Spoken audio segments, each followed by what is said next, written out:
Bro, all right, take three. Take three. First time, I just recorded this intro twice. First time, I didn't have my mic plugged in. Second time, I didn't have my screen full. Um, Today we're gonna be watching a banger. All right, I haven't spoke on it much, but best believe I've been keeping up with what's going on. For those of you who don't know, it's the Thug situation, right? Uh, like I said, for those of you who don't know, Young Thug has been getting, and if you don't know who Young Thug is, you've probably been living under a rock, right? Because he's a very big popular artist from Atlanta, and basically, it's a whole lot of slander going on right now. There's a whole lot of slander going on right now. He getting drugged through the mud on the internet, and I'm actually a big fan of Young Thug, man. I grew up on Young Thug. I remember the first song I heard from Young Thug, Who Was on Top. I was probably like 12 years old. I'm 25 now, so I grew up on Young Thug. I fought with Young Thug. So to see Young Thug get dead like this, man, is something I thought would never happen. I thought would never happen. Young Thug was or still is, a very respected and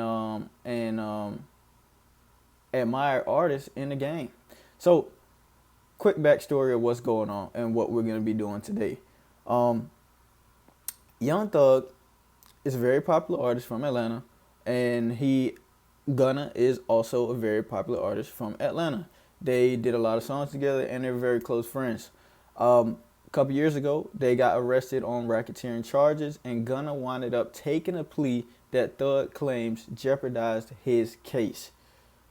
In that, both of them claiming to be street dudes, Young Thug labeled him a snitch and basically turned the entire industry against Gunna, with a few exceptions of some people that just didn't care, but for the most part, turned the entire industry and everybody that used to rock with Gunna before against him, because basically said you told on me, you jeopardized my case, and that's a big no-no in the streets.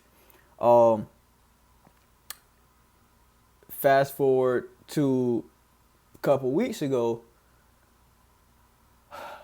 an interrogation video drops of Young Thug sitting down with detectives and talking to them for about 2 hours on a case from 2015 that has nothing to do with this one, but it basically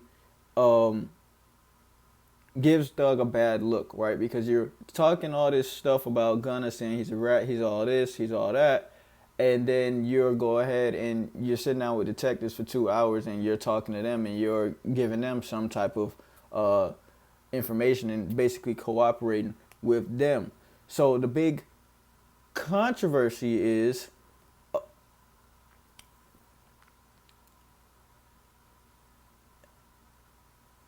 everybody gonna treat Thug the same way that they treated Gunna, right? Is everybody going to stop fucking with Thug, even though Thug made them stop fucking with Gunna because Gunna is a rat? Is everybody gonna stop fucking with Thug because he essentially did the same thing, or even some say even worse? And this is not the first case in which the industry basically blackballed somebody because of snitching allegations. If you know 6ix9ine, same thing. He snitched on his gang, and he wound up getting pushed off to the side, right? No one really listens to 6ix9ine anymore. He's not as popular as an artist. A couple other people, same thing happened to them. So basically, everybody's trying to figure out, what are we going to do with Thug? And then on top of that, they've also been leaking every single day the calls that he's been taking with his friends and his girlfriend and his managers inside jail, and where he's talking about a lot of people in the industry. He's talking about a lot of his friends and a lot of people that he hung with on the outside, and he's basically pillow talking with his girls and his friends about them. So he's getting a very bad look right now on the internet, and this is his first time speaking up about the situation. And he's speaking up about the situation with a very known and well-respected street guy in Atlanta, Big Bank. And a lot of people honestly been wanting to see what Big Bank thinks about this situation, because Big Bank is a guy who says like I said, street dude, big no-no to snitches. right? So everybody wants to see basically, is Bank gonna going to treat Young Thug the same way he would treat any other snitch, or is there a favoritism going on in the industry? Um, I'm excited to see what's going on as well. I'm not gonna hold y'all up too long. I'm not gonna give a full breakdown, but that's the basics of what's going on. If you really want to know every single detail, you want to listen to all the phone calls. We're not gonna be doing that today. You can go ahead and check that out. Just type in Thug on X, Young Thug on X, Gunna on X, or Young Thug on Instagram, Gunna on Instagram, and do some homework and get yourself up to speed. And you can come back and you can watch this video, cause we about to jump into this. I done recorded intro 3 times now, and I'm tired of wasting time. I want to go ahead and jump into this video. So without further ado, Young Thug breaks silence on YSL, Gunna, prison call leaks, and interrogation perspectives with Big Bank. Let's go. Welcome to Perspective with Bank. Yeah. What's up with it, King? I'm gonna keep it real with you, Slime. Coming out of jail, and we're like, man, what the fuck is this nigga doing, bro? Talking on the phone, like, what the hell wrong with this nigga? Like, and what's the difference between him being in the interrogation room talking and you being in the interrogation room talking? You acting like I'm bringing the nigga name up there. I'm asking. I ain't saying. What make y'all young niggas feel like y'all can spin the police, though? This is how I feel, Slime. Me to you. I talked to Gunna when he first got out of jail. You don't like the word hurt. I see how you looked that day. What the can he say? Why you did that? What can you say? As a man, you think Key to respect you for what you did, bro? Rest in peace, Lil Kid. Yeah, so what Bank just said was what make you young niggas think you could spin the cops. And it's something I say all the time when I'm watching the body cam video, bro. Stop trying to spin the cops. Just go in and say you're not going to answer any questions without the lawyer, right? Thug's claim is that he was trying to spin the cops. He wasn't giving up any information, but instead he was lying to them or trying to, make them think something else. And a lot of people are saying that's cooperating. I mean, we just gotta see. We gotta see what he say. You to my R.I.P. Key, bro. You know Key ain't gonna respect you for what As a matter of fact, I'm finna start talking to the people who I'm talking to you who know what's going on now. I'm done explaining. If you want to know what all this shit is about, you go ahead and look it up. I'm done explaining. We finna talk about what's really going on. You did to me, bro. You know that. You know Key ain't gonna respect that. You know ain't no real man gonna respect that. You did that, bro. Welcome to Perspective with Bank. Today is a very, very special day. I got a very, very special guest. Most talked about person in the world right now. Yeah. What's up with it, King? Living life, bro. How you feeling? I'm planning. Planning. That's what it's about. Where your mental at? Mentally, I feel like sometimes you be up, sometimes you be down, but I feel like mentally, the game that I'm in, I'm not into sports, or I'm not an actor, none of that. The game I'm in, no matter what, you want all eyes on you. Forgive me if I'm not talking a bunch through this video. I really want to see how he feeling and what's going on. Like I said, I'm a big fan of Young Thug music and shit like that. I grew up on Young Thug, so it actually sucked to see a nigga going through a situation like this. So I feel like right now, this moment, no matter how the eyes look, the eyes can look devastating, the eyes can look betrayed, the eyes can look no matter how the eyes look. In the game I'm in, you want all eyes on you. No matter how they come. I always pray for that. God, I want all eyes on me. No matter how the eyes look. I guess this is just him saying, hey. No matter how they looking. No matter how they looking. No matter how the eyes look. A lot of the eyes gonna be like, you did wrong. A lot of the eyes gonna be like, you right. Hey, before we get into all that though, like, you know what I'm saying, what's going on and, the talk, whatever. That's the reason why I said I got Jeff. I want to talk. I ain't never seen you in no interview like speak on John Burr South with Lil Jeff. You know what I'm saying? Why not? I feel like just not even on no super manly shit or nothing like that. I feel like personally, I wasn't raised by like victims or men with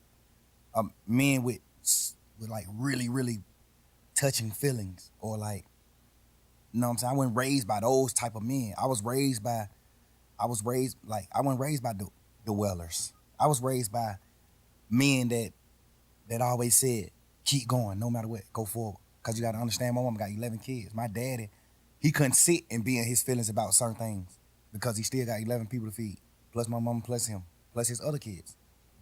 My daddy got 15 people he got to worry about every day. So he ain't have a chance to sit back and just focus on his feelings and feel certain things. I wasn't raised like that. I was raised by a man who just was like, go forward, because that's what matters.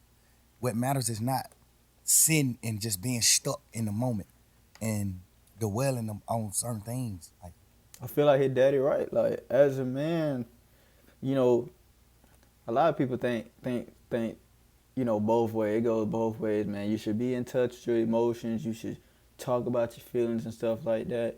And then a lot of people believe, on the other hand, is that, you know, it really don't matter how you feel at the end of the day. You got to get up and you got to handle business. I ain't gonna cap. I'm with a daddy on that one. Like, you got to get up. You got to handle business, especially when you say you got 15 people to worry about, man. You ain't got time to sulk. You got to get up and get to it. that ain't what life is about. When you living as a king, it's about going forward. I think I did that so much to the point where I forget to speak about certain things. I be forgetting to speak about Lil Jeff. What's your earliest memory? That's great. I ain't never had nobody that question. What's your earliest memory? Like, if you could think of your earliest memory, like, it's the first thing I remember as far as back I can remember. You know what I'm saying? My earliest memory was Jonesboro South, my hood, the hood I'm from, the projects I'm from, Jonesboro South. My brother, free Umfung. My brother, he burned. Damn, Umfunk back locked up, y'all. I ain't even know Umfunk was back locked up. That shit crazy. Burnt the house down. Playing with matches. Cause you know when you in the projects, you got that big ass long metal heater connected to the wall that come in the little snake looking heater. He playing with matches on that and it burnt down the whole building though. It ain't even burned down just our apartment, it burnt down the whole building. Damn. That's my first memory. Like real life. You know, coming up, like, what's the first time you knew, like? I think my first memory was, I was 7 years old. No, I was like 6. First memory, man. Now I got some memories that go way back, bro. I think my first memory, I had to be around like 5 years old. And I just remember being in the house with a big empty pool and a big empty house, and my mama had a bunch of cats. That got to be my earliest memory, and I believe from what my mama told me, I had to be like around 2. But that's the only memory I got from being that age, so I don't really count that. I really started being like aware, and I can like recall events for real from when I was 7. From when I was 7, for sure. That's your first. What type of memory would you say that is? Good or bad, or in between? Bro, we were raised so different. You too, bro. Men like you raised me. Even if it's from a distance. Yeah. I always looked up to real street dudes, real guys who's from the street and this and that. I always looked up to this. So men like, I don't even look at that like it's bad. Yeah. I look at that like a fun memory. Like, damn, that's how fucked up we are, bro. That's how we raised. Like, this nigga burnt down the house. I don't even look at it like it's bad. Damn. I looked up to him for that. Like, damn, but this nigga know how to set a fire. But this nigga know how to set a fire. At 5 years old, he know how to set a fire. Damn, that's some real shit. That's some real shit. You really think about it, that's some real shit, bro. Like, that's devastating for some families. But to him, you feel me, just the way he came up, like, that was a fun memory to him. You feel me? That go to show how fucked up these niggas be. I'm asking him, how the hell you set, how you do it? Like, that's just, I'm telling you, that's just how we were raised, bro. That's just how we was raised for real. So I know you got some crazy memories. I was just saying, when I asked you the question, I was just trying to think of mine. My first one, but I can't. But I would say, what's your first happy moment? In life? Yeah. My first happy moment was when my mama moved out the projects to a house. When my mom moved into her first house instead of apartments, I was like, damn, bro, we got a house. The house was smaller than the apartment. My mama had got a 4-bedroom house. The apartment was 5-bedroom. You're saying not feeling so confined no more, like a 5-bedroom apartment. What the fuck? What the hell? 5-bedroom apartment. I ain't never seen no 5-bedroom apartment in Atlanta unless you in a goddamn. I don't even know. I don't think I just never seen a 5-bedroom apartment. Fuck. around a bunch of people now. We got rid of some grass. Like, I got grass, I got a yard, I got neighbors. Hey, shout out to Bank for asking these questions though. Like real talk, we ain't never heard Thug really talk like this, and shout out to Bank for giving a nigga room to goddamn talk about this shit, man. Like I said, I ain't finna goddamn slander a nigga or nothing like that. Like I said, I'm a big fan of Thug, you feel me? Like, I think all that street shit goofy, man. That shit over with now. Like, you feel me? I understand it, you feel me? Because that's where I'm from that shit too, so. But I really think that shit's stupid. You know, I always knew that shit was stupid as fuck. And it's a lot of goddamn, it's a lot of hypocrisy. It's a lot of hypocrisy in the streets, man. So shout out to Big Bang for asking these questions and giving a nigga a platform to goddamn express yourself like this. That real. Like houses. Like, I'm waking up, get on the school bus in the front of my house instead of the project. It was right across the street from the project, though. But so it's just like, you know, but that was like one of my first happy moments and that I remember, like, as a kid. What's your first saddest moment? I used to go with this girl named Santana in Pool Creek. That's when we moved out of Jonesboro South. I moved out of Jonesboro South when I was like 3-4 years old. We moved to Pool Creek, which is right around the corner from Jonesboro South. And I started going with this girl that stayed like 2 apartments down from me. Her name Santana. I was going with her like, we probably like 5-6 years old, like kids. I was going with her and we was sitting on a bench. And I think I was talking to another girl and she got in and she hit me with a stick, with a sword, with a real log. Scarred me right here and right here. Hit me with a log. Made you sad? Yeah, because it was like, dang, she broke up with me. Nigga talking about the major sad. Yeah, nigga, fuck. Dang, I lost my girlfriend. Oh, yeah. What's the first time you feel like you felt betrayed? Like as a kid coming up or whatever. My first betrayal was like, cause I'm a kid, so I wasn't introduced to the world or like niggas or friends. You know, you confined to just your household and the apartments you live in. Mm-hmm. So my first betrayal was probably like my other family members, like me hearing my auntie say, you know, she don't want my mom kids at her house cause we just too deep. Like we got roaches in our house. Our clothes got roaches, so we might come to her house and some roaches might come out of ours. Now she got roaches in our house, and I understand it. You know, no harsh feelings, but you know that type of shit. The nigga that I am. That's the type I was dealing with in life as a kid. I was dealing with that. Like my mom got so many children to the point where her sisters and brothers like, man, hell nah. We don't even want to deal with y'all. No sir.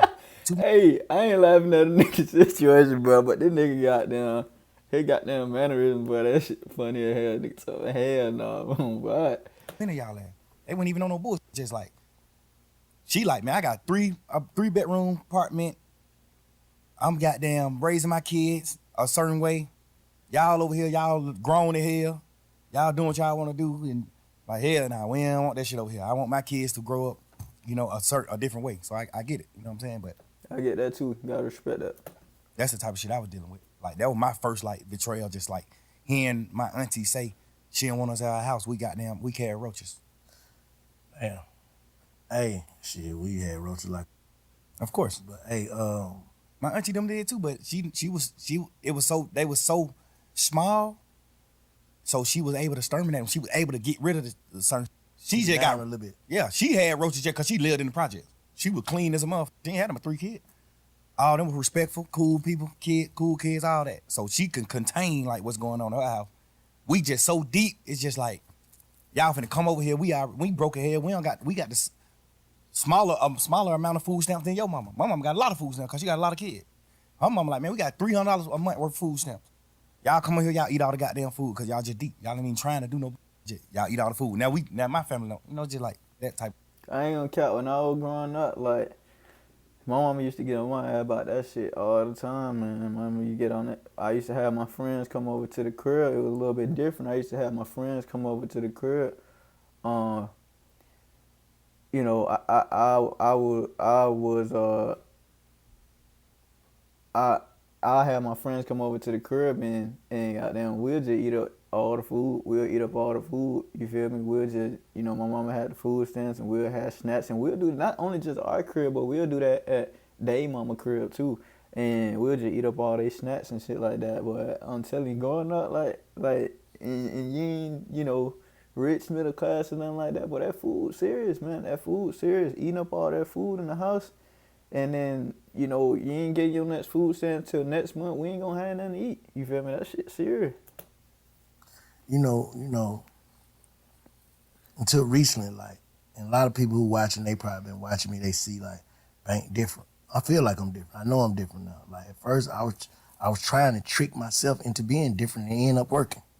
You get what I'm saying? So, and I started realizing certain like, damn, Bank, this how you felt about this, or this what shaped you, or this what made you start to think like this, and this what made you, you know what I'm saying? Like, so how do you think Lil Jeff impacted Young Thug? A few things. It was a few reasons. A few things like from me being Lil Jeff impacted Young Thug. Like some of the shit that I just spoke on. Like that made me like love people more because I seen like some parts of my family like not having the gratitude and like love that I wanted as a kid. Like I actually love my auntie. I actually love my cousins from my auntie kids. I actually love them. Mm-hmm. And my mama, we were so deep. My mama always taught us like love, bro. Y'all supposed to be with each other. We'll never go against these folks. Love, you know. So those type of situations impact the impact Lil Jeff to Young Thug. Just like I'm telling you, you gotta think. My mama got a 5-bedroom apartment. We 11 deep. All 11 of us live in a 5-bedroom. So I'm sleeping in the same bed with 4 other people. Man, let's do the math, boy. That's crazy. You got 5 bedrooms. You gotta imagine that the mama and the daddy, they sharing a room. So you really got 4 bedrooms. You feel me? And you got 11. So you talking about 3, that's 6, 3, that's 9, 10, 11. Feel me? That's a lot, boy. That's a lot. 4 youngest kids my mama got sleeping in one bed. Then the middle 3 sleeping in 2 beds in their room. They got 2 different beds in one room. Then the other, it's like that. So I grew up off of like, you gotta love one another. We ain't had nothing. We was literally damn near junkies. Like we ain't had nothing in the world. We did. I'm telling you when I bombs, not junkies. Like not junkies, but like bombs. Yeah. You know what I'm saying? Like junkies. Yeah. Like we don't got nothing. Yeah. Like I wear my sister clothes to school. Yeah. My sister then I gotta drop out of school just so I can wear her clothes. And people don't know that I'm wearing her clothes. That's what I'm saying. How them circumstances, like in what way did that, like what did it make you feel like? It made me feel like it made me feel like my aunties and uncles and stuff treating my mama family a certain way. It made me like want love so bad. That's when I started meeting friends. That's when I started wanting love from like other people besides my sisters and brothers. Mm-hmm. I started trying to get love from my friends. I started getting, you know what I'm saying? Like it just made me just seek love. I started seeking love because I wasn't getting love from like certain parts of my family. Yeah. It shaped me in that way. And then a few more ways, like I watched my brother die in front of me. You know what I'm saying? Like I watched my brother die in front of me, bro. 8, 9 years old, little boy. Kid. What happened? He got killed. My brother got killed on Deal Avenue. My brother ended up doing some gambling. He stopped Uncle from gambling, and then he kind of slapped Uncle around like, Uncle was like 11, 12 years old. Look, he was a kid. He gambling with some grown ass men though. So he go up there to stop my brother from gambling. Then he started gambling. He ended up winning all the money. So when he leave, one of his friends, goddamn, call him and tell him like, bro, don't come back up here. These niggas might they gonna take the money back from you if you come back. Cause my brother was like, shit, I'm finna go home right here. I'll be right back. Y'all niggas don't start gambling. I'll be right back. So he walked down the street to the house and his friend called him like, man, don't come back up here. These niggas goddamn whoa, whoa, whoa. Which some people would look at like, nah, that ain't no, that's real niggas. But he knew my brother. He was my brother best friend. He knew my brother. Gangster, he's standing on that off top. You tell my brother some niggas finna do something to him, don't come back. He going right back. That's on your brother though. You feel me? That don't make bro a fault, nigga. That's some real shit. Like, what the hell? If I hear some nigga tell him out, you feel me? Tell him out, goddamn, talking about they finna do this to my partner. I'm finna tell my partner like, hey, bro, these niggas talking about they finna goddamn try to do that to you when you come back up here. If his brother make that decision to come up here, that's on him. Feel me? That don't make bro a fault, nigga. I'm just saying that don't make bro a fault, nigga. Cause the thing about it, he wasn't even coming back. He had won all the money. He won like 9,000. This was little kid shit. He won like 9,000. His friend knew he wasn't coming back. Like he like made him come back by telling him a nigga finna like he gonna rob him. So he go. Nah. That's what I'm saying. Like, nah, hell nah. Hell nah. Right back up there and shoot a nigga. He go right back up there. Hey, Ty. Who just said, who you just called me and said niggas said they gonna rob me? Who you said gonna rob me? The nigga Ty. What the hell? Man, nigga, who you said gonna rob me? You just called me and said one of these niggas might rob me. That's how the situation started. He shot a nigga, your brother did? Yeah. He shot 2 niggas. He shot 3 niggas. He shot his friend, and then he shot the 2 niggas that killed him.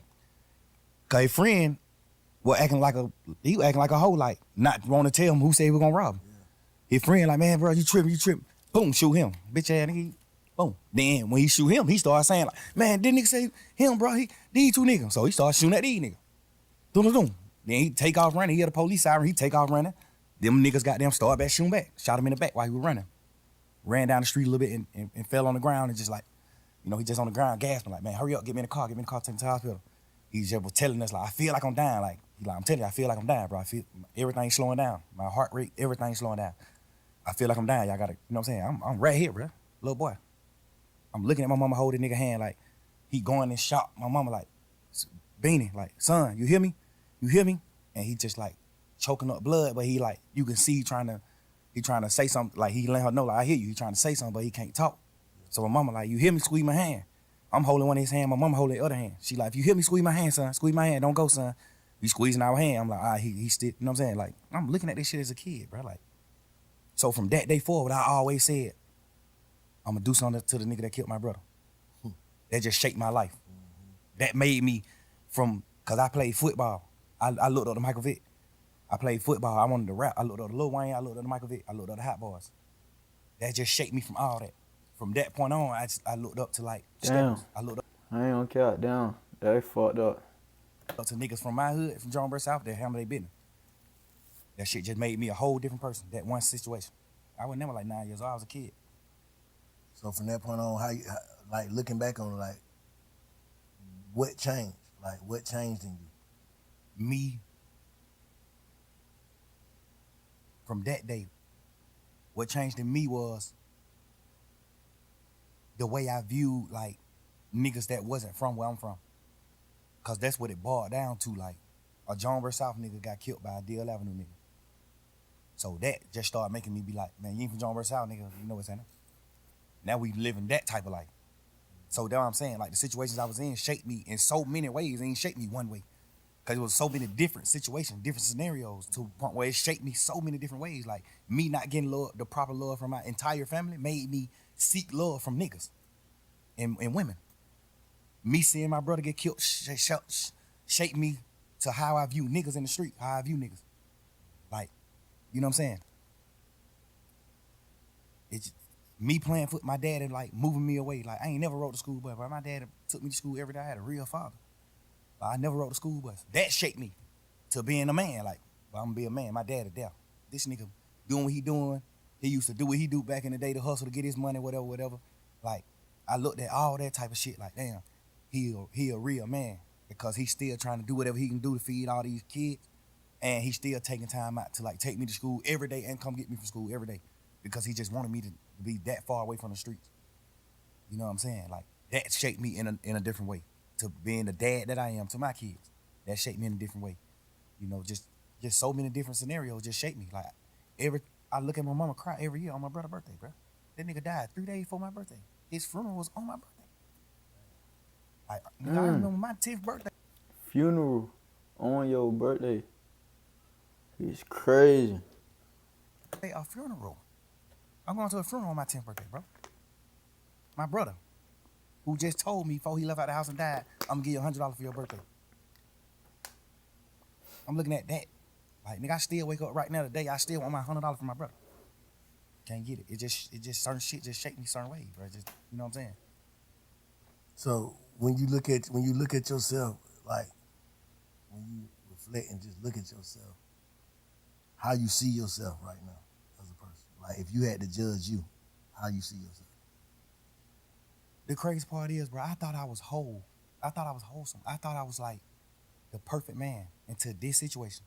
This situation at hand right now made me realize, like, damn, bro, I'm actually fucked up. Like, I was just so, God just created me to be so happy to the point where I know how to, like, get beyond problems. I just always was happy. My whole trial, I just was happy as hell because it's just like, I ain't got no reason to be happy.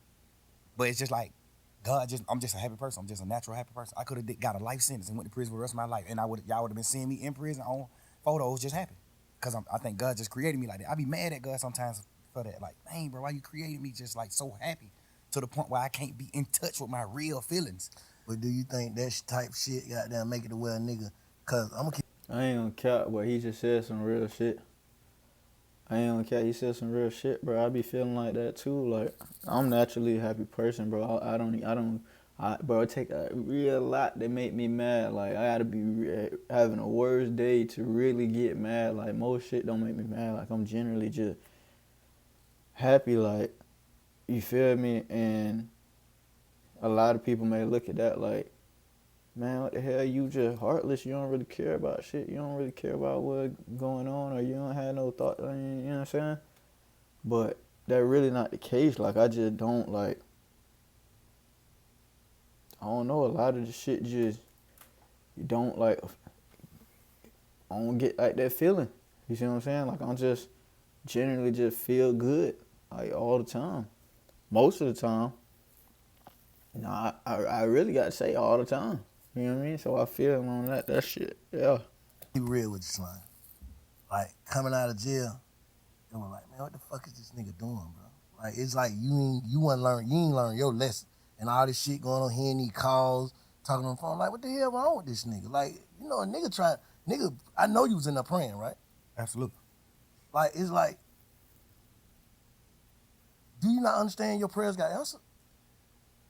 Yeah, you understand that, but you also listening to people tell you like, boy, you the wizard. You ain't going to prison. And then you gotta understand, man, I was in jail 3 years, bro. Like, I was praying 3 whole years. At some point, I started thinking like the prayers ain't working. You gotta understand that too. Like, I'm going through shit every day. I'm looking at my best friend, them do what they do. I'm looking at this. I'm looking at certain shit. And it's making me feel how I'm feeling. Like, I ain't never been the nigga to pillow talk. I ain't never been the nigga to talk about nobody else in my life on the phone with nobody else. I never been that type of nigga. These last few days, I've been sitting around like, what the fuck was I thinking? Like, what I was doing? I appreciate you saying that. I think I was just so fucked up, and I just felt like it was just over. Like, I'm just sitting in jail 24 hours on 23 and 1. I'm in a cell 23 hours. Like, at this point, I'm just like, man, I don't give a fuck. Life it ain't what I'm thinking it is. Like, I'm just talking. Now, at this point, I'm just talking. At this point, I'm just holding conversations with my girl. But the crazy part is, all these conversations that I had on the phone, I also had with the same niggas who I was talking about on the phones. So that's why it don't seem weird between me and them. Because I done held these same conversations with Wayne. I done held these same conversations with Savage. How I feel about him, how I feel about Wham, how I feel about this, how I feel about every situation. We talk like men, we brothers, we talk. They tell me how they feel about certain things. So we all align. We won, we what we is. But you got to understand, like, my standpoint. I'm locked up. Nigga, I'm on the phone talking to my girl every day. This is the only person I'm talking to on the phone. I ain't gonna cap, bro. That's a fact. Like, that's how I felt when all the phone calls were coming out. I really felt like that shit was lame, but the way the internet treating a nigga, like, about these phone calls, like, y'all ain't understanding. A nigga locked up, bro. Like, the only thing you got when you in jail, bro, I've been locked up before. I've been locked up 6 times. I ain't never been locked up for a long time, but I've been locked up multiple times. And I'm telling you, like, the only thing, and I got plenty of friends that's locked up too. When you in there, man, the only thing you got is the phone. You feel me? The only thing you really care about is everybody on the outside, and the only thing you got is the phone. So you feel me? You gonna talk and you gonna talk, and especially when you got a girl, like you gonna vent and you gonna say how you feeling about the people around you. You gonna say how you feeling about the people you love and the people you care about and stuff like that. And at the same time, like he said, like I'm pretty sure he had these conversations with these people before.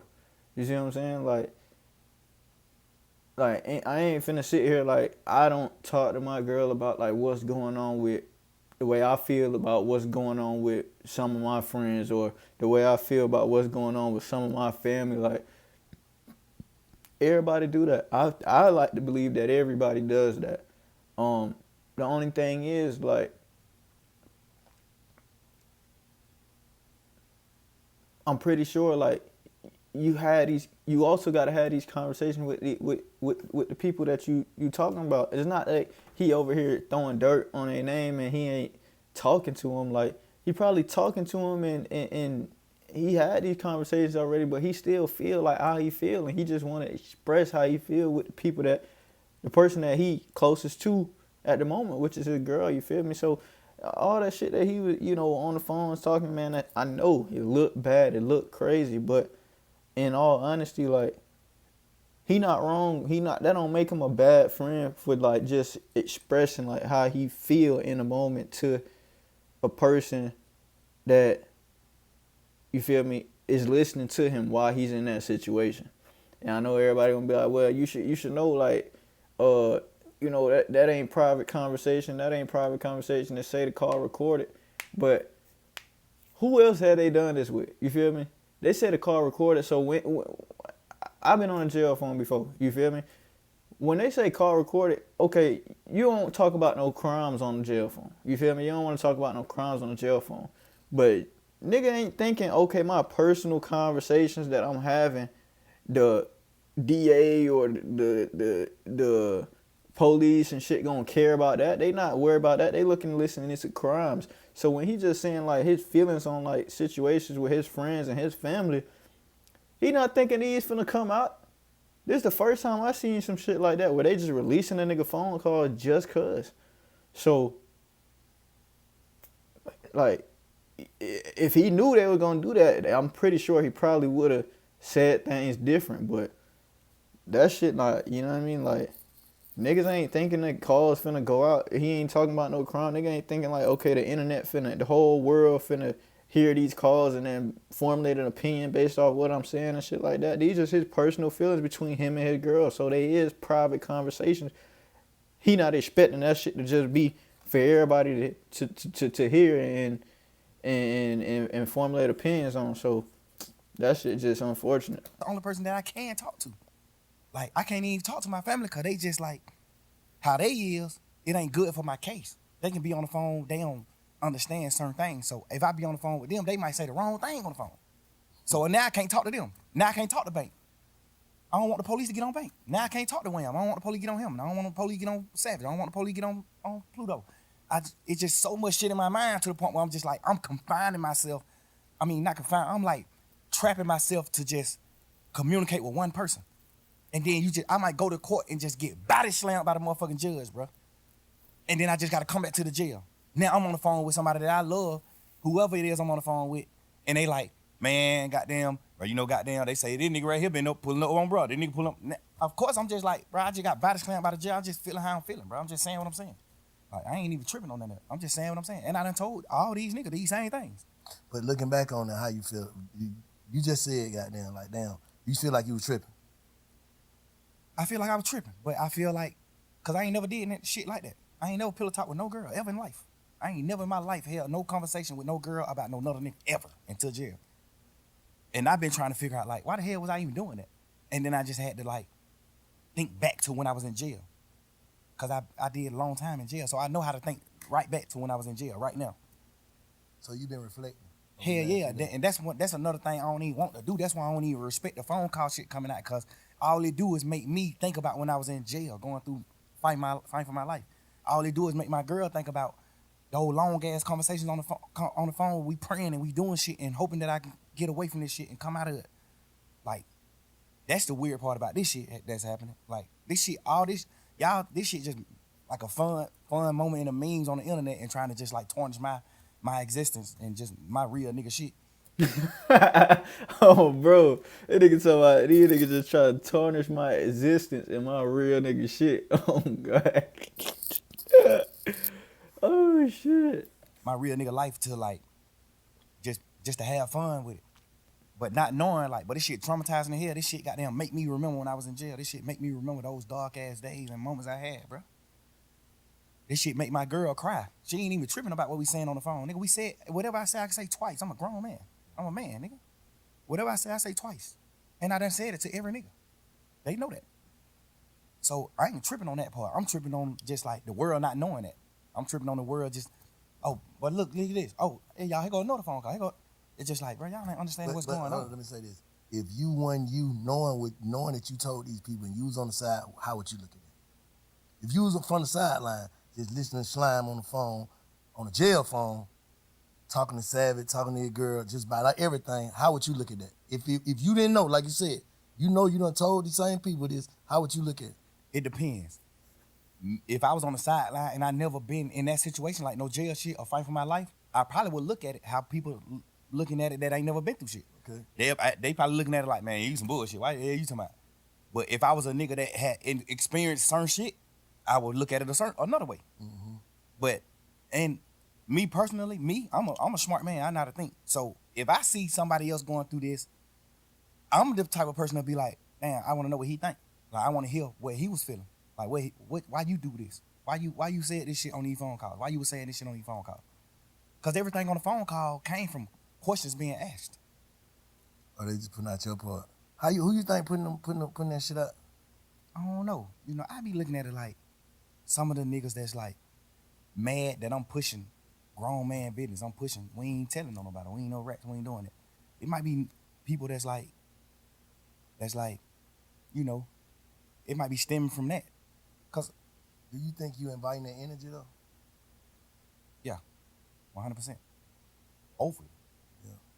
Overly. But me just knowing how this world is, even if I wasn't inviting the energy, it still happened. It still would happen. You can't just say that. I know it. You can't just Because you got to think, before the world even seen an interrogation video of me or anything, jail calls I had already got leaked. Jail call got leaked when I was in jail. Interrogation shit was already out too, though. Right. I'm just saying, all this shit was happening while I was in jail. And I'm saying, So I don't think it would be, me personally, bro, this shit for me to use slang, I don't think it would be, it's like right now, yeah, interrogation shit came out too, and there was some shit in there, we're gonna talk about that, there was some shit in there like, damn, Slime, why you say that? Like, what the hell wrong with you? But at the end of the day, I'm saying niggas wouldn't wanna be like, yeah, man, fuck that nigga. If it didn't come with, you gotta think, bro, if people's out here in them motherfucker like free Slime to the death, like, can't wait till you get out. But then when you got out, it was like, he ain't learned. He's still the same. He want to go back. Just off of tweets and dissing and, you know what I'm saying? And that's another thing, I got partners in jail, like, too. But that's another thing, like, people, your family and the people that care about you don't respect. Like, if you going through a hard time and you going through jail and we supporting you on the outside, and when you come home or when we hear from you, it sound like you ain't changed. It sound like you still on the bullshit. Like, it made people feel like, damn, he put us through this shit and he okay with it. You feel me? He put himself through this shit. He don't care how it affect everybody else around him, but he okay with it. He still ain't learned his lesson. You feel me? So you is inviting that energy. I feel Bank saying when he say that. That just like, damn, bro, like, you just did some shit niggas don't do. You just goddamn came home on some shit with goddamn damn near everybody telling. Nigga ain't supposed to make it back. And you back, that's God. So it's like, damn, it's like the universe too. What's making it like, yeah, spank him. I think, personally, no matter what I came out of jail and did, it still would have came out one day. Me personally. I understand what you're saying. Because it still came out when the whole world looked at me as a real nigga. My jail phone call got leaked. They weren't pushing no narrative then, though. You know, fuck the narrative. I'm just saying coming out, no matter what. I feel like no matter what, it still would have came out. I know it would have. You know what I'm saying? I feel like it still would have, no matter what, bro. No matter what I would have got out of jail and did, it still would have came out. Just because it was public record.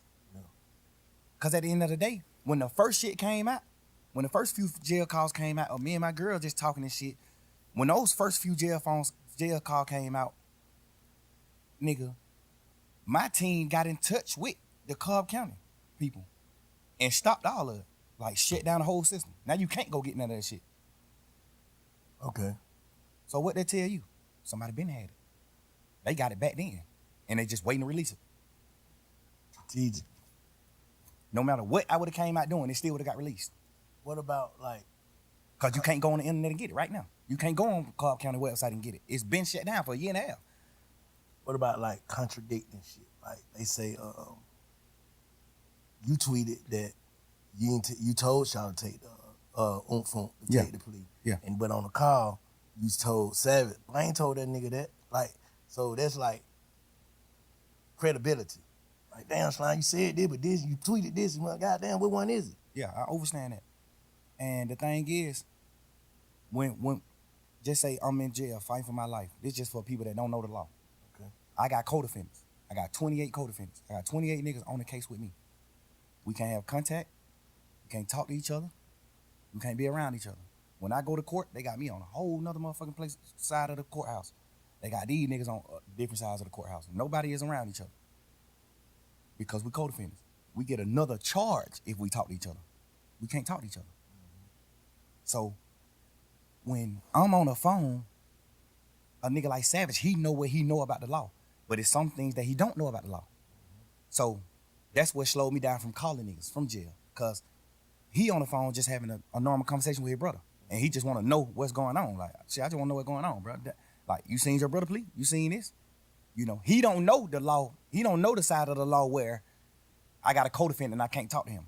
So if I get on the phone on a jail call and tell Savage, yeah, I told Umfum to take his plea, that's another charge on me, because I don't supposed to have contact with Umfum. So when I'm on a jail call talking to Savage, I got to say no. Hell no, I ain't told that nigga do that. Hell no. Because all they gonna do is take that jail call and play it in court. Damn, damn.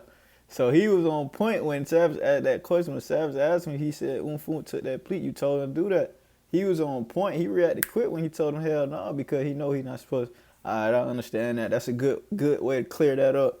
For the people who don't understand, that's a good way to clear that up. Now I got attempt to court charge. So when I'm in the jail, I can't say Bank know. That's why Bank laugh. He like, yeah, that's true. Bank know. Yeah, Bank know. And when I'm in the jail, I'm like, hell no, I ain't told no nigga to take no plea. No, I ain't did that. Because I got to do that. I'm on trial. I don't supposed to have no contact with him. If I say I told my brother to take the charge, all they going to say is, how you told your brother that? You must have talked to your brother. Boom. The lawyer can get in trouble. All type of shit can happen. I'm on the phone all the time. Hell no. I ain't tell that nigga take no charge. Fuck no. I mean, I ain't tell him to take the plea. No. But when the case over, can't nothing happen to me by saying that. So when the case over, hey, let me clear this up just for the world to know. Because I told Savage no. I told Pluto no. Like, I told a few niggas who asked me, like, hey, bro, you told your brother to do that? I'm like, hell no, I ain't telling him to do that. So obviously niggas that I fuck with in the streets, in the world, they looking at it like, all right, your brother did what wrong. You ain't tell your brother to do that. Mm-hmm. So I got to clean that up. Because I really did tell him after the case. Yeah. After the case. Hey, hell no, I overly told him to take the charge. But because it definitely looked like, damn, they took the same plea, so how the hell you gonna just single a gun out? You know what I'm saying? You know why? But you was done talking? Nah, go ahead. The reason why I differentiate his plea from their plea is that's like you telling your son to do something versus you not telling your son nothing and he do something. I told my brother to take the plea. We had a week and a half conversation, talking a week and a half. Every day in court. My first time seeing the nigga since we been in jail. We crying each other, all type of shit. I'm like, bro, get the fuck on. This nigga been in prison his whole life. You think that nigga give a fuck about going to prison? Boy, that nigga a man, gangster. Stand on that. Home don't give a damn about no sentence. Home told me every day in court, he told me, hell no. Boy, you tripping, bro. Boy, I'm rocking. You my brother, nigga. You my real live brother. Like my mama had. Your mama and we got the same mama, nigga. You my brother. If you go to prison forever, I'm going to prison forever. Fuck that. He's just a freak nigga. That's how he looking at it. Hell no. Nigga, I'm crying to this nigga every day. Bro, please, bro. You just got out of prison, bro. You just did 12 and a half years. Get the fuck on, bro. Please, bro. I'm on the phone with my mama. Nigga, my mama crying every day, man. Both of my son, man, bro. Y'all come back to me. I don't give a fuck what happened. Y'all need to come back to me now. Woo, woo. I'm telling my brother, gone. You got to get back with mama, bro. I'm going to be all right. I'm good. I'm a man, bro. I'm standing on mine. I'm going to be all right. I need you to go, bro. That nigga crying to me, boy. Bro, you understanding what you telling me to do, bro? No. I'm a man. That nigga just had a life sentence, nigga, for not telling. He not a rat. No matter how you gonna look at nothing. This nigga just did a life, that nigga just had a life plus 10 prison sentence for not telling. They got this nigga on the phone. Life plus 10 for the crime. Yeah, for not telling. Yeah.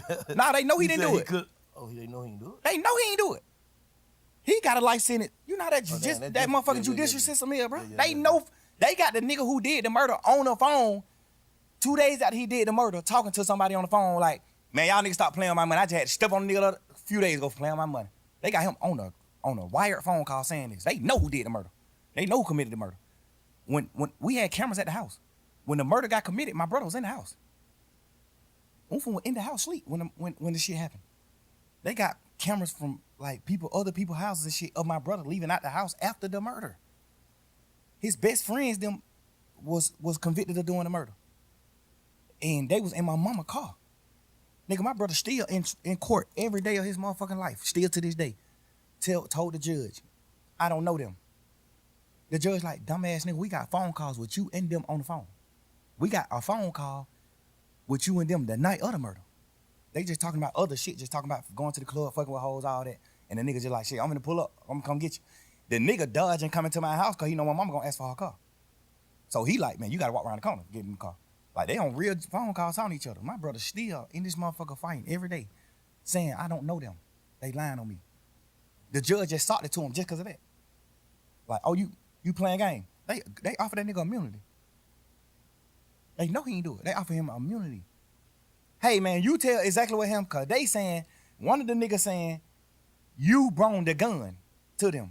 One of the niggas saying, it's three of them. One of the niggas saying, Unfun did the shooting. One of the niggas saying, Unfun didn't do the shooting, he just brought us the gun. Mm-hmm. They like, why y'all didn't just come to the house and get the gun? Because we was in his mama car. And if we would have pulled up in the driveway, his mama would have made us leave her car. So we called Unfun and told him, hey, come around the corner and meet us and bring us the gun. We finna go to the club. They just like, hey, bring my fire, we finna go to the club.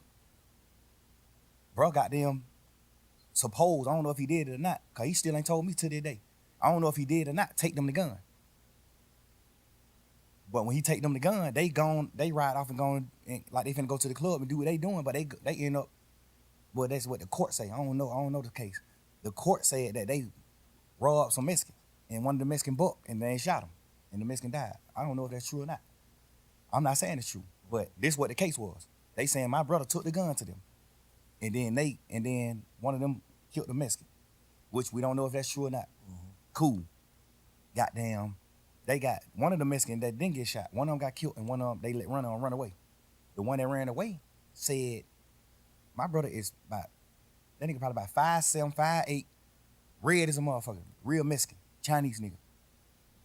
The Mexican that didn't get shot said the third guy that walked up was a tall black man with a ski mask on. They said, how you know he black if he had a ski mask on? He said, I seen his hands. His hand was black. So my brother, off top, everybody know that ain't him. They know 100% he didn't do the murder. He just got a life sentence because he wouldn't tell. They granted him immunity. They take it, man. Fuck y'all. Grant to what? I don't know what happened. I don't know nothing about that. I'm telling you, bro, just man to man. I can't put no rat on him. I can't. I'm telling you, I seen Shawty stand up and Shawty was 17 years old. Shawty was a kid. Shawty stood up in the paint, bro. Shawty got a life sentence. So let me ask you something. Did his plea? Yeah, that's a lot, but that's a lot to take in right there, man. He said Unfunk took a life sentence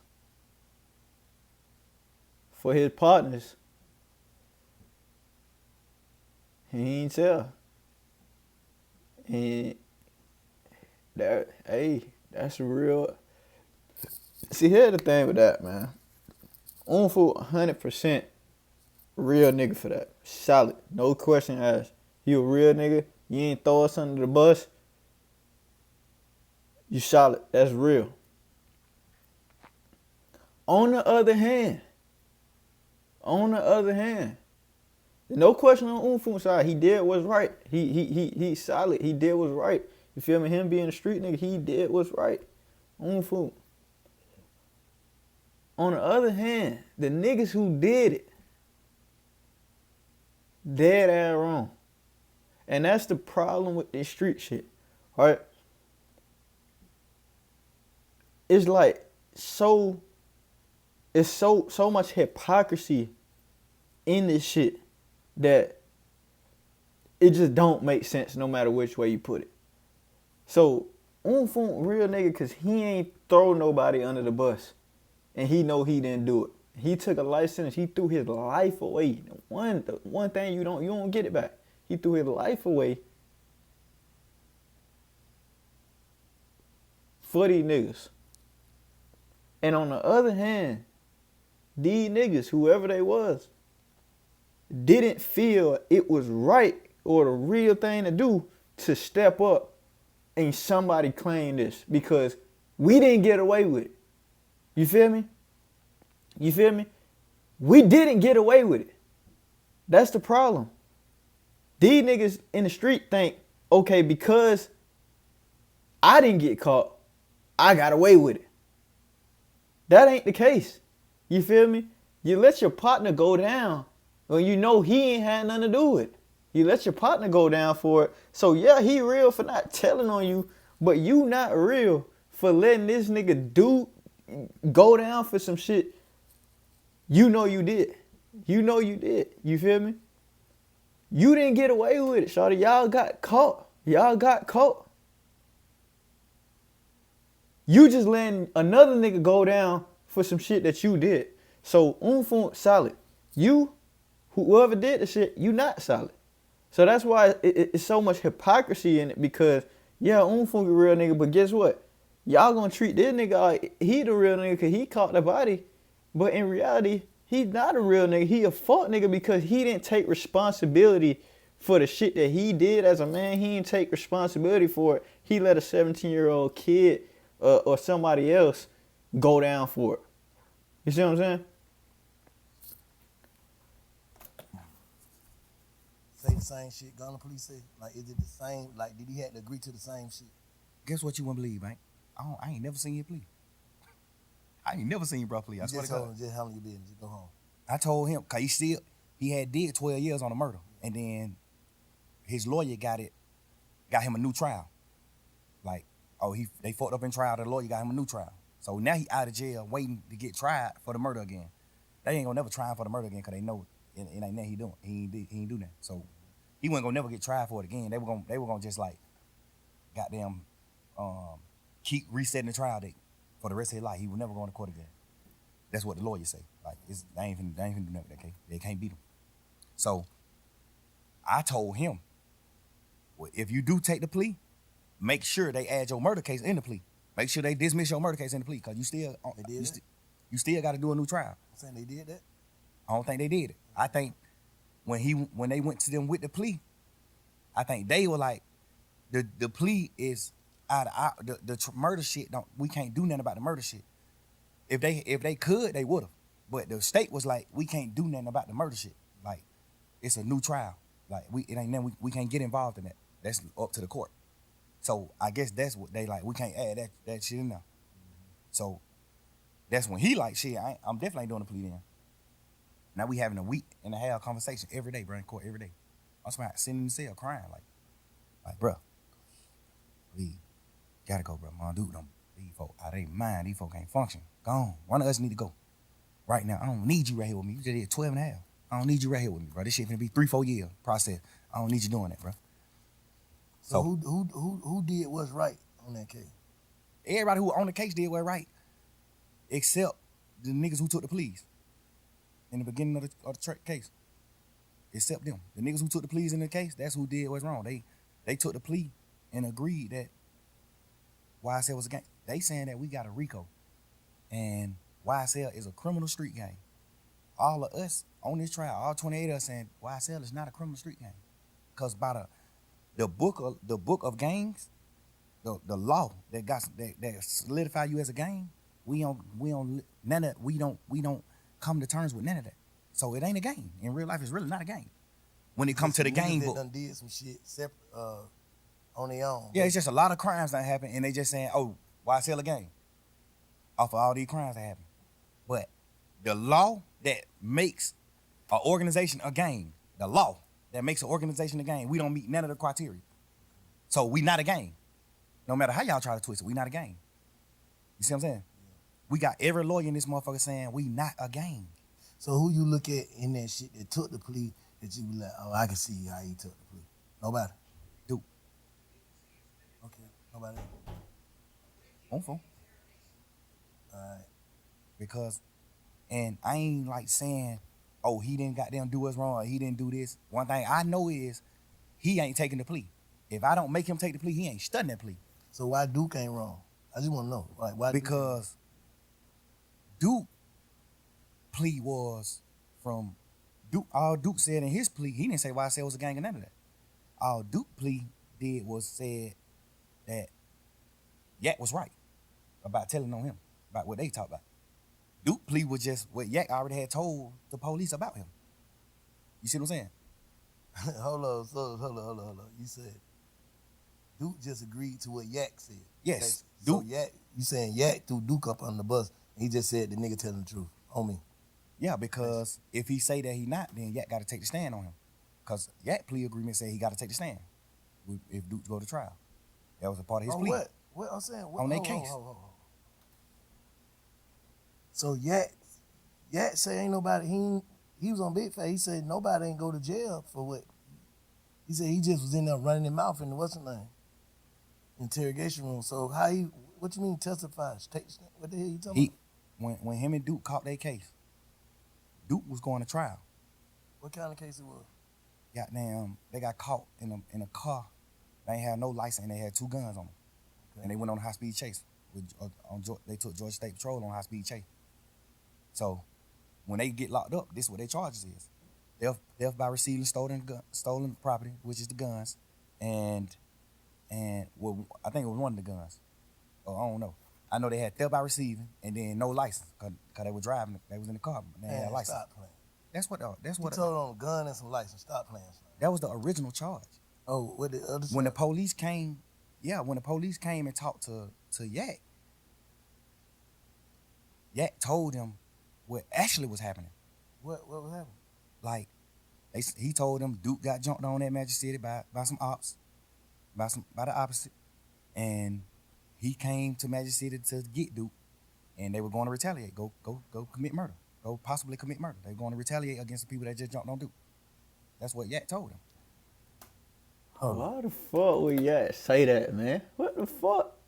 So, let's slow down. They get locked. They on the way to the op hood. This what I don't know, cause I went there. This what the police is saying. They got caught with some guns and no license, and he turned that into what? He told them what really was happening.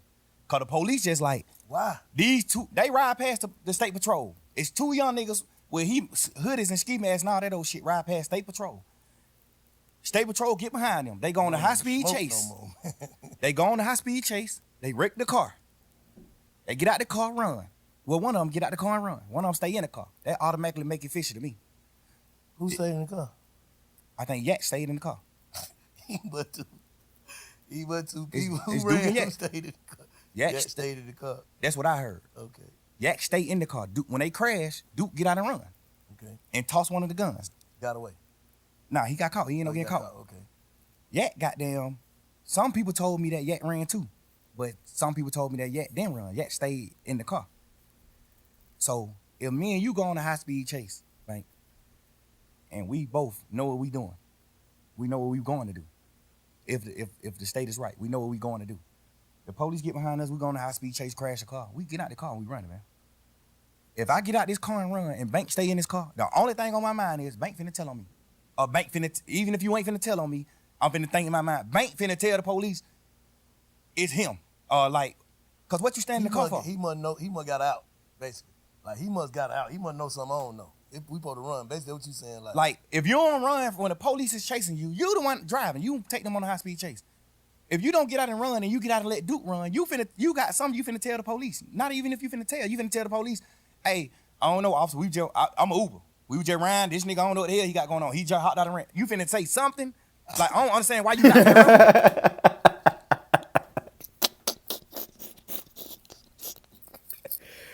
Hey, this nigga thug funny as hell, bro. This nigga thug funny as hell. He acting like this nigga, yeah, ain't got it. I feel what he's saying, though. I feel what he's saying. Like, nigga, if you don't beat feet when we beating feet, why the hell you ain't beating feet? What you finna do? Like, in reality, he right. Like, you finna say something. You finna tell the police something. You finna have some type of story of why you ain't running. You feel me? But, nigga, dude got the option to not say nothing and just goddamn eat it to the face. But, Paul, you feel me? Nigga got the option to just take that shit, and not say nothing. But I feel thug he say that, like, bro, like, nigga, you finna say something, nigga. Why the hell you ain't running, nigga? Why the hell you ain't trying to get out of here? You feel me? You was okay with going to jail, like, yo, nigga, funny as hell. Which is not bad, and that ain't really bad to me. Cause if you could spend 12, you can spend them. If me and you go on a high speed chase and I hop out and run and you don't, all you can say is shit. Man, I know that young nigga from the hood. I don't even really know his name. Man, that young nigga told me to drop him off at the girl house, man. I was on the way home. I was finna drop this nigga off at the girl house, man. When goddamn y'all got behind me, but I know I can't go to jail, but the young nigga got a gun, but I know I can't go to jail. So I just went on a high speed chase. Like, you know, it's ways you could flip it and then and make it good. Like, all right, cool. I understand why you sat in the car. If you can flip it, you can flip it.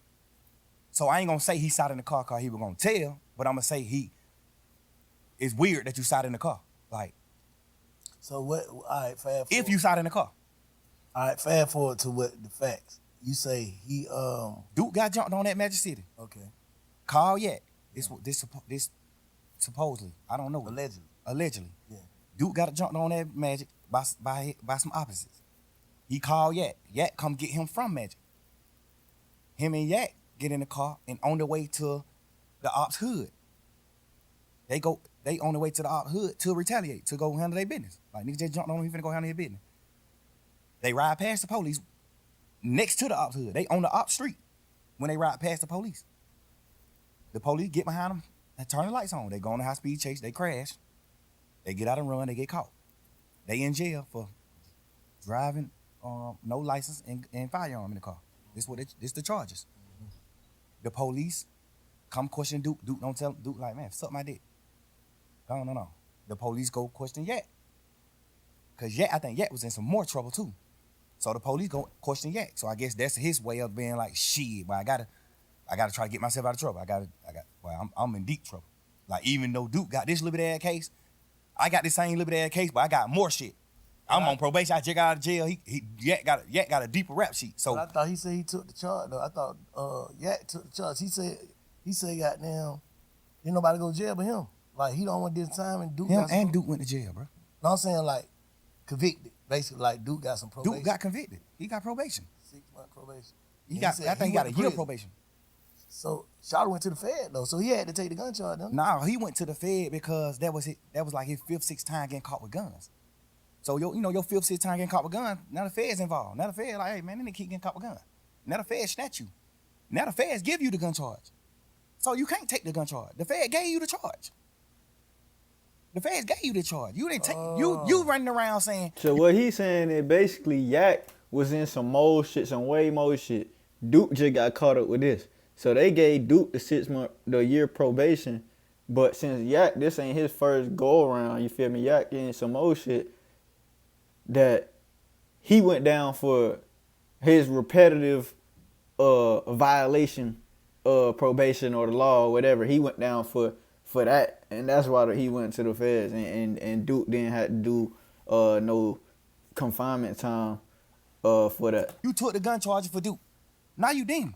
In your interview, you said the gun was my gun, but I gave it to Duke. Everybody know in a court of law, if you say, hey, this is my brick, but I gave this motherfucker to a bank, whoever is in possession of this brick, that's who brick it is. That's a fact. Whoever in possession of this gun, that's who gun it is. I don't give a fuck. You can tell the police 1,000,000 times this your gun. Duke get caught with this gun, this motherfucker is Duke gun. I promise you that. That's how they go. So the Fed snatched him. And when the Fed snatched him, his charge in the Feds was the gun charge. it's because he had more than one, but like Yeah, the Feds just were on him. Like, we on him. He keep getting caught with a gun. He done beat murder charge, all type of shit. He done beat murder charge, all that. So the Fed already on him. He get caught with take the stand. Why? I'm saying, so Duke didn't go to trial. That's why he ain't. No. The thing about it is, I don't know if this true or not, but Yak told Duke, man, just take the little probation shit. And I feel like he told Duke that because he didn't want his interview to come out. Because if Duke go to trial, you got to take the stand. It's a part of your plea. So you tell Duke, man, take the probation. Shit ain't nothing but a year probation. Take that shit, man. You tripping. Go on forward with your life, man. So Duke take the probation thinking like, shit, my brother took the charge. I'm gonna take the probation for even being around it. They just charging Duke with it. So they give Duke a year probation. Duke take the probation. Word in the street is Yak told Duke to take the probation. I don't know how true that is or not, but a lot of people that said Yak told Duke to take that probation. A lot of people, reliable sources, said that Yak told Duke to take the probation. I feel like he told Duke to take the probation because if he didn't, he was gonna have to take the stand on him. And he didn't want to take the stand because he already got to go to jail. So you saying he would have took the stand if the Fed wouldn't have picked it up, basically? Yes. If Duke, no, it don't matter if the Fed pick it up or not. If Duke go to trial, if Duke don't take the plea, Yak got to get on the stand and Duke trial. That's his plea. His plea was this and this. You get out of jail. You do this. You do this. But if Duke go to trial, when Martinez want to go to trial, you must take the stand and speak truthfully about what you told us in this interview. That's his plea. If Duke go to trial, he got to get on the stand. That's Yak plea. And if he would have took it and he got on trial, what they would have did? That would have fucked the case up or something? Who? That would have hurt the case? Like If Duke would have went to trial, Yak would have had to take the stand. Duke would have got fried. What the hell you mean? In the goddamn interrogation, Yak told exactly what happened. Yak told, hey, man, I ain't even finna play with y'all in here, man. I'm gonna just tell y'all the truth. That's what happened. That's what he say in the interview.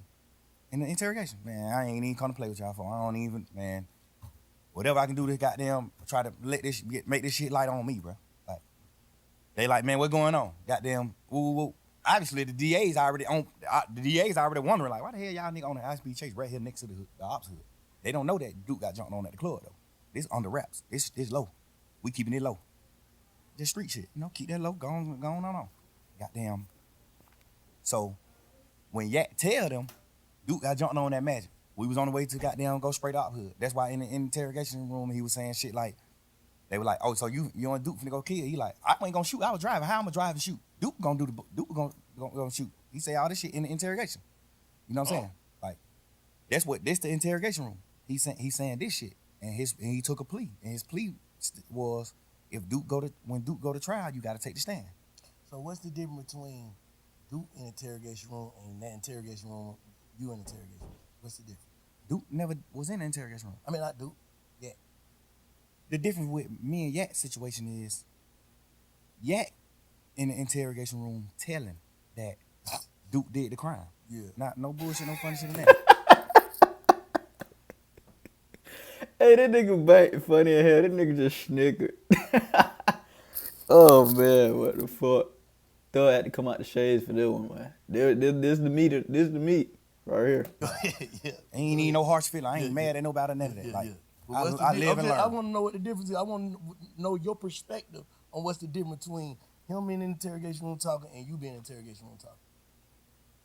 The difference is he told that Duke was locked up for these crimes. He told the police what Duke did. Mm-hmm. Like you told on Duke. That's the difference between his and mine. I didn't tell on Roscoe. I tried to free Roscoe. I'm saying Roscoe didn't shoot at the bus. Yeah. we be serving these niggas when they come to Atlanta. He ain't shoot at this bus. They ain't beefing. Yeah. That's what I'm telling the police. Yeah. Any street nigga in the world gonna understand that. Any street nigga in the world not finna say, oh, I read it, or I did what wrong. No nigga. But what about the niggas who feel like you don't supposed to mention other niggas' name in front of the police though? The police mentioned the names. I just gave them my stories. Okay. The police mentioned their name. I ain't bring no nigga name up in the interrogation. The police mentioned these nigga name. I brought Guap name up, but I brought Guap name up to talk about my dealings with Guap. Like, I'm signed to Gucci. I'm not signed to Bird. Yeah. That's why Guap name came up. You know what I'm saying? I ain't bringing no nigga name up. You acting like I'm in this motherfucker saying, oh, Big Bank Black, a nigga who the police don't know. I'm naming Superstar. The police know every one of these niggas. You acting like I'm bringing the nigga name up there. I ain't saying you. I'm just saying, I ain't saying you. I'm saying like the world. Y'all acting like I'm goddamn bringing up a nigga name, putting a nigga on the police radar. Man, I'm talking about full-blown superstars. I'm talking about signing. I'm signed to Guap. What the fuck could I do to get Guap in trouble? By saying I'm signed, I was signed to him. Like, what the fuck can I say about to get Birdman in trouble? Saying that Birdman and Wayne got a problem, not Roscoe and Wayne. But can a nigga take that as you giving them you pushing it off on Bird? Like that's a motive? All right, check that motive. No, because the work. See what Bank saying? That's real. See, a thug said in the interrogation, and he saying Birdman and Wayne got beef, and Wayne bus just got shut up. That could be like saying Birdman, that gave Birdman motive to orchestrate that hit on, or do the hit on Wayne. You feel me? So, Bank digging deep now. We finna get to it. Let's see what Thug got to say about that. At that point, it was already on fire. You gotta understand, Wayne had already said, they fuck nigga over my money. This shit was on the internet. He already said, fuck Thug. A nigga wear a dress, man, you don't listen to nigga music. He already did all this shit he did. So this shit already in the public. This shit in the public eye. I'm not sitting here telling them nothing, giving them something to go with, a story to go with. I'm in this motherfucker saying, man, y'all, what you talking about? Like, what the problem is with Bird and Wayne? You know what they saying the problem is? They saying that Birdman, they paid him. Mm-hmm. Like, what the fuck is you talking about? Yeah. Like, you know that. Even though I feel like, personally, I shouldn't even been saying that, because y'all already know that. Yeah. So why do I got to sit in here and reiterate that? But, you know, you just a young nigga. You just in this motherfucker thinking you flim-flamming these folks. Yeah. But the difference is, I'm telling these niggas my partner ain't committed the crime that he in jail for. And a nigga like, telling the police that Duke committed the crime that he in jail for. That's the difference. Bank, how you feel about that? You feel me? In my opinion, I ain't listened to the whole interrogation, but in my opinion, matter of fact, I ain't gonna get my opinion yet. Let me hear what Bank say. Me asking you, do you understand the difference? I understand the difference, but like I said, Slime, I told you this, like, you know, looking at it from the side is like, why would you tell that lady, take your number? If you look at the whole interview, and I'm gonna put not the audio, I'm gonna put the video out so you can see the actual video too. I told the lady to take my number on some flirtatious shit. Like, we just flirting. When we first come in the room, I was flirting with off top, all this shit on video. When we come in the room, I'm flirting with her. When we sit down talking, she's sitting at the table. I'm talking to her. I'm flirting with this bitch. Not meaning to call her no bitch. I'm flirting with this lady. Like, and at the end of the video, when everybody getting up and leaving out the room, I'm still talking to her because she getting up late. Like, she still like getting her shit together and getting up. Like, well, all right, goddamn good talking to you, woo, woo, woo. And I'm like, man, you don't know anything, get my number, baby. I make promises. You know, I'm just flirting with the lady. Obviously, the world gonna look at it how they want to look at it. But that's wrong shit to say, Slime. Just looking back. No, he ain't say it like that. He skipping. He ain't say it like that. He ain't say like, get my number, baby. I make promises. He ain't say it like that. Shawty said, anything you want to know, just ask me. I made promises, just don't tell the world. And then they was like, I don't got your number. You feel me? So you can't just try to kick it like you just, man, baby, take my number. No, it wasn't like that. I think Bank about to check him on that. Don't you feel like that's the wrong shit to say? I feel like that's the wrong shit to say if I was saying it for the reason, if I was saying it for another reason. I'm saying hearing it. Hearing it. I'm saying obviously. you hearing it, what that shit sound like. Damn, I understand that. Right, I understand what it sounds like. Yeah. Because I'm mad at niggas for saying shit like that to the police. But the difference about me is. And that's the big problem. That's the big problem. This is why he in the situation he in right now. Because he mad at other niggas for doing the same shit that he did. You feel me? That's why everybody is on his ass right now. They not letting up because they like, oh, you turned the whole industry against all these niggas. You feel me? For even just sitting down and talking to the police. So many times you said you shouldn't even talk to the police. But then you went and did that and you want us to give you a pass. You feel me? You want everybody to read in deeper. But that's the same thing other niggas saying. Other niggas saying, hey, I got a story and I need y'all to read in deeper. Don't just skim over the top and call me a rat. I want y'all to dig in deeper and see like what I actually say. Did I actually tell on somebody? Did I actually get somebody arrested? Did my name on black and white? Did I actually take the stand? Dig in a little deeper.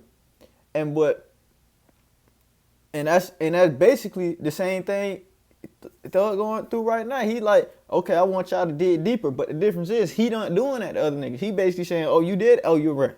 You know, oh, you did? Oh, you're right. You feel me? But then with his situation, he telling police take his number. He sitting down talking to the police for 2 hours. I ain't listened to the whole interrogation, so I don't know exactly what was said. I only seen the highlights, the clips. But then he's saying, okay, y'all dig a little deeper.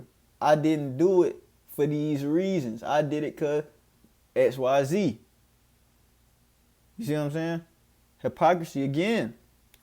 In that interrogation, did I tell the police for you to think that I'm saying, if y'all want to know anything else, get my number? I didn't tell them nothing. For me to even say, if you want to know anything else, get my number.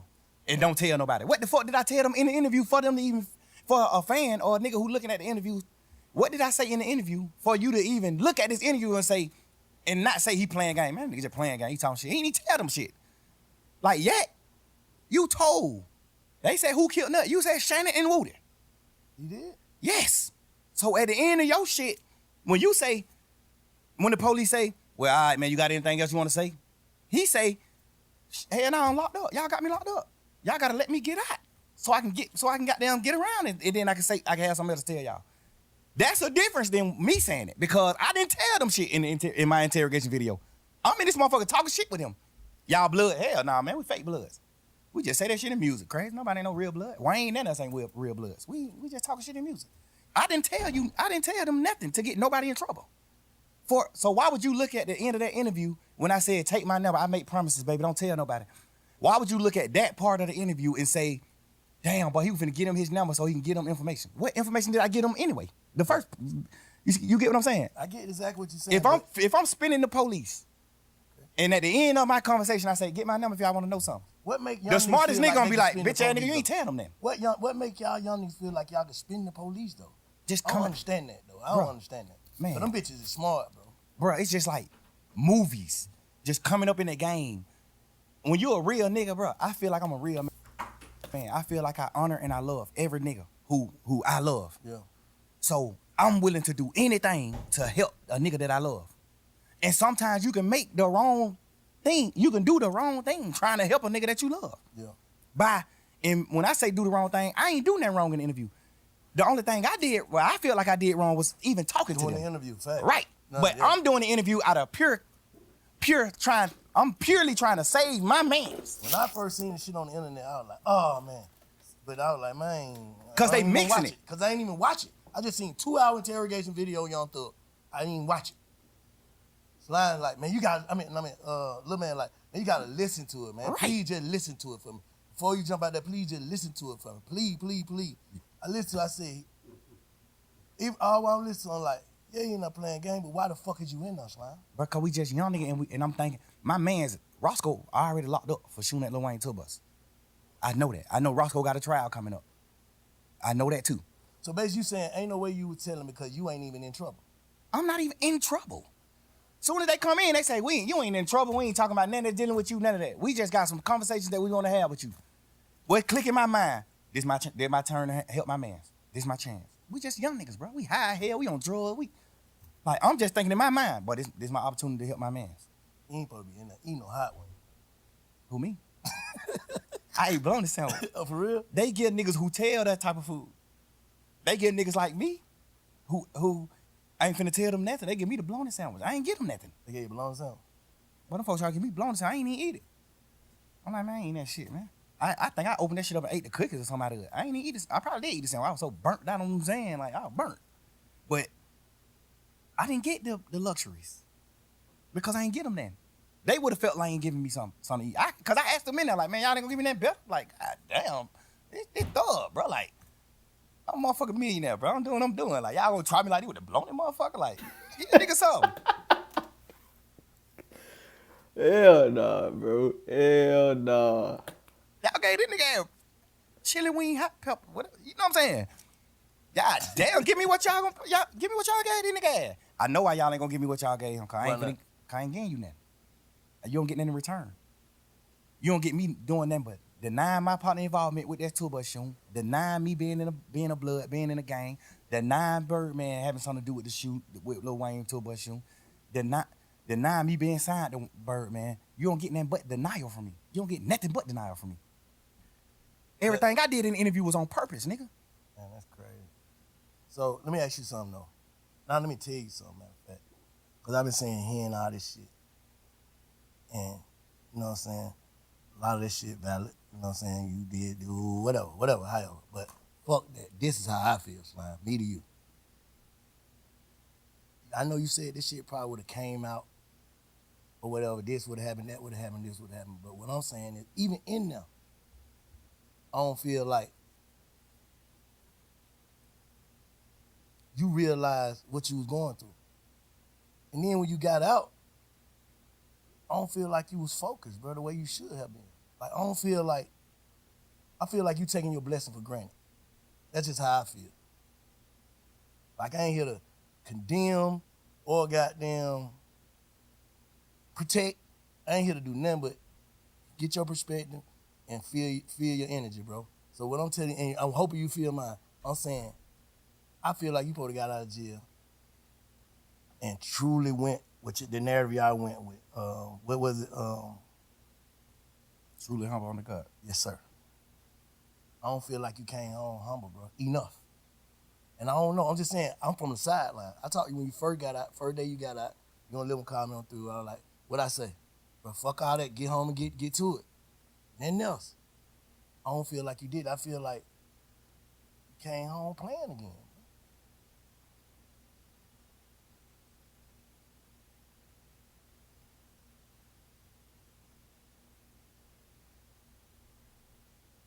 I don't need, me personally, I don't know, Bank.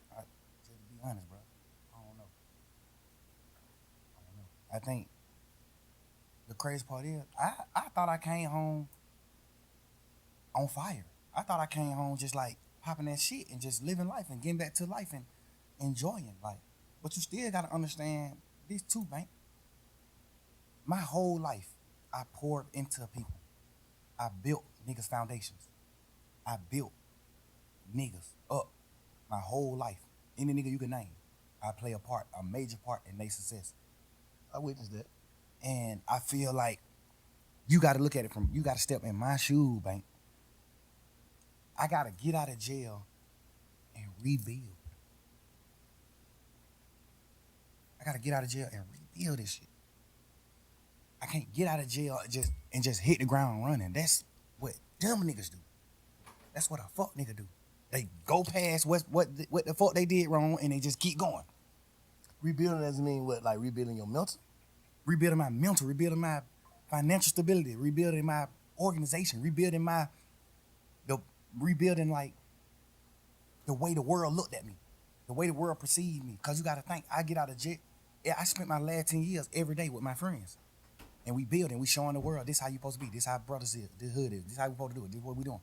So I get out of jail, now I don't got them friends no more. So I just get out of jail. I'm used to being with them. My last 10 years, I've been with them every day. So I get out of jail, now I gotta learn how to not be with them. And not because they dead or they went to prison or they did it, because they betrayed me. I can't just get out of jail just going forward, bro. Like, I thought I was though. But this situation at hand just let me know, like, damn, you ain't going forward. You wasn't going forward. But then I look at it like, damn, why I ain't going forward and not going forward like success? Because I don't look at them niggas like they successful. Why ain't moving on? Why I ain't moving on? And I think like, because I got to rebuild. So do you think watching a nigga look as if they like Gunna, You think watching Gunna look as if though he ain't hurting about this shit or moving on, that shit hurting you even more? You don't like the word hurt. I see how you looked at that. But a nigga gotta know when they hurt, bro. Cause the only thing you're explaining is you talking about betrayal. Those words bring heartbreak. Yeah, but bro, we gangsters, bro. We men, bro. We bosses, bro. Ain't no such thing, bro. I cried on the internet about that. Give a fuck. I ain't that gangster. I know, Nigga, our heart is fragile. Cause look, and I said this, and I just seen on, I don't listen to all them jail calls too. I'm Yeah. like, man, what the hell this nigga talking about today? But I said, I listened to that motherfucker, and you said something like, cause I had already told Lil, I said, bro, the reason why Slime, and it's just me, I could be tripping. The reason why Slime ain't fuck with Gunna, cause he already done put the word out and stamped it to niggas, and he gotta stand with these niggas. Not saying it's right or wrong, it's like, shit, how the hell I'm finna make these niggas fuck up their friendship or whatever, they camaraderie with the nigga, and then I come home. I feel, and then I ain't never told you this. I talked to Gunna when he first got out of jail. I was trying to get an interview with him. He like, man, I ain't worried about none of these niggas saying, I know my brother in that box fucked up. I was just in that motherfucker fucked up. That nigga mind ain't right. Whatever. I don't give a fuck if he is telling these niggas fuck me. If it ain't fuck me when he get out of jail, they're my brother. You know what I'm saying? I love that nigga. I know he love me. He knowing I wouldn't have did that shit. I triple asked them folk, is this gonna affect my brother? That's what he told me. I took it for face value. That's what he told me. That ain't the truth. All right, I'm just telling you. I'm on the outside looking in. I'm just telling you what he said. That's what he said. He said, Oh, I ain't saying that the truth he said. I'm saying, yeah, that's what he said. He like, I'm just waiting on his word. I don't know, cause his lawyer could have told him. His lawyer could have fed him some bullshit. My lawyer's just a real one. Brian, a real man. He gonna tell you, hey, this what we got strength at in this trial. This what we lack at. This what you fucked up at in this trial. This what you got their ass. So that's part of the reason why I took my plea. Cause he like, you gonna win the case 100%. You gonna get acquitted, but you can't get acquitted for the shit that they found in your house. It's in your house, the house in your name, everything. Like, even though it ain't your shit, they still got it. The law tell the jury you must charge the owner of the house with these items if it's in his house. So Brian always told me, like, this is where you gonna get convicted at. This is where I feel like you could get convicted at.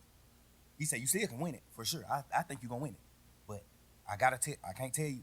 I can't be no bullshit like these other nigga lawyers. I gotta tell you, hey, this is where you strong at. You strong at. Hey y'all, I know we in this bitch for a minute. It's a good interview. I'm having a good time. I appreciate it if you hit the like button, hit the subscribe button, drop a comment. Let me know what you think. You think Big Bank dug enough? You think Big Bank really laid it on like how he laid on everybody else? Or do you think that this real? This real, and everything that he's saying is real, and everything he's saying is true. And Big Bang did a good job with the interview. I think Big Bang doing a good job with the interview. But I think we is brushing over the interrogation. I think we is brushing over that interrogation video a little bit without really digging in, because we gotta address the fact that he would have did that. He would have crucified anybody else that did the same thing. You feel me? And we got to address the fact that he being a hypocrite, right? I ain't saying Thug ain't got his reasons. I ain't saying Thug went in there and convicted somebody of a crime. But we got to address the fact that he wrong. He wrong. And for putting on this pushing this narrative that don't talk to police, you don't do this, you don't do X, Y, Z. And then he went ahead and did it himself, and then he wanted everybody to give him a pass. So, like I said, if you made it this far into the video, make sure you hit the like button, hit the subscribe button, hit the notification button so you can see any new videos that we watch here on the channel. But besides that, let's get back into it. Every corner of this case, except this one, the shit they found in your house, you not strong in that. No matter what. 9 times out of 10, you will get convicted of this. Now, I'm thinking about you saying, like, you had to rebuild, you had to move on, and niggas for 10 years. You had your partner that been with you 10 years, and then every day. But I used to see you and Gunna every day.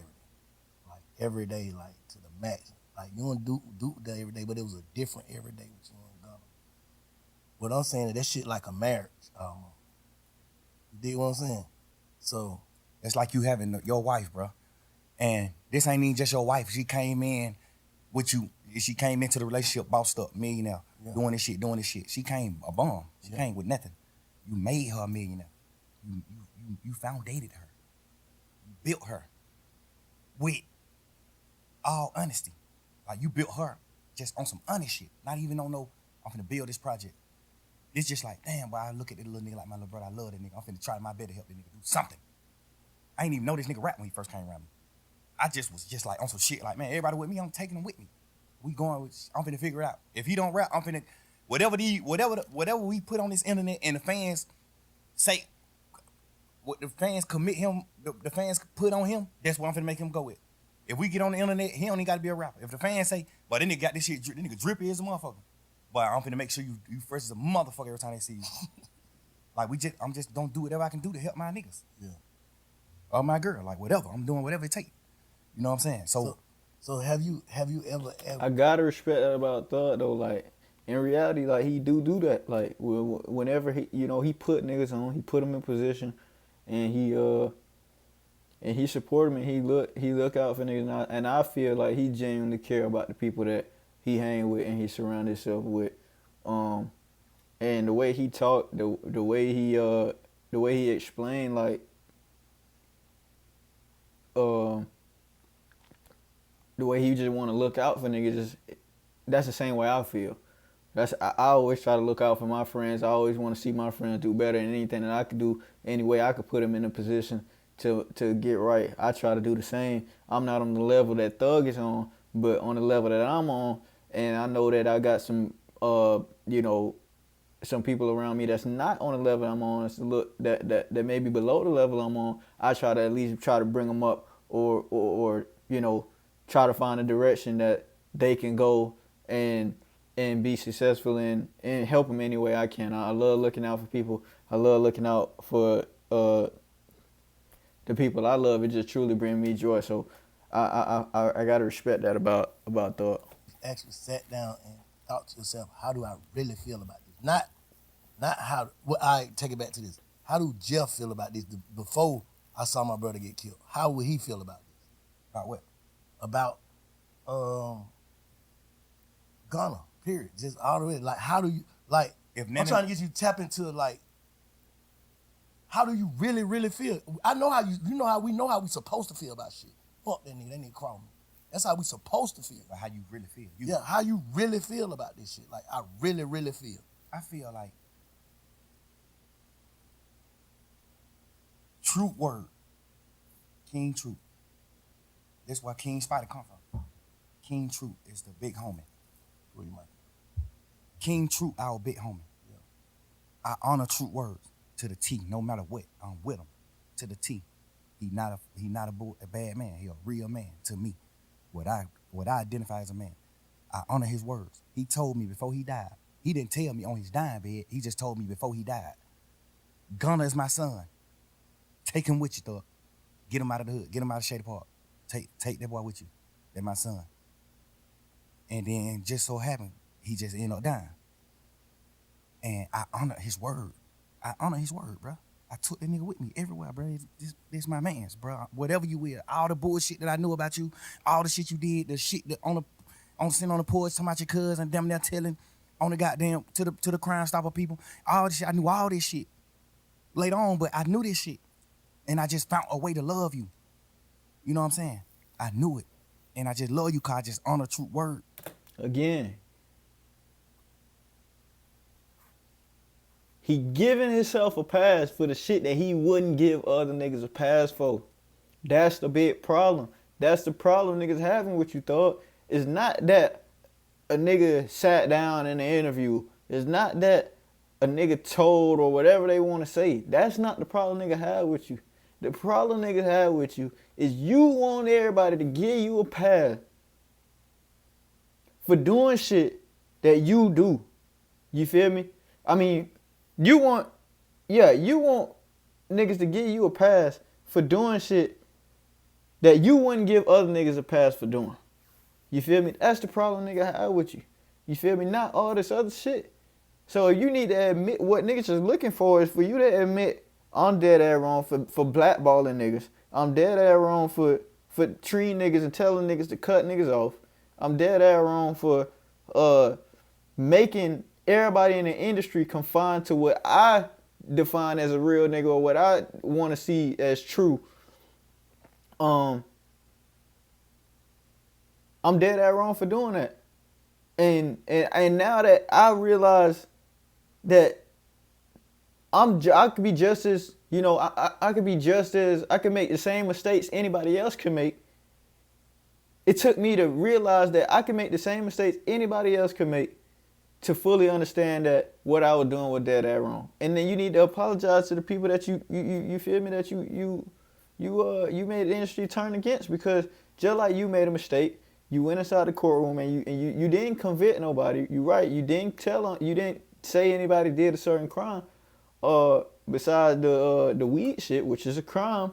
You feel me? They may not have charged you on the crime. It is a crime, but you feel me? You may not have got anybody in trouble, but you did go in that room and you did talk to them folk. You feel me? And you made a mistake. You said it. You made an honest mistake. And nobody is saying that you ain't make an honest mistake. You did make an honest mistake. But what we saying is that everybody else could have made a mistake as well. You only realize it's a mistake after you've done it. That's the thing with a mistake. You don't know that you're making a mistake when you're doing it. You realize the mistake after. So just because your mistake, you want to justify it as smaller than everybody else's mistake, when in reality, everybody's mistake should be treated the same. And that's all that niggas is looking for from you. Is like, look, bro, nigga look up to you, nigga respect you, bro, but you feel me? We respect how you feel and you got the right to how you feel, but one thing you shouldn't do is you shouldn't make everybody else's career go down the drain and shit like that, or everybody else's fake card go down the drain and shit like that just based on how you feel, or make other niggas turn against other niggas just based on how you feel. You feel me? That's what niggas really looking for from you. You feel me? And I feel like whatever, I don't know what Troop told you, but I know he told you something good. And I feel like you just didn't honor the word. You ain't honor that, bro. You ain't even honor brotherhood. We ain't even talking about truth. We just talking about brotherhood. We from the street, bro. You know how hard it is for us to become successful men? Make millions of dollars? If a nigga take me from where I'm at, sleeping on my mama's motherfucking couch, to making millions of dollars, I'm dying before I go against him. No matter what, I'm gonna die before I go against him. No matter what. I don't think he feel. Now, like I say, I ain't here to goddamn protect or condemn nobody. I don't feel like he crossed you though.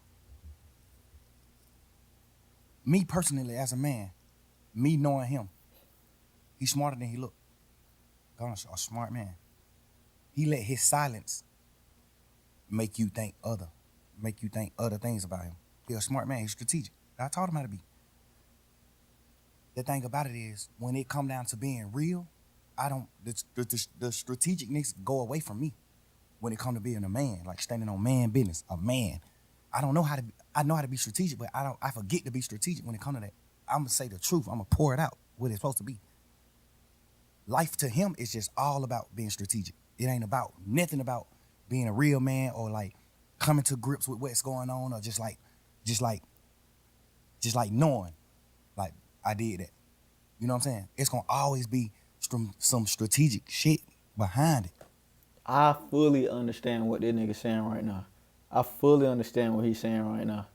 You feel me? Now I wonder, do you feel like you understand what he's saying right now? What he's saying is like, niggas smart. Niggas know what moves to make. Niggas always thinking what moves to make to be, you feel me? Niggas know what moves to make to get ahead, to move forward. You feel me? To prosper. But when it come down to your brother and the people that you care about, it ain't about strategy no more.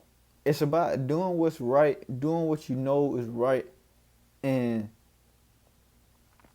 man, I ain't gonna count. He explained it well. Like, if you don't get it, you don't get it. But I can't explain it any better than he is. He explained the shit well. So like, it just came out the blue. You know, usually when niggas, if you the nigga you describing, you'd have been saw that though. So you saying this just came out the blue with that case? Or? Nah, but The crazy part is, bro, he done already did some shit that's a violation. Like, Don't nobody really know about it but me and goddamn Cash, XO, my brother. He already done did some shit that was a violation that I supposed to cut him off for. He already done did some shit where I was supposed to cut him off for. I just found a new way to love him. And I try to be how y'all live. I try to look at him from a different light and be like, maybe he ain't understand. Maybe he ain't know. I know he knew though. Maybe he ain't know. The only reason why I knew he knew is because he denied it. Instead of saying, damn, bro, I ain't even know. A nigga that don't know gonna say, damn, I ain't even know that. A nigga that know what he doing, what he gonna say?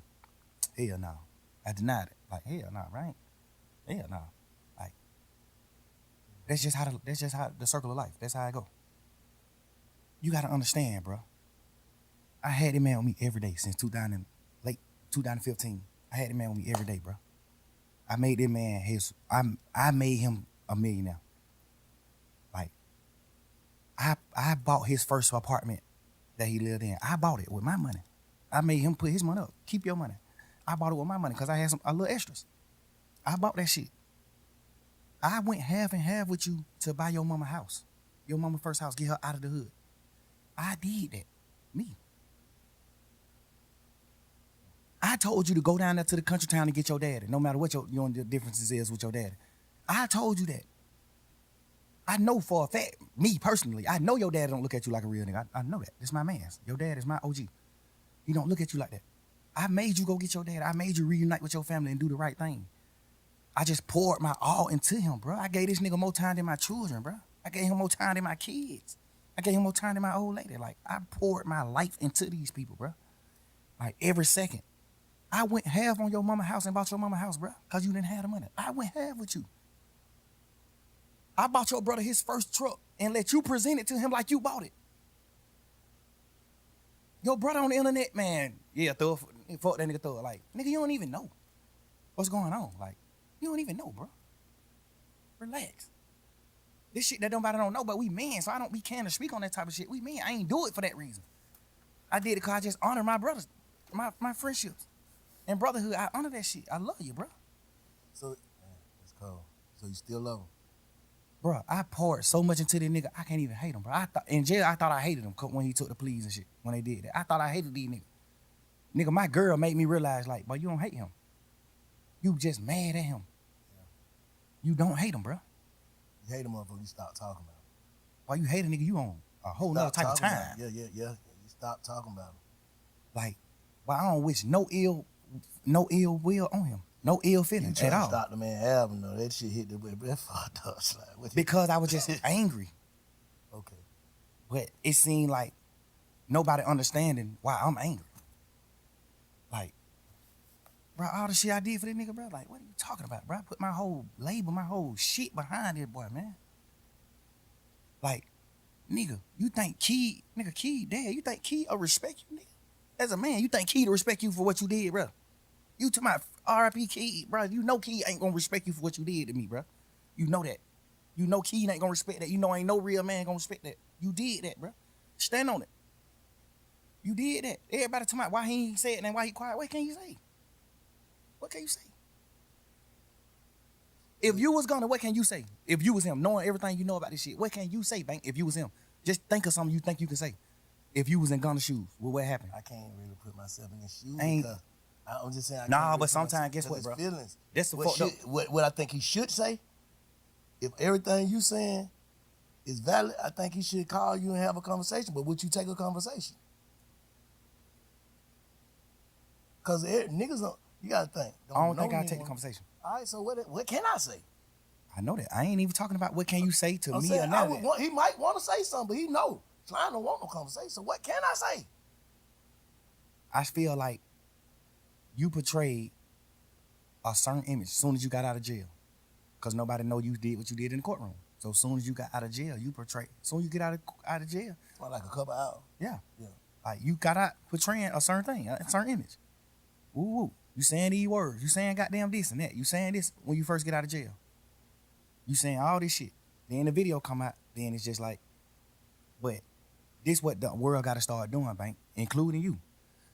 We got to start putting ourselves in people's shoes. That's why I said, if you were him, knowing everything that you know, what would you say? I probably would do the same thing, not say shit, because I'm knowing my man. I don't want to say nothing to the internet or to nobody else. I know that nigga don't want to hear this shit. No, but you gotta understand, the way you put it is almost like you. This interview is almost gonna be you telling him what he can go with. We ain't talking about that. We talking about fuck none of that. Nah, cause you gotta think. Like you gotta think. If he's sitting around saying like, damn, I'm telling him what he can go with. His move, his next move.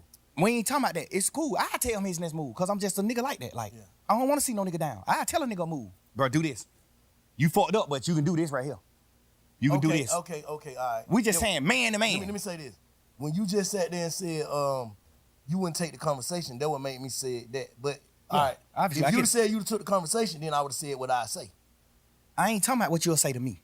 What you'll say about what you did. Okay, just say you'll say it to me. Hold up, what he said to me. I told you what he said to me earlier. That's what he said. The truth. You asked me what he said it already. I just told you. Yeah, I ain't never heard that. Yeah, that's what I'm saying. I just told you. He said, goddamn, bro, all these niggas on the internet saying whatever they saying, fuck that shit. I know my brother in that box, he ain't in the right head space. I know that nigga love me. He know I love him. I swear I would have never did nothing that I feel like it hurt this nigga, man. I'm just waiting till he get on. He gonna have to say fuck me. I understand all that. I feel like me being a man and we just talking about feelings and just putting it on the line. And he probably gonna be mad at me for telling you he said it, but he said it. What I'm saying is, I understand that.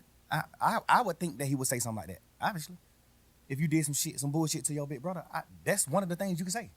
Bro, I got them, but these folk did it. These folk tricked me. You know what I'm saying? That's something you can say. That's any nigga. If you would have did what's wrong, if you would have did what Gunna did, you would have said the exact same thing. Bro, they my brother, bro. Like, bro, I'm just Wayne goddamn, but these folk tricked me. I ain't gonna cat. That nigga Thug, he keeping that shit too real. So I ain't gonna cat. I ain't never heard Thug really speak like this, you feel me? So listening to this podcast got me like, he really smart, bro. Like he really thinking, but he really the thing is he really stand on what he stand on. You feel me? He stand on what he stand on, and he honor that. You feel me? That's really what it is. So it's kind of hard for him to skim past. But just like what he telling everybody else to do, put theyself in other people's shoes, he got to put himself in other people's shoes. But he don't want to do that. He like, I'm not finna put myself in no other nigga's shoes because I wouldn't have did that. Feel me? If I was in their shoes. But you got to put yourself in their shoes after the fact. You feel me? Talking about none of that bullshit, none of that cap. We talking about man to man. Why did you do what you did? Cause I'm here. You wanna go home. Cause I'm here right now in this interview telling you why I did what I did. Cause I'm a man, nigga. If I'm wrong, I'm wrong. If I'm right, I'm right.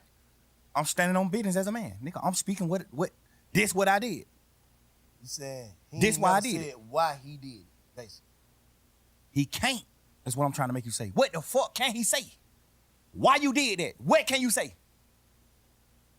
Besides some fuck nigga shit. What can you say? That'll make anybody in the world be like, I understand. What can you say? Nigga, I created you, nigga. Well, God created you, but I helped. I was a part of your journey. I've been with you the last 10 years. I spent more time with you than my girl, bro. I was around you more than I was with my fucking girlfriend, bro. With my kids. I done had them phone calls with my baby mama saying, man, you be with these niggas more than your motherfucking children, bro. You supposed to be smart enough, and I know you smart enough. You supposed to be a man enough. You supposed to be smart enough to say, I'm not finna do that. So I know all this shit this nigga sacrifice. I'm not doing it. In your mind, you taking that nigga fuck you. That's what it is. What else can it be? Obviously, you gonna say, well, I'm finna do what I'm finna do, and goddamn, I'ma just keep telling the world, man, and my brother, I love him.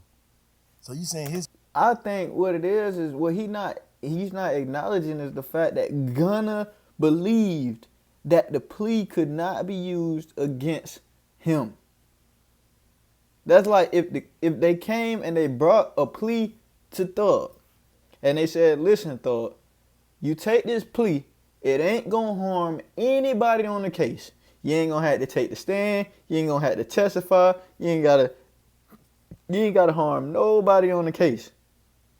None of this information, nothing that you sign off on is going to harm anybody on the case. This is purely for you. If you want to get out, you gotta just admit to X, Y, and Z. Now that I said it out loud, it makes sense. It makes sense. Because if he admit what it basically is like this, how it ain't gonna harm nobody on the case? Why would you be letting me go? A plea is like, you give us this and we give you this in exchange, right? So now I kind of see what Thug is saying is like, okay, so you took a plea, you basically admitted that we was a gang. There's no way that you that stupid that you don't know that this is what they trying to do during this RICO case is get people to admit that YSL is a gang so that they can charge the head leader with the leader of the gang, Thug in this case, with the RICO.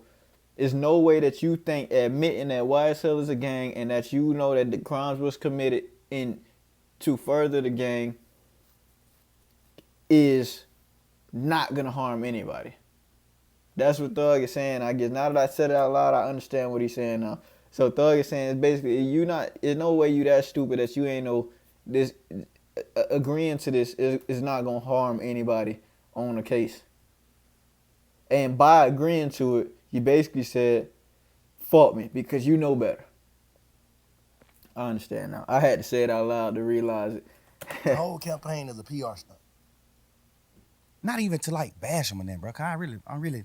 But that's what you saying. Yeah, I ain't even trying to. I'm just saying, like, I ain't even trying to bash my name, but it's like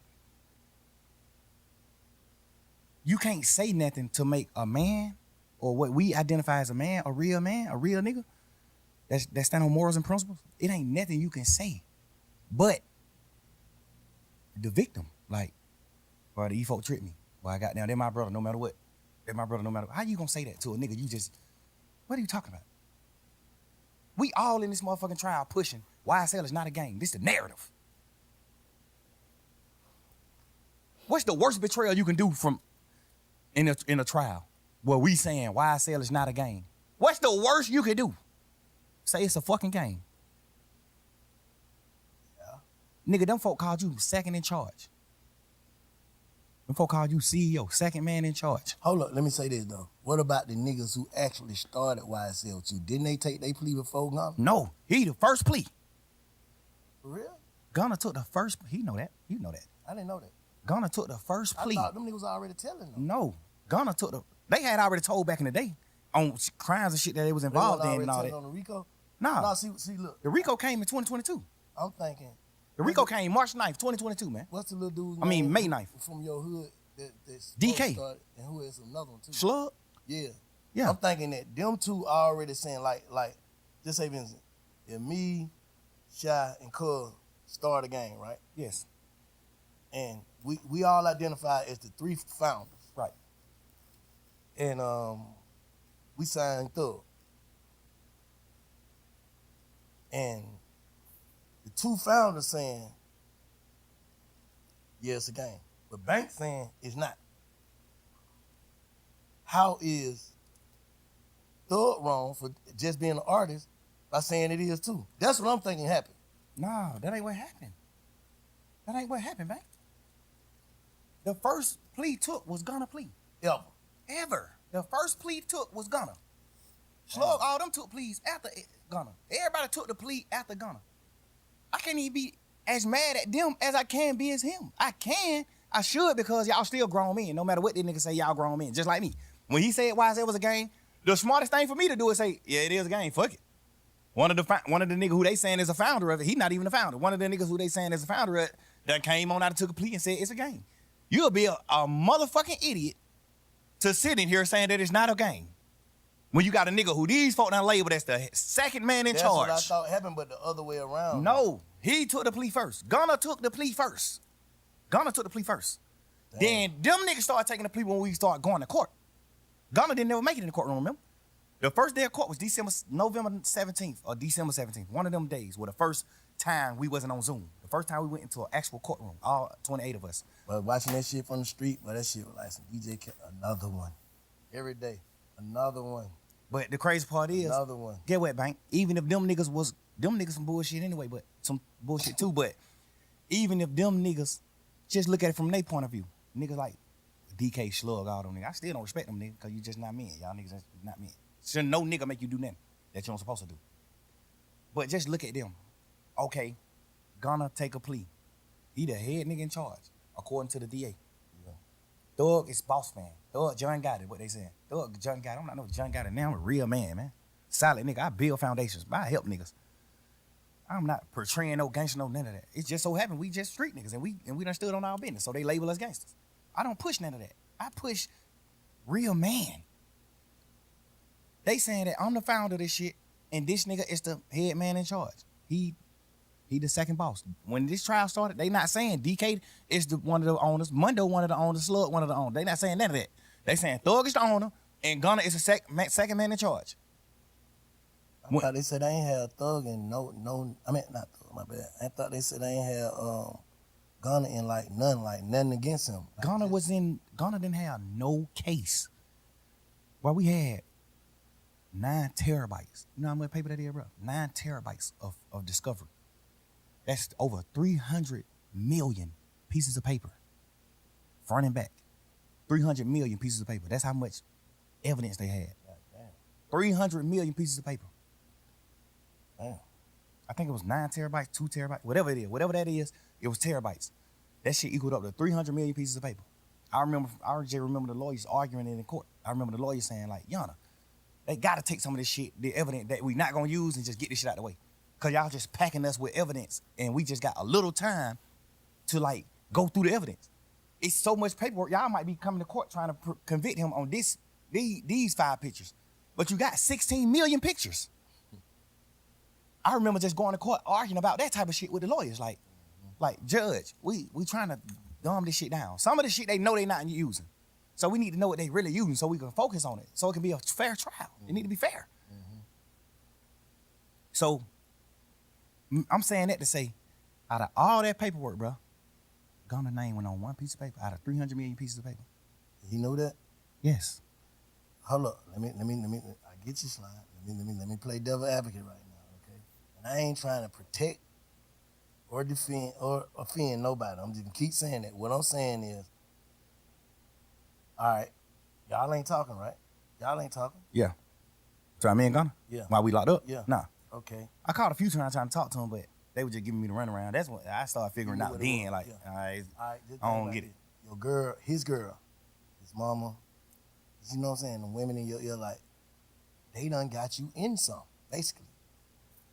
You ain't on no paperwork. So basically, it's just like when Umfum called his case and went to jail all that time for nothing. That's how he would probably feeling like, I ain't finna go to jail for nothing. I understand that. Okay, I'm just saying, like, I'm just putting that in perspective.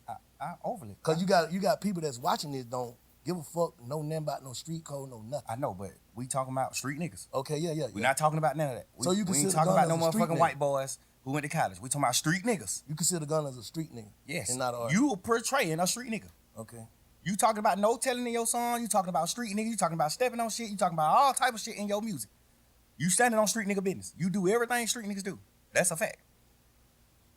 You are portraying a street nigga. If you're not a street nigga, don't portray it. You portraying a street nigga. Street nigga aneurysms. You portray every one of them. Nigga, that's a fact. I look at you like a street nigga. You my little brother. I love you to death. I look at you like a street nigga though. I don't look at you like a dork or no lame or none of that. I look at you like a fly nigga. You just kicking your pimping and doing this and that. But I definitely look at you like a street nigga. Okay, look, let me say this. And this is the last thing I'm gonna say, because I don't want to sound like I'm trying to defend no nigga. But can you look at it like, bro, you got it. You had to be in a fucked up mindset if you pled guilty knowing you wasn't guilty. Overly. That's one of the things why I always, that's why I'm at the point now where I'm like, I feel like my back against the wall and people ain't heard me out. So now I understand his point of view. Like, damn, that's why I say shit like, I would love to hear what he got to say. Cause then I can But you actually just don't want judge me to him. Tell it to you. Say it, nigga. Say it publicly. Don't tell You me. publicly said YSL is a criminal street gang and it must end. You publicly said, yes, ma'am, when they said, I know 3 or more co-defendants on this case. Well, 3 or more co-defendants on this indictment, which is the 28 niggas. I know 3 or more niggas that committed these crimes: murder, attempted murder, aggravated assault, damage to property, shooting at houses, petty car thefts, armed robberies. You said, I know 3 or more people on this indictment that has committed these crimes. Publicly. They asked you that in the courtroom. You said, yes, ma'am.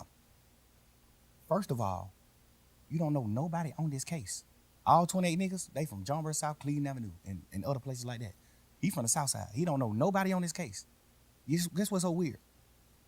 Out of all 28 people on this case, all you know is 3 niggas. Me, Gunna, and Duke. That's the only niggas you know on this case, Gunna. So when you said, yes, I know 3 or more niggas that committed these crimes, who the fuck is you talking about? Me, Gunna, and Duke? Because we the only niggas you know anyway. I know you could have been talking about anybody. It's cool. But just so happen how the dice roll, you don't know nothing but 3 niggas. So who the fuck you could? Like, if he would have went to trial, the state, if his shit was getting used in trial, which it was, unless I got out the case, his plea agreement was gonna get used in trial. I know they saying like, oh, he ain't had to get. I thought an Alfred plea don't mean that. Yes, he had to get on. He ain't had to get on the stand. You know they pushing all those narratives. He ain't had to get on the stand. He wasn't gonna testify against nobody. Yes, he was. If you look at the end of his plea, that shit say this plea agreement could be presented in trial, and if any questions come up about this plea, however they wrote it, if anything come about this plea, you must come testify truthfully about what you said in this plea. Nah. Nigga, look, every one of they plea said that, except mine. Every plea said that except mine. In Lil 9. Every one of them nigga who took a plea in the beginning of that trial, plea said that. Duke plea said the same thing. Oh, you ain't got to get on the stand. Duke had to get on the stand. The week the case was over with, Duke was getting on the stand that week. The week all of us went on and took our pleas at the end of the trial. Duke was getting on the stand that week. Duke was outside the courtroom, sitting on the bench, waiting to get called in to get on the stand. So how Duke did what right then? Because he didn't say YSL was a gang. He only said, when y'all put Duke on the stand, Duke can't send nobody to prison. Duke plea only saying that a nigga told on him. Okay, I'm right. Wasn't nobody on that case but Duke and Yak. Only thing Duke plea said was, this nigga Yak told on me, and I'm just agreeing to it. Because if I don't agree, I'm gonna have to go to trial and Yak gonna get on the stand on me. But then, see, the technicalities come into play. Because technically, you take the stand in any way, shape, or form, you a snitch. You feel me? And if that would have happened, if anybody else, let's say, and I'm just using an example. Let's just say, Lil Durk had to get on the stand, or not. Let me use Lil Durk. Let me use somebody that they wouldn't even, play favoritism. Let's say Offset had to get on the stand. You feel me? Or Sauce Walker had to get on the stand and say something like that. They would have said, Sauce Walker, all right. He took the stand. No matter what happened, he took the stand. You feel me? And so again, problem is, you saying Duke not we know. You could dig into the technicalities all day and we could figure out who really incriminating somebody and who really getting somebody locked up by what they doing. And then we could label them, snitch, rat, whatever. But the culture that you created or the culture that everybody else pushing, you feel me, because of you, is that no matter what, if you do X, Y, Z in any way, shape, or form, you a rat. So it's very hard for you to turn around and now you want everybody to give you all these technicalities. Well, technically, Duke didn't have the end. Technically, no, they did it. Dead wrong, rat. Label, snitch, label. See what I'm saying? So now that you come in the realization that you've been through the situation and now you feeling how everybody else feel when they like, well, I had to do this because of this, but I didn't really send nobody to prison, so I'm not really a rat. You feel me? Now that you've been through it and you see what niggas saying, you gotta apologize. You owe niggas an apology. You owe niggas an apology for that shit now. So he gotta take the plea. The thing I don't respect about Yak is, before we knew Yak told, when Duke took the plea, I was pushing the narrative like, that fuck nigga Duke did what wrong. Like, damn, but my best friend? Why Duke you do that? I'm pushing that shit every day in trial, every day. Yak sitting right here with me, bro, every day. Yak, my little brother, I love this nigga to death, bro. I got this nigga mama house. The house this nigga mama living in right now, I paid for this house. Bro, you sitting right here with me every day, bro, face to face in this trial. Me, you, and Shannon, the last 3 niggas on this trial. And Lil Quay, them, I mean. Me, you, Shannon, Lil Quay, and Lil Rod. We done got down to 5 deep, 6 deep. You know how we is in this motherfucker. Man, back against the wall. Fuck that, nigga, we rocking. Fuck these niggas. These niggas left, we gone. Fuck that. We rocking. You sitting in this motherfucker every day with me, 2 years straight after them folk took their plea. And you let me paint this narrative to you, Shannon, and you agreeing with the narrative that Duke told on you. We sitting back in the back of this courtroom when we on trial every day. I'm coming back in the courtroom. We coming back from in the courtroom. When we leave out the courtroom, we go in these little cells behind the courtroom. Mm-hmm. We sitting in these cells. I'm in these cells. We just talking like men, like brothers. Damn, boy, that nigga Duke, bro, I can't believe Duke, bro. I kind of can get it with Yak. I mean, with Gunna, cause he done betrayed me before. So I kind of get he'll betray me. But I'm looking at Duke, like, Duke my best friend. Duke been with me the last 20 years. Like, you my best friend. I'm from John Burr South, you from John Burr Road. Duke my mans. Duke name tattooed on me. Duke my mans. Gunna too, Yak too. These my boy. Like, these my boys. You sitting in this motherfucker every day, and we in this cell crying to each other and talking like, damn, boy, these nigga really betrayed her. These nigga left her, bro. This nigga Duke now fucking, cause Duke plea sound crazy. Duke plea saying, yes, I got jumped on that Magic City. Yes, me and Yak went to go retaliate and commit murder on the opposites. Yes. So Yak still on the trial with me. So I'm looking at it like, Duke, you took that plea and said that? Fuck, nigga, you did that? Why you just told on Yak? I'm sitting in this motherfucker every day. Oh God. Hey, oh God. Hey, I'm just trying to put myself in Shawty's shoes, bro. Like, I can just imagine, like, he not knowing what's going on, and he like, man, damn, dude. Fuck, nigga. Damn. With Yak every day. I'm sitting in this motherfucker with Yak every day. I'm like, what damn, this fuck nigga Duke just crossed you like that, bro. This nigga Duke just got you shit. Yo, I don't mean to lie. I don't mean to lie, bro. I swear to God, I don't mean to lie, bro. But it's just because I know that nigga didn't do that shit. You feel me? And that he was just trying to, like, come on, bro. Like, that shit lame as hell. Prison, bro. You going to prison yet? But Duke just got you sent to prison, bro. Damn, Duke. This fuck nigga sitting in here with me every day saying, man, fuck that nigga. Man, fuck them nigga, bro. We gotta goddamn, when we get out of this shit, we make it out of this situation, bro. We gotta go forward, and it's just us. We ain't hang with none of these niggas. We ain't fuck with these niggas. Fuck these niggas. Bro, these niggas told on me, bro. These nigga did that, bro. Damn. Every day. We did this shit every day for about just under 2 years, bro. We was on trial every day. The whole time, when them niggas took the plea, the whole time from that day forward, we just sit in this motherfucking cell just going through it every day. Like, damn, but these nigga did that. Knowing damn well the whole time you told on Duke.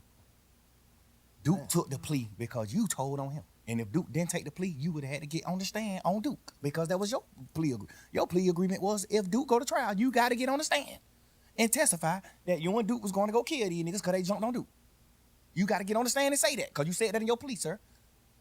If you get on the stand and you say something different than that, they going to treat you like Moontoon. You going to prison. You got to get on the stand. That's why Moontoon went to prison? Yeah, because he said this in his plea agreement. Yes, Thug, when Nut died, we pulled up on Thug. He gave us some money to lay low. We did this and did that. He said it in the plea. But one thing I do respect about Moontoon is when he was doing his plea, you know, you negotiating back and forth with the state. So when Moontoon was doing his plea, he was telling them to take that out. Like, hell no, that ain't what happened. When Nut got killed, we didn't pull up at Thug condo and he gave us some money to lay low. That ain't what happened. Thug didn't pay us to kill Nut. No, he was saying take all that shit out the plea. Like, hell no. But the state tricked him like, we ain't taking it out the plea, but you can agree to it now. And when you get on the stand, you can speak your truth. So he like, y'all sure? Cause he know if I get on the stand and say something opposite of what I saying in this, I can go to jail. So are y'all sure that I ain't gonna go to jail if I get on the stand and speak my truth? They just wrapped him in the bag. They just wrapped him up like a gift. Yeah, you can get on this stand and say whatever you gotta say, but you gotta say this in this plea. So Moon, that's why he was on the stand. That's why Moon was like, nah, like that's why the judge was like, so when you said this in this plea, you saying that ain't really what happened. And Moon was like, nah, that ain't really what happened. And I told them that they need to change this in my plea. But they said they can't change it in the plea. I gotta just say it when I'm on the stand. So how would it goddamn be able to do what he did, like go up there and just like? Because he told in the beginning. So all his telling led to him not being on the indictment. All his telling led to him not being in trouble with us. He not on the case. When the case started, it was 28 of us. Wood went down, one of them. So it ain't no matter what he get in the courtroom and say, he can't go to jail. Because he's not a part of the indictment. He's not a part of the case. He unindicted co-conspirator. He not on the case. So he can get in the courtroom and say, yeah, I killed Nut. I killed this nigga. I did this. I did that. Can't nothing happen to him. Because he already signed his immunity. When you sign an immunity, you can say whatever you want to say on the stand. For real? Yeah, and that Feds can get you though, right? No, can't nothing happen to you when you say what you want to say. That's the point of immunity. Yeah. When you sign this paper, you gonna tell the truth, and nothing can happen to you. You can't be locked. You can't get in trouble for saying whatever you want to say. What made them give him that? Because they thought he was gonna get on the stand and say what he said in his interviews. Okay. They thought he was gonna get on the stand and say, yeah, shit. So they banking the whole case on Woody. Yeah, he was the lead. He was the lead. Them folk was in shambles when that nigga acting like he wasn't gonna testify. Remember the first time he got in there on the stand, he like, goddamn, man, I ain't testifying. The judge like, you sure? He like, yeah, I ain't testifying. Take me to jail. I sit in jail. But when they order you to get on the stand and you don't get on the stand, it's two things can happen. You can get locked up until the judge want to let you out. You can get locked up for 21 days, or you can get locked up for the duration of the trial. Whatever trial you involved in, you can get locked up. So normally trials be 5 days. So if a nigga get on the stand in a normal trial and don't agree, he'll go to jail for 5 days. Cause you gotta get out of jail once the trial is over. Mm-hmm. But this case, he wanted to do it. 2-3 years. Right. He like, boy, this shit gonna be another 2 years. I gotta sit in jail 2 years. He wanted to do it. He wanted to be like, man, I ain't doing it. That's why the first time he came in, he like, man, I ain't testifying. Fuck that. I ain't testifying. I lied. So he got locked up. Remember, he was locked up for like 4-5 days. I ain't never really heard you say no bullshit about Woody. Nah, because not even to speak on like a certain community, Woody like take medicine. Woody like, you know what I'm saying? He throw it off a little bit. He off a little bit. So I always look at anything he do like a kid, like my son. Like he don't got the functioning brain that we got. Woody take real medicine. So I ain't even. Sound like he got a lot of sense to me. Yeah, but that just come with like you just learning what to say when you going through life. You just learning things when you going through life. You know what I'm saying? I told you. The craziest niggas in the world are always the ones who you think got the sense. Like, boy, that nigga ain't crazy. Man, that nigga take real medicine. He overly did what's wrong though. Definitely don't respect what he did, but I respect what he doing though. You can tell he different. That's what I respect. Like, yeah, you can I tell don't even be judging at him because like I be seeing him doing his little shit on the internet where he's just like talking to kids or he just trying to do things. He go to the college trying to talk to them. He just trying. Like, yeah. I don't respect what niggas like. Yeah, right, I don't respect certain niggas because you'll get out of jail and still be doing the same thing. That's why I say if you tell, just go on and make you some gospel music, go on and do, just get out the way. That's what keep you away. That's what keep you away from certain shit. Just get out the way, bro. I don't respect no rap, but I respect if you tell, you can't portray no street nigga. You got to get out of it. You got to get out the way once you do that. Yeah, I agree with that. You not running around acting like no gangster. You not doing none of that no more. You ain't doing none of that. All that shit is dead, man. You told. It's dead. I think he for real about trying to change it. I understand it. But it's just like I think so too. Cause he crazy enough to the point where he don't gotta change and he still won't be at fault. Mm-hmm. Because he really crazy. He really throw it off. But the fact that you crazy and you still trying to change, it's like I say less. Why you let Roscoe get on there and stir that pot though? You gotta think, bro. I can't talk to certain niggas. But it's just like with Roscoe, that's my man. He just love me. You know how that shit go. Like he love all of us. Everybody who's on this shit, he love all them niggas. He just upset too. He just mad. He love all these niggas, bro. He just the same way I was in that interrogation room trying my best to get him out of trouble or trying my best to paint a picture of him like, man, hell no, Shawty real. Shawty ain't do that. Yeah. He just doing the same shit on the internet with me. Like, he just looking at, he know me. He like, man, hell no, Shawty ain't none of that. Shawty ain't no rat. Shawty a man. Shawty a gangster. I'm telling you, he ain't no rat. He a man. Not even a gangster. Shawty a man. I respect it. It's just the same shit I was trying to do with him in the interrogation room. He just doing the same thing with me. Like, he just trying to take over me. You know, that's just how I go, bro. When you're a man in the real heart, bro, with a real heart, bro, you standing on real business and everything just ain't a chess move to you, bro. You gonna have faults. You gonna have hiccups. You gonna have certain shit because you just a real person. I just don't like to see the city in the climate that it's in. It's like too divided, bro. And then they trying to say like you the head leader of dividing the whole city. Like all your beefs divide this shit. This nigga thug, this. See, like how you speak on that? See, the thing that made me not say nothing else to Rollo is because He finna address it right now. He finna address like the division he caused by saying niggas don't fuck with him, don't fuck with him, don't fuck with him. He finna address that shit. So I wanna hear what the nigga got to say. when I first got locked up, the narrative that the DA was pushing was he divided the city. He made all these people beef, which is a complete lie. I made niggas get together. I stopped a lot of beef. I stopped a lot of niggas from getting beef. I only had one beef my whole life. And it wasn't even my fault. I stopped a lot of niggas from beefing. I got Wham and Savage on the phone to stop whatever could have happened with them. I got niggas on the phone. Hey, bro, we brothers. Fuck that. We ain't talking about no internet shit and what's going on in the world. We talking about real life, nigga. Both of them can get on your motherfucking platform and say the same thing. Yes. That nigga got both of us on the phone and told us, man, y'all nigga acting like fuck nigga, bro. We ain't beefing, bro. This Atlanta, bro. Everybody in this rap game, everybody in the industry, all over the world look at Atlanta like the hometown of niggas who stick together. So that's what I'm on. Everybody. Ask Wham. Ask Savage. I got them on the phone to stop their beef. And other niggas. I got a lot of niggas on the phone to talk about a lot of shit. I got goddamn Lil Key and Ola Runt on the phone. Hey, bro. Me and Guwap motherfucking big homies in this shit, man, in this rap game, man. We goddamn, we real niggas, man. We big homies of the rap community. Mm-hmm. Like, we ain't doing that. Ola Runt, you up on the Gucci, Key, you up on the me. Y'all nigga, we ain't doing that beef shit. No. Mm-hmm. When 9 Vicious and Uzi Vert, like, they finna get into it, hey, man, y'all nigga call me. We ain't doing that. What aspect, what in my entire career that's been up on a fucking microscope, at what point in my career can you or anybody in this world honestly say he stirred this pot? They can say, I'm glad you had that. They can say, the shit you were telling baby about P is like trying to break up a family. No, but from my point of view, the family was never a family. From my point of view, just being real. I told baby in Allure, inside the strip club, don't sign that deal with P.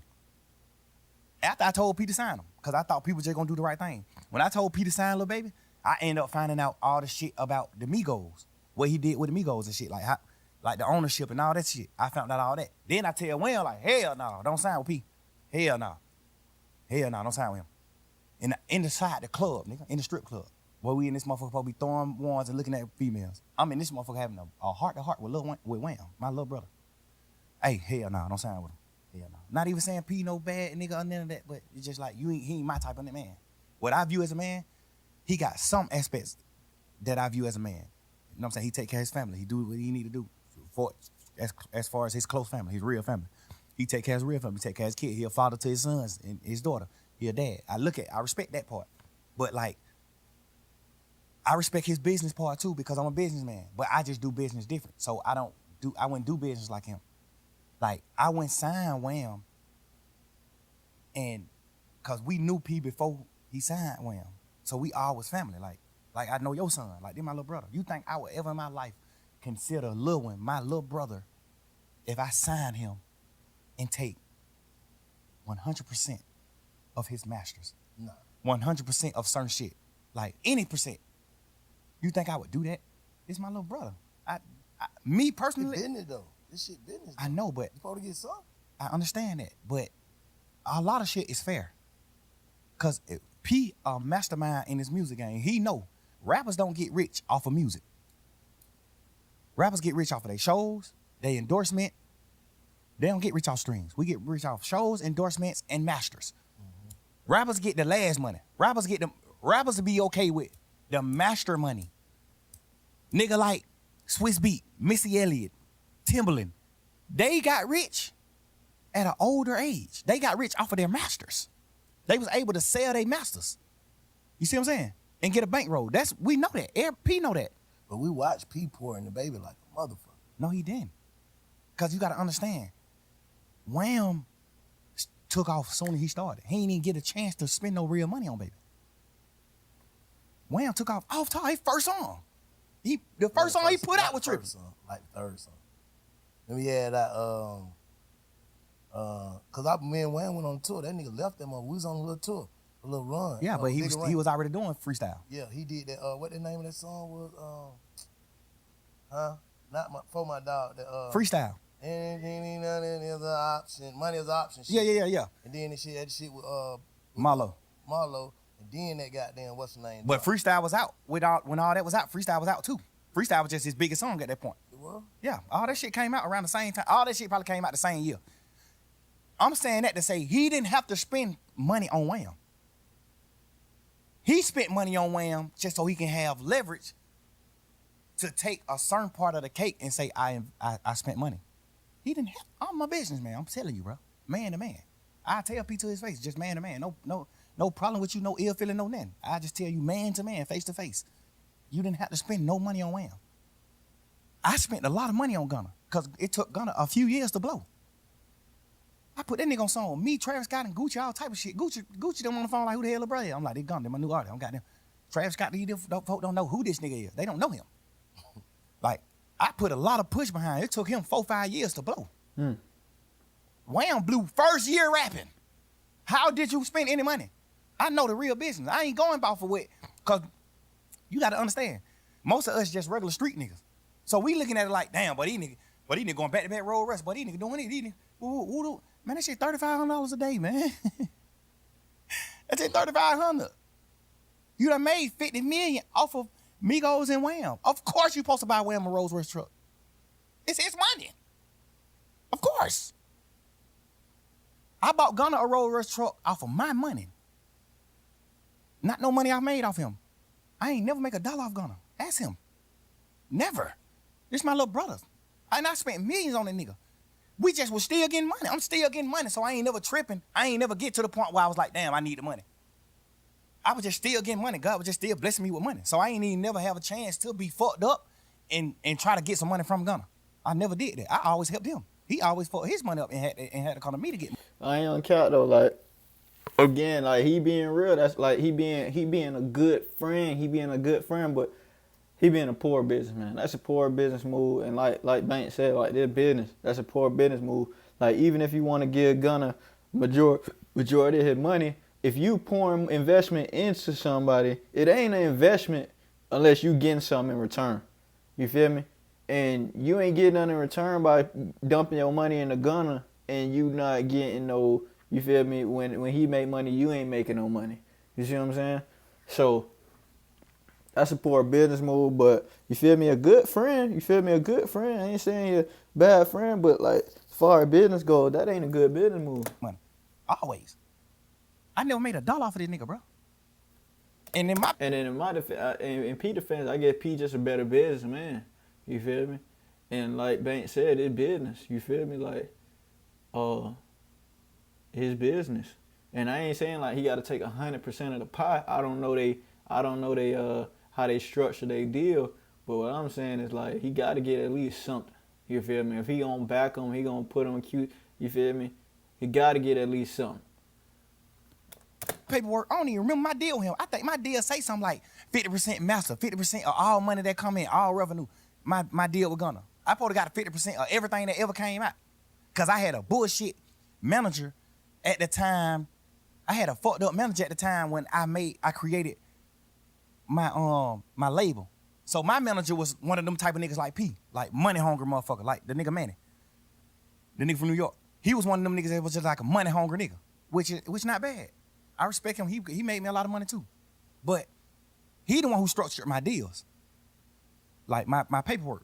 When you sign with me, he the one who structured the shit. So I signed Gunna back then when my label was under his structure. That's just your way of doing business, because you doing business out your heart. Other niggas doing business. I understand that. Yeah, that's what I'm saying. Like that's I ain't tripping on the right? business. He signed Migos from Gucci. That's business. You don't know them, none of that. You and Wham Big Homie is best friends. Wham is your little brother. Before Wham was rapping, Wham, little bro. Like, been coming around you, been doing certain shit, been at your studio, been doing shit, just gambling, before he was rapping. Like, this real family, this little bro. I'm telling you, him and Wham was like brothers. All us was brothers. Well, me and Wham was brother and P and Wham was brother. You know what I'm saying? I never really looked at P like a brother. I always looked at him like a businessman. Like, what's up, my boy? Like, you know what I'm saying? I ain't never look at him like family. Cause we in business. We damn near competition. Not to me, cause I fuck with your artists. I did songs with Migos when I was lit and they wasn't. I did songs with Wham before he made music. I paid for Wham's first studio session, not no fucking P. I paid for that. I paid for his first song. I did the first feature with him, me, when he was just a regular young street nigga gambling. I seen that. I'm telling you, this all facts. This ain't nothing P can get on here and twist and lie and say. This ain't nothing Wham can say, lie and say. This is all facts. You didn't have to spend no money on Wham. You didn't. You ain't have to spend no money, bro.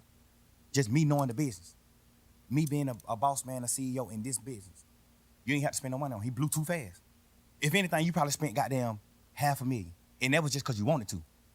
Not because you was trying to make him blow. That young nigga blew up so motherfucking fast, bro. You ain't even have time to spend no money. That nigga was doing show. That nigga was, bro. Nigga, I've been rapping since 2006, self. Little boy.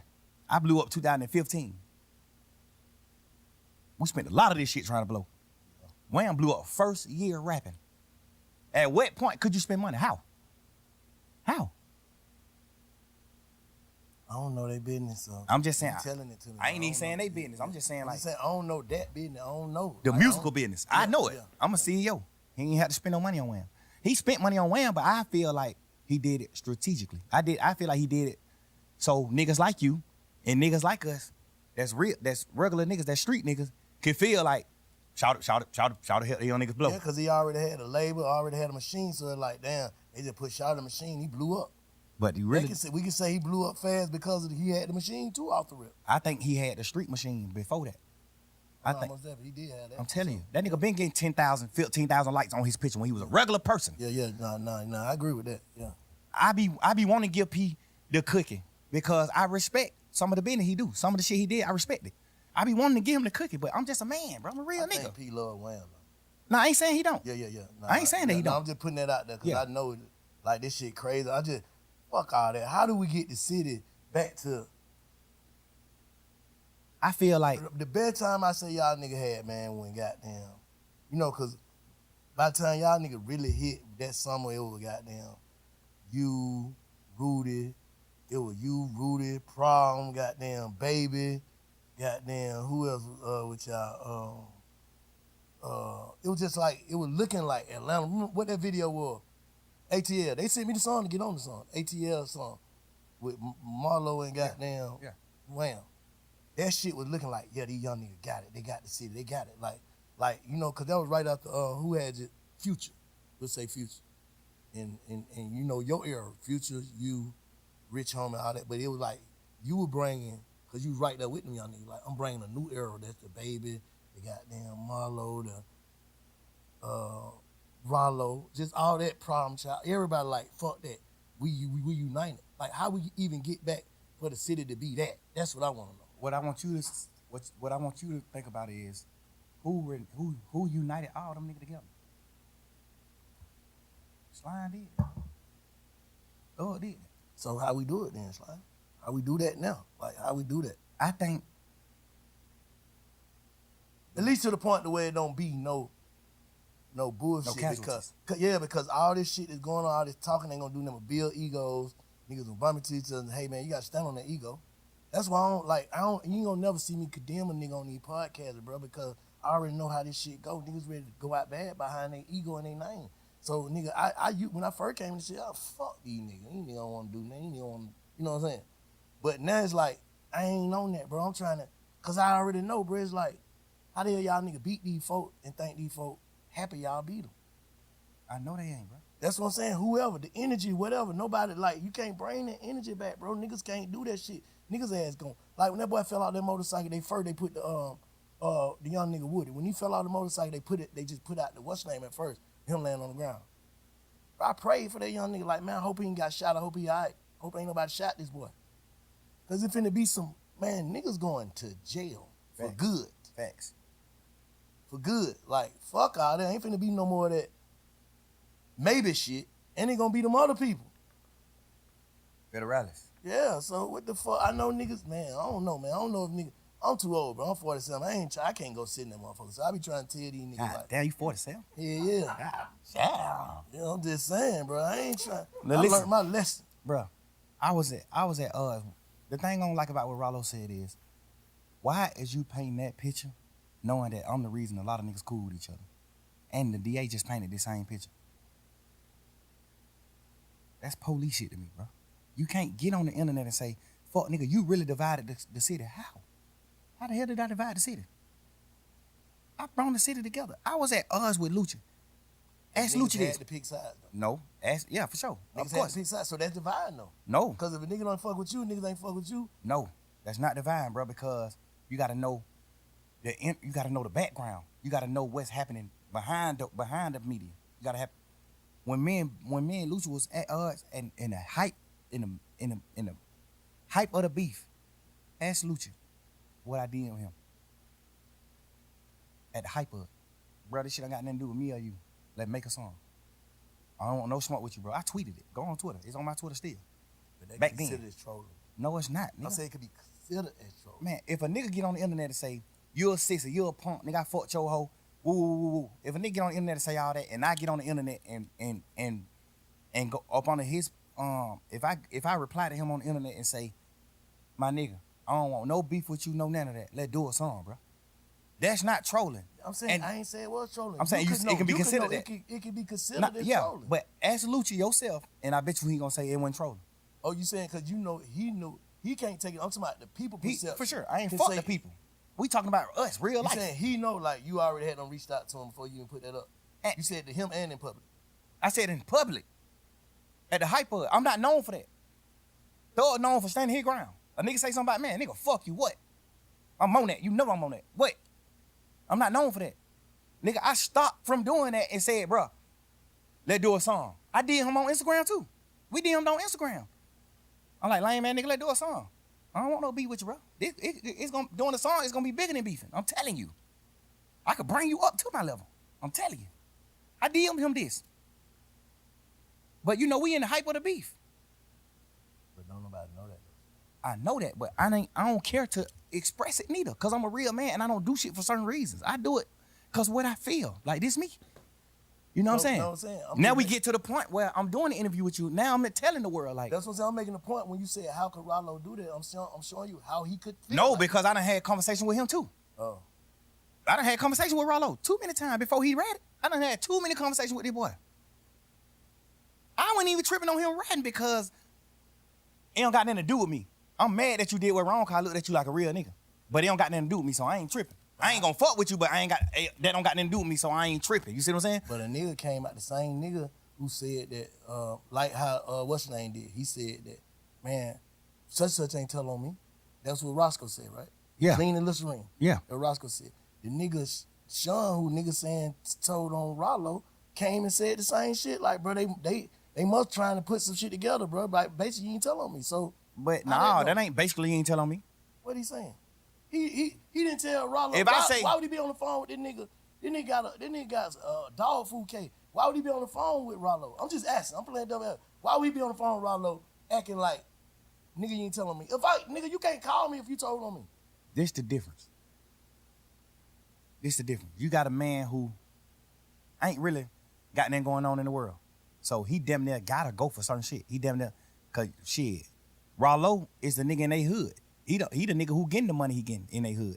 He damn near gotta take care of you, even though you locked up for some shit that could possibly have something to do with him or some shit like that.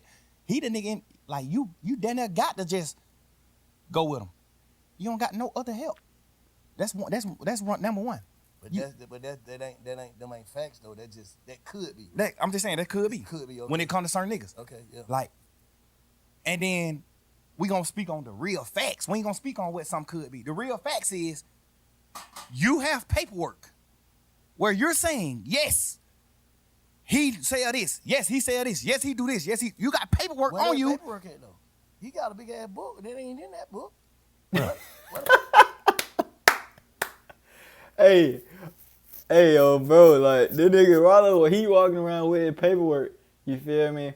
And according to him, it was some shit in the paper. I ain't gonna get into Rollo paperwork, but according to him, it was basically saying that what Rollo said was not true, and he was just trying to spin the police, just like how Thug was trying to spin the police with his old case in 2015.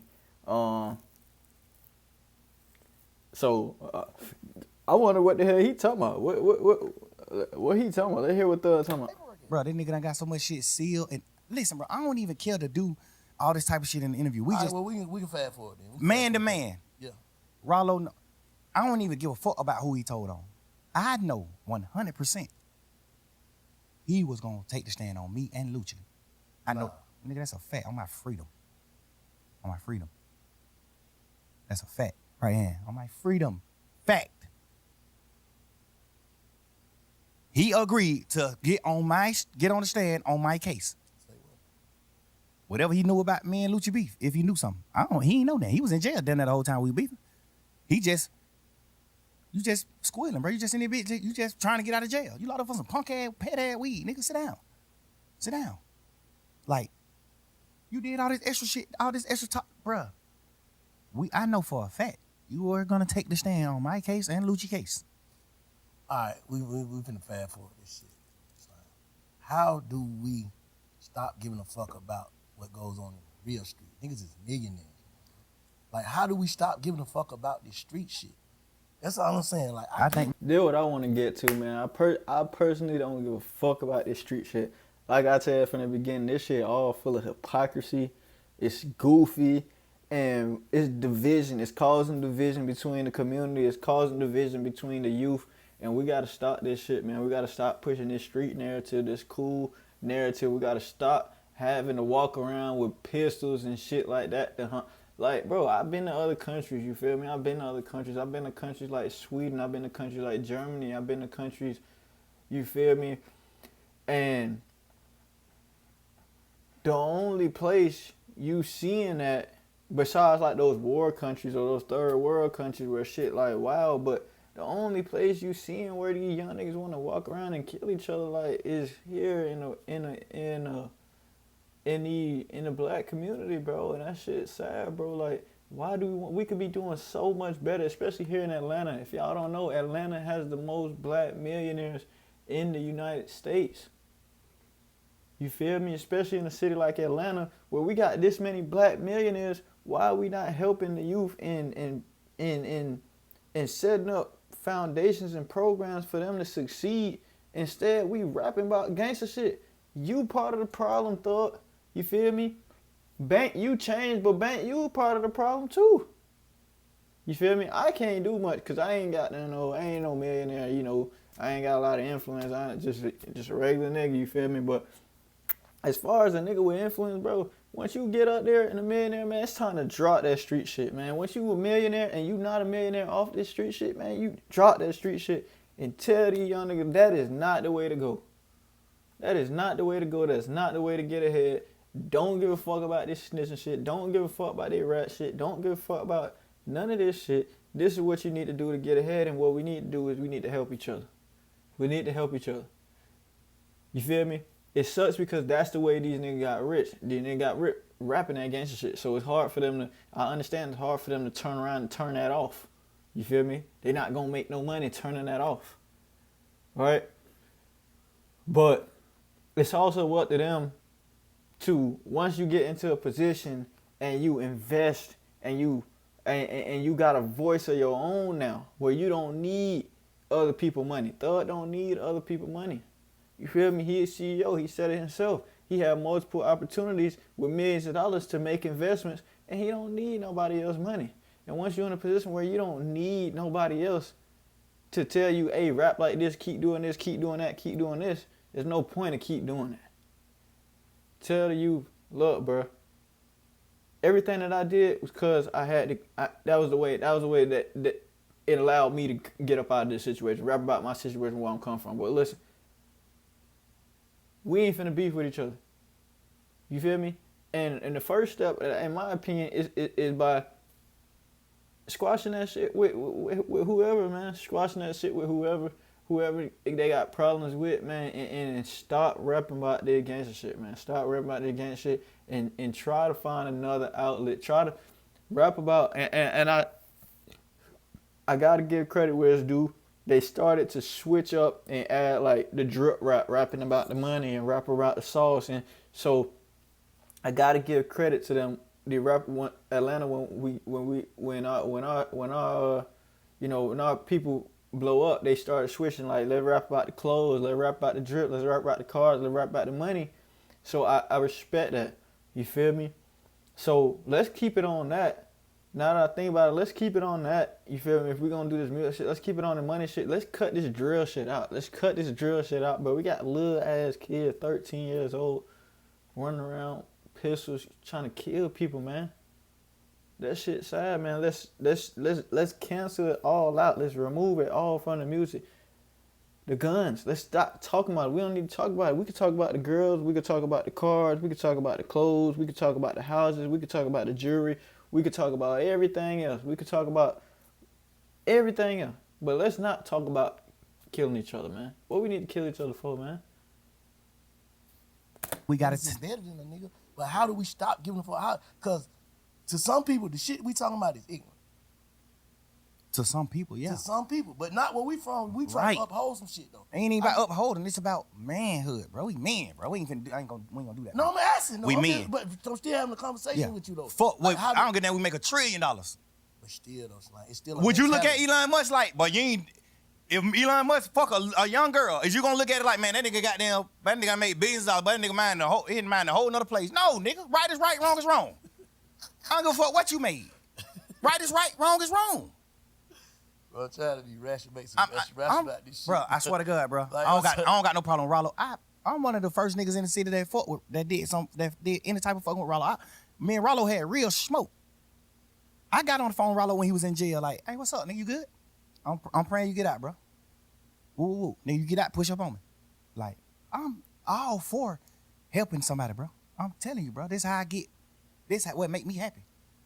Helping a nigga is what make me happy. Not even getting millions. But y'all nigga leading the game though, bro. Like we what? Leading the game. Like you one of the biggest niggas in the game, bro. I understand. So it's like you gotta kind of set a precedent for the young niggas. You know what I'm saying? Like, all right, cool. That cool. That what we know, bro. All this shit you talking about come from trauma. You saying it, man, but it come from trauma. You just said you was just a kid, didn't know nothing till your brother got killed. That shit fucked you up in front of your face. Like, damn. Fuck that. Then murder came to your mind. Then this shit came to your mind. Then the way a nigga living, all this shit. That shit is untreated, some untreated shit, bro. The way a nigga think is untreated, dog. That's all I'm saying. I ain't saying that a nigga, nobody wrong, nobody no fuck nigga. Everything that we all went through and going through is a trick bag. I'm already knowing that. That's why I don't go against niggas. I don't go against niggas, bro. I try my best to put my best foot forward, bro. I always do, bro. You know how much shit I could talk to you about right now, bro? And you gonna say, damn, but these niggas is fuck niggas. I don't care to talk about that shit because we just move forward. I'm happy as fuck. I'm running around living my life. Well, I think I'm happy. I'm running around living my life, bro. Happy, bro. I'm doing what I'm doing. You got everything you want, but you ain't happy, bro. Because a happy nigga don't even give, like, you passionate about this shit you talking about, bro. And you so far removed from it. Not to say a nigga supposed to turn into something else. Like, bro, I'm out the game, no scrape, no scars, but I'm still bank. But I'm something else. Yeah, but you got to think with. You can't even entertain it, bro. Nah. Niggas can't even send me certain shit on Instagram. I don't entertain certain shit. I don't care about this shit. I ain't never been. This No, the smallest I ever been in the world, bro. To like me being a real nigga, bro. I don't do none of that shit. I don't pillow talk. I don't do none of that shit, bro. I'm a real man, bro. I'm a player, But bro. you get what I'm saying, though, right? Of course. This is my first time ever even going through shit like this. I'm telling you, bro. I don't deal with this type I'm of shit. glad you're speaking on it, though. Yeah. It's always 5 sides to a story, bro. You know what I'm saying? But I'm gonna I don't want to see no nigga crash, bro. I ain't finna do nothing. Look But like crash. that's the course, though. No, it ain't. I got Looking like it. It look like it, but Not for you. I'm just saying for the whole thing. You can't say who want to crash. That's what I'm saying. Crashing gonna have to be a nigga want to do something to me. I'm not. Listen, I don't respect certain shit that niggas do, but I respect life and I respect the air that we breathe, earth. Mm-hmm. I respect everything that we got. Nigga, my son live with me, man. I take my son to school every morning, bro. Ain't nothing beating that. My son going to school in a double R every day. No, nothing beat that, bro. My son a real motherfucking scientist, a genius, smart as a motherfucker, bro. Don't nothing beat that. All my kids were with me the whole summer, except one of my kids. All my kids were with me the whole summer, running around doing family shit. Nigga, we got houses everywhere we go. I'm telling you, bro. This the first time ever even, like, understanding what's going on in the world, like real life. Nigga, I was just so happy and just so blind to like betrayal and niggas doing whole shit that I would never do. I'm just now getting to that point in my life, bro. I'm telling you, man, you gotta understand why it's like hard for me to just go forward and just like attract the masses up by doing certain shit. Hard and impossible is two different things, though. I know that. Hard, nigga, it was hard for you to goddamn become a millionaire, but it wasn't impossible. That's a fact. So hard and impossible, two different things. You can do it. Like, that's what I'm saying. Like, how do a nigga first step, nigga gotta, like, bro, and I ain't kind of trying to be no therapist or that, but I'm saying, nigga first step, nigga gotta acknowledge what he really going through. What I had to do, bro. I had to acknowledge, like, damn, man, everybody ain't gonna think how you think. You cut different. I had to tell myself that every person is cut different. That's why we got different fingerprint, different goddamn, when they identify you, teeth, dental. We all got different shit, bro, to be identified. So we ain't gonna think alike. But you taking, like you said early on, nigga, my mama raised us to love, love, love, so I always trying to find people to love. Like, you had a whole bunch of niggas that never had loyalty for each other and trying to put them in one crew. How the hell they gonna be loyal to each other? That niggas from over here, niggas from over here, niggas from over here, but you love everybody. That ain't gonna work. Nigga go to jail, nigga like, bro, you ain't even from over there, fuck them niggas. Am I right or wrong? You just said it in the first beginning of like, I've just always been looking for friends to love, looking for this person to love, looking for this person to love. But nigga, the hard is what get a nigga zipped up. And in the end, cause get what? Your reaction off of using your heart gonna make you seem like a fuck nigga, cause you speaking from your heart. I done been through that shit. I ain't gonna say if that's what you going through, but I done been through that. Like, thinking like, I'm so passionate about what I stand on, like how y'all don't get it, but some nigga don't get it. Hey, I don't know what the fuck Bank talking about. I ain't gonna count. Bank lost me with that one, but we been watching that bit since 8. It's 11:25. That's my longest video yet. Hey, appreciate y'all if y'all still here right now. Remind you, if you still here, tuned in with me, if you still sitting here watching this interview with me, I know we've been here for at least an hour and some change at least. Make sure you hit the like button. Make sure you hit the subscribe button. I'm going to keep doing more videos. I'm going to keep being consistent, man. I appreciate everybody who here with me, man. Let's do it. Now I don't get it, right? You saying I don't get it, Slime? You get it, bro. Just, you gotta, that's why I'm just like, you gotta understand, like, bro, I did so much shit, bro. Just like, I raised these niggas, bro. I raised these niggas to like honor life, be men. I raised a nigga to be a man, bro. Like, I can't go for what you saying because I know I played a part in raising them. And I ain't never did no whole shit to them. None of these niggas will ever be able to get on your podcast and say, But I niggas did. was grown when you met me. No, but I still raised you. Still, nigga, I was grown when you met me, but you still raised me in certain ways. I'm telling you, certain ways I look up to you. And you ain't never got no money together. Nigga, I raised some of these niggas and we got money together. That make it even deeper. We stand on certain morals and principles, bro. When I speak on Umfo to Ghana or Pluto or Wham, when I speak on him, before this situation, when I speak on him, guess what I say to them? Oh yeah, you know, Shawty got a life sentence. Shawty sitting on that bunk right now for not telling. We instill that shit in each other. Bro, how the fuck is you going, like, just man to man? How the hell can you go against the grain? And that's why I look at niggas like you, cause guess what? I respect you cause you don't take nigga sides. You don't do certain things. You tell us what's right and what's wrong. Cause you an older street nigga, you're an OG. You tell us what's right and what's wrong. I live all these morals with niggas who came in the game with me, bro. I teach all these niggas do sucker shit toward me, bro. Every one of these niggas. Anybody you can name who we've been talking about in here. These niggas talk the hoes about me. These niggas do all type of shit. I still love them niggas. I still just love y'all niggas. Fuck that, man. That's just how he is when it come to girls. It's all right. I love him. That's just how he is. That's just how he is. But I'm saying, I do the same shit, bro. I do the same shit. I do the same shit. I do the same shit.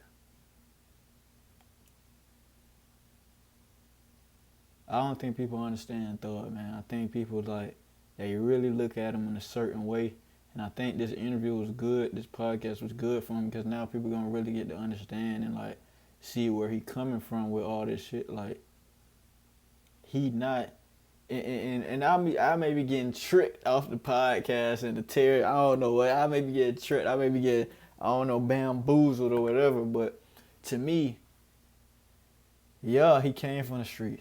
Yeah, he came from the street. This is how he was raised. You feel me? But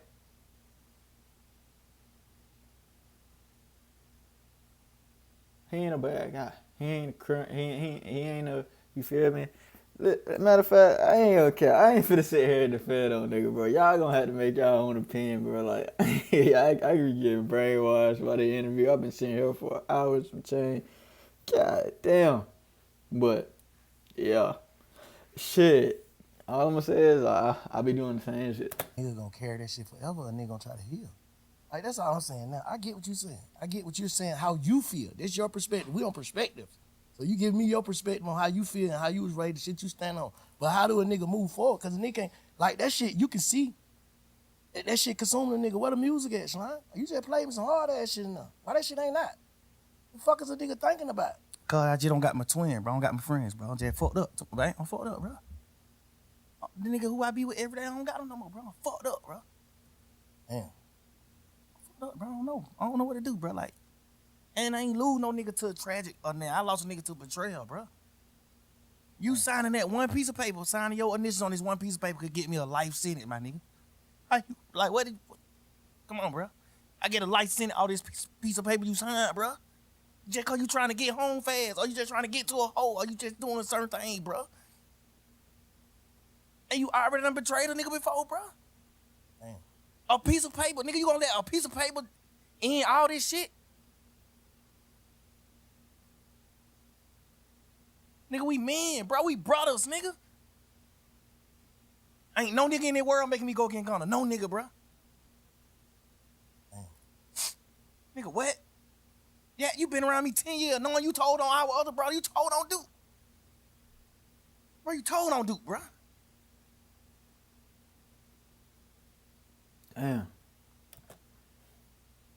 Damn. When them niggas was shooting at you, Lil Woody, I helped you hide. You ain't had nothing to do with nothing.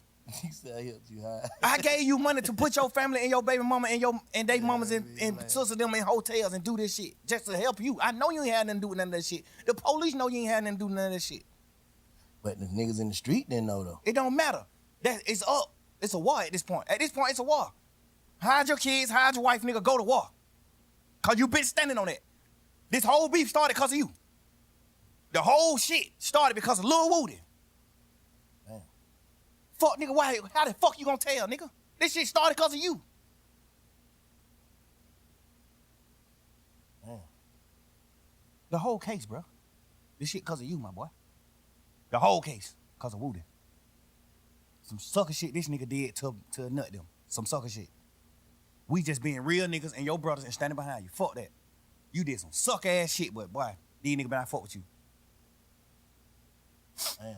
Now you got Shannon, Yak, me, Duke, and everybody else who got them on our side. You got all us going through shit. Because of your own action that you did on your own time. And you folded. You told. You did the worst. I'd rather you tell the ops where I live than tell the police. Nigga, we go to prison forever. Nigga, I'd rather die than go to prison. You better off telling the ops where I'm at, bro.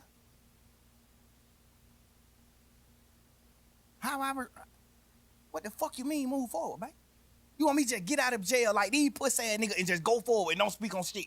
Just go forward and live my life. Just woo-de-doo. Yeah, I got blessed. They let me out of jail. Woo-de-doo, woo-de-doo, woo-de-doo. I can't. I don't know, man. 2 years trying to be healing, bro. You in there talking How shit. the fuck I'm a heal in the midst of the fire? How I'm a heal in fire? Man. I feel him on that. I ain't gonna cap. Shawty speaking some real shit. I feel him on that. Tell me, So how basically what you saying, you trying to block out a lot of shit. You suppress it. That's what they call it.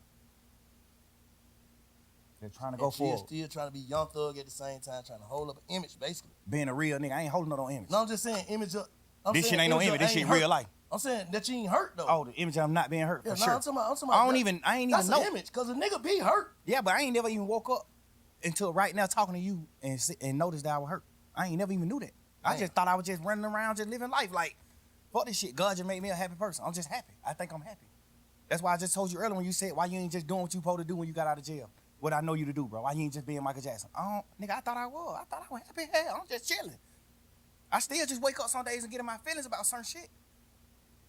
Cause I feel like, Gunna, you my brother. I love you to death, nigga. Why you ain't gave me an explanation? You know how to get in touch with me, nigga. My daddy put me in your group text. I don't even want you to have my number. My daddy put us in a group text. I called my manager like, hey, who the hell number this is? He goddamn made some phone call. He come back, that's Gunna number.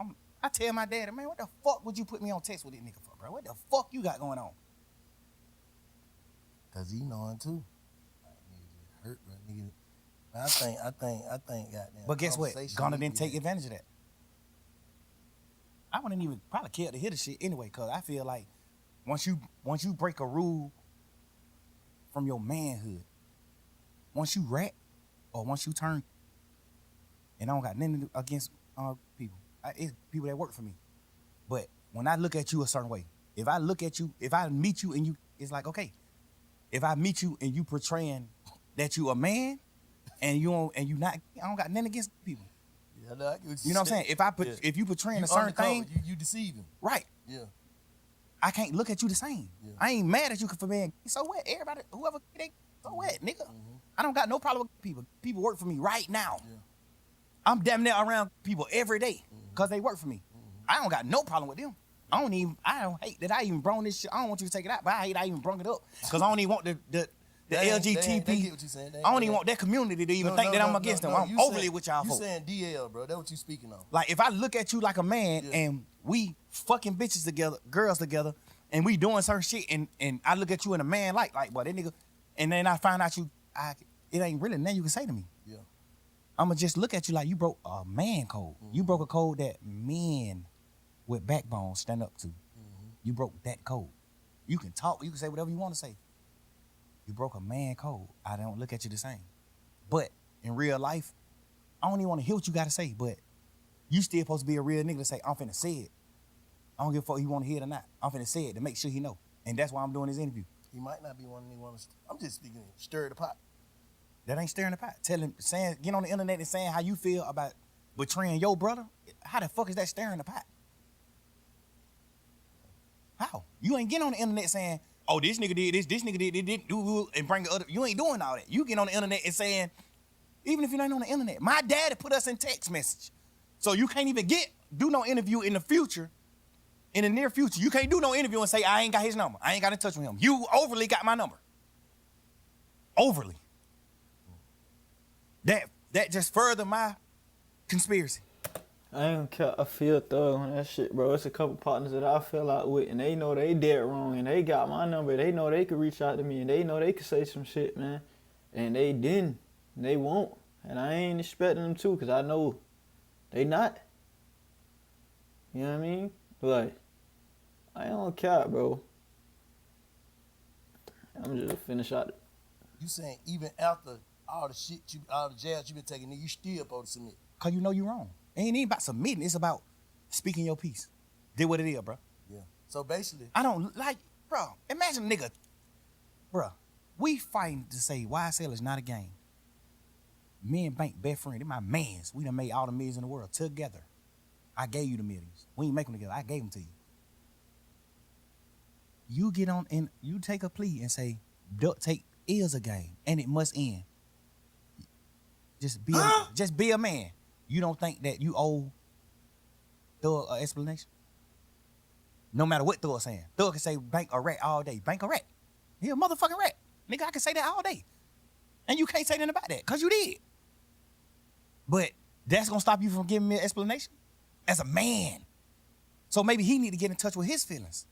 As a man, bro, you supposed to, bro, this what I did what I was thinking. If you rocking with it, rock. If you're not, fuck it. How can you just do what you did to me and then just go live your life like ain't nothing happened? Like, how can you do it, bro? I can't do that. I feel like I ain't do nothing in the world wrong in my interrogation. And I still can't just go by living my life without addressing it. I still got to address it. Because you know it's wrong for you being in there. As a man, I got to explain this to niggas that I love, that look at me like a gangster, that look at me like a man. Yeah. It's niggas in this world that's going to be like, bro, what the fuck is you doing? Yeah. Practice what you preach. Yeah. That's why I'm speaking on it. Because I'm a man, Yeah. and I got real feelings, and I care. Yeah. And I'm going to make it right. He's speaking facts, but just the way that he said that whole little spiel right there. Make it right. I'm get it in. You feel me? I ain't making fun of the nigga though, but he keeping this shit real. How the fuck I'ma just go forward? How? That mean, to me, you never felt the way I felt about you. About me. You never did. Nigga, I'd die before I go against that nigga. Even to this day, still. I'd die before I go against him. The only thing I'm ever say, you a rat. You a rat, bro. You a fuck nigga. You did what wrong. You betrayed me. Man, Being a part of his demise or anything like that, I'm never doing that. Nigga, I love the nigga mama. That nigga mama like my mama, nigga. Nigga, I bought his mama her first piece of jewelry. Obviously, he presented it like he bought it. I did that. She probably never know that. Get what? We can talk about that shit all night, and I tell you, I'm gonna just bring it back to you, bro. This shit got you fucked up. You said that, right? And you agree, right? We just unlocked that, Yeah. right? All right. How do you heal, bro? How do you move forward? Period. No, Bank, I ain't. That's why I'm talking to niggas like you. That's why I talk to OG, bro. Who You you gotta talking put me about? down. I don't know. You gotta put me. Somebody tell me what I can do. Like, bro, I'm just telling you. With the stick. I'm telling you my. I was. Girl, how you heal then? Shit, nigga got- I heal like that with soap and water. Soap and water ain't gonna heal this shit, man. Yeah. Guess what? Thug dead eye, man. Bank laughing like Thug dead eye, like he really seeking help. Like how can he move past this? He not saying he don't want to. He not saying he don't want to not ever talk to Gunna again. He not saying that. He's saying how do he move past the betrayal and push it to the side and continue to treat Gunna the same, knowing that Gunna wouldn't do the same for him, knowing that Gunna don't fit. He was like he was saying with the whole story is like he was deceived. He was deceived into believing that Gunna loved and would do the same things he would do for Gunna if Gunna was in his shoes, and he found out that wasn't true. So how did he move past and continue on when he know that this could be the case with everybody? This could be the case with everybody. He went through the same thing with Yak. He talking about Yak over here acting like he ain't telling, you feel me? He ain't telling like Duke told on him. No, that's not true. Yak told on Duke. Like he being deceived by everybody he loved and everybody that he genuinely cared about. And he just trying to figure out like, man, where do I go from here? Feel me? You more in touch with your feelings because you're an older man. You more in touch with how life is. You done been my age before. I ain't been your age. Shit. So you could tell me if you know. Tell me ways I can heal. I don't know, nigga. I'm telling you my perspective. I'm telling you why I'm fucked up. I'm telling you why I can't go forward. Not why I can't go forward. I can go forward. I'm telling you why I haven't went forward. First step is knowing what you just said. First step is knowing. I ain't never know till the day, bro. Till I talk to you, bro. First step is knowing. The second step is goddamn knowing that you know. Goddamn, I don't know. You just gotta, man. Shit, you got it, bro. Whatever, man. Like everybody, man. Niggas just gotta. Man, Bank, get some real advice, man. Get some real advice, man. You know you got the wisdom, man. You know what you went through to make your transformation, man. Get some real advice to this nigga, man. Move forward with their life, man. Make sure this shit don't turn into nothing else. That's all I'm saying. With whoever on the internet talking the internet, you and Gunna, I feel like y'all niggas should have a conversation. That's just how I feel. So Whatever have you it ever is. been betrayed by one of your friends Yes. so bad to where you can't talk to him no more? Don't lie. Yes. But I still, if I see a nigga mama or something, tell my brother I say I love him. Cause I do. I understand I it. can't turn my heart off. That's But another. I ain't finna say nothing about you. I ain't finna nothing because I already know what it gonna lead to. We keep going back and forth, then that shit gonna lead to something else. That's another thing on respect. A nigga ain't contact my mama. When you did what's wrong in that courtroom, you ain't get out of jail and run to my mama immediately. You ran to your mama, who I take care of. You ain't ran to my mama, who you ain't never did nothing in the world for. Nothing. You ain't pull up on my mama and say, hey, I know bro going through some shit here. Bro, bro sent money these niggas sent money to help me pay for my lawyer. Wham sent the money, all that. That's why Wham hurt.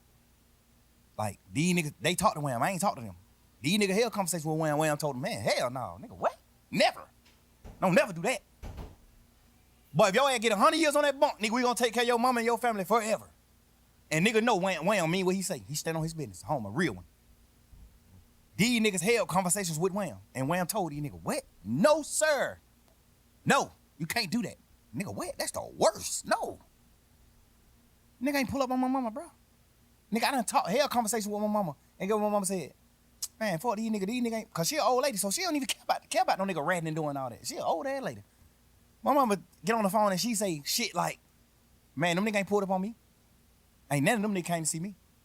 Guess what? Wham done pulled up, gave my mama bags, dunchos. Pluto done gave my mama dunchos. Cash, XO Cash, done pulled up several times, gave my mama dunchos. That nigga probably gave my mama 300,000-400,000, boy. Like gaffers, 50, 60, 100, 120. Whatever he have on him, he'll just pull up on my mama, just a hug and kiss her. And whatever he got on him, he just give it to her. Here, it might be 36,000. Here, mama, dude. Bro, you ain't even put up on my mama. And that's why I say you not a man, because you ain't even ever told your mama all the shit I done did for her. Your mama think you the real nigga. Your mama think you taking care of her. You ain't never even told your mama, man, Slime did this shit. Cause guess what? You not a man to me. You living your life according to your rap career. The only regret I have is ever in my life messing with them niggas, ever. I probably had better judgment with who I take with me, bro. But these niggas fuck nigga whole shit up, but I can't function, bro. I'm telling you, bro, I'm fucked up, bro. Like, ain't even about none of this interrogation. All that shit petty shit. I ain't never tripping on that. When I got on the phone with you the other day, what I said? Hey, bro, I did what wrong? And you said, man, you ain't do nothing wrong. The only thing you did wrong was even talking to them. Before sending somebody to jail or telling on somebody, you ain't do none of that. Cause that's what I care about. I care about that. I'm a man. I honor niggas who I love, I respect. I honor that. I honor that.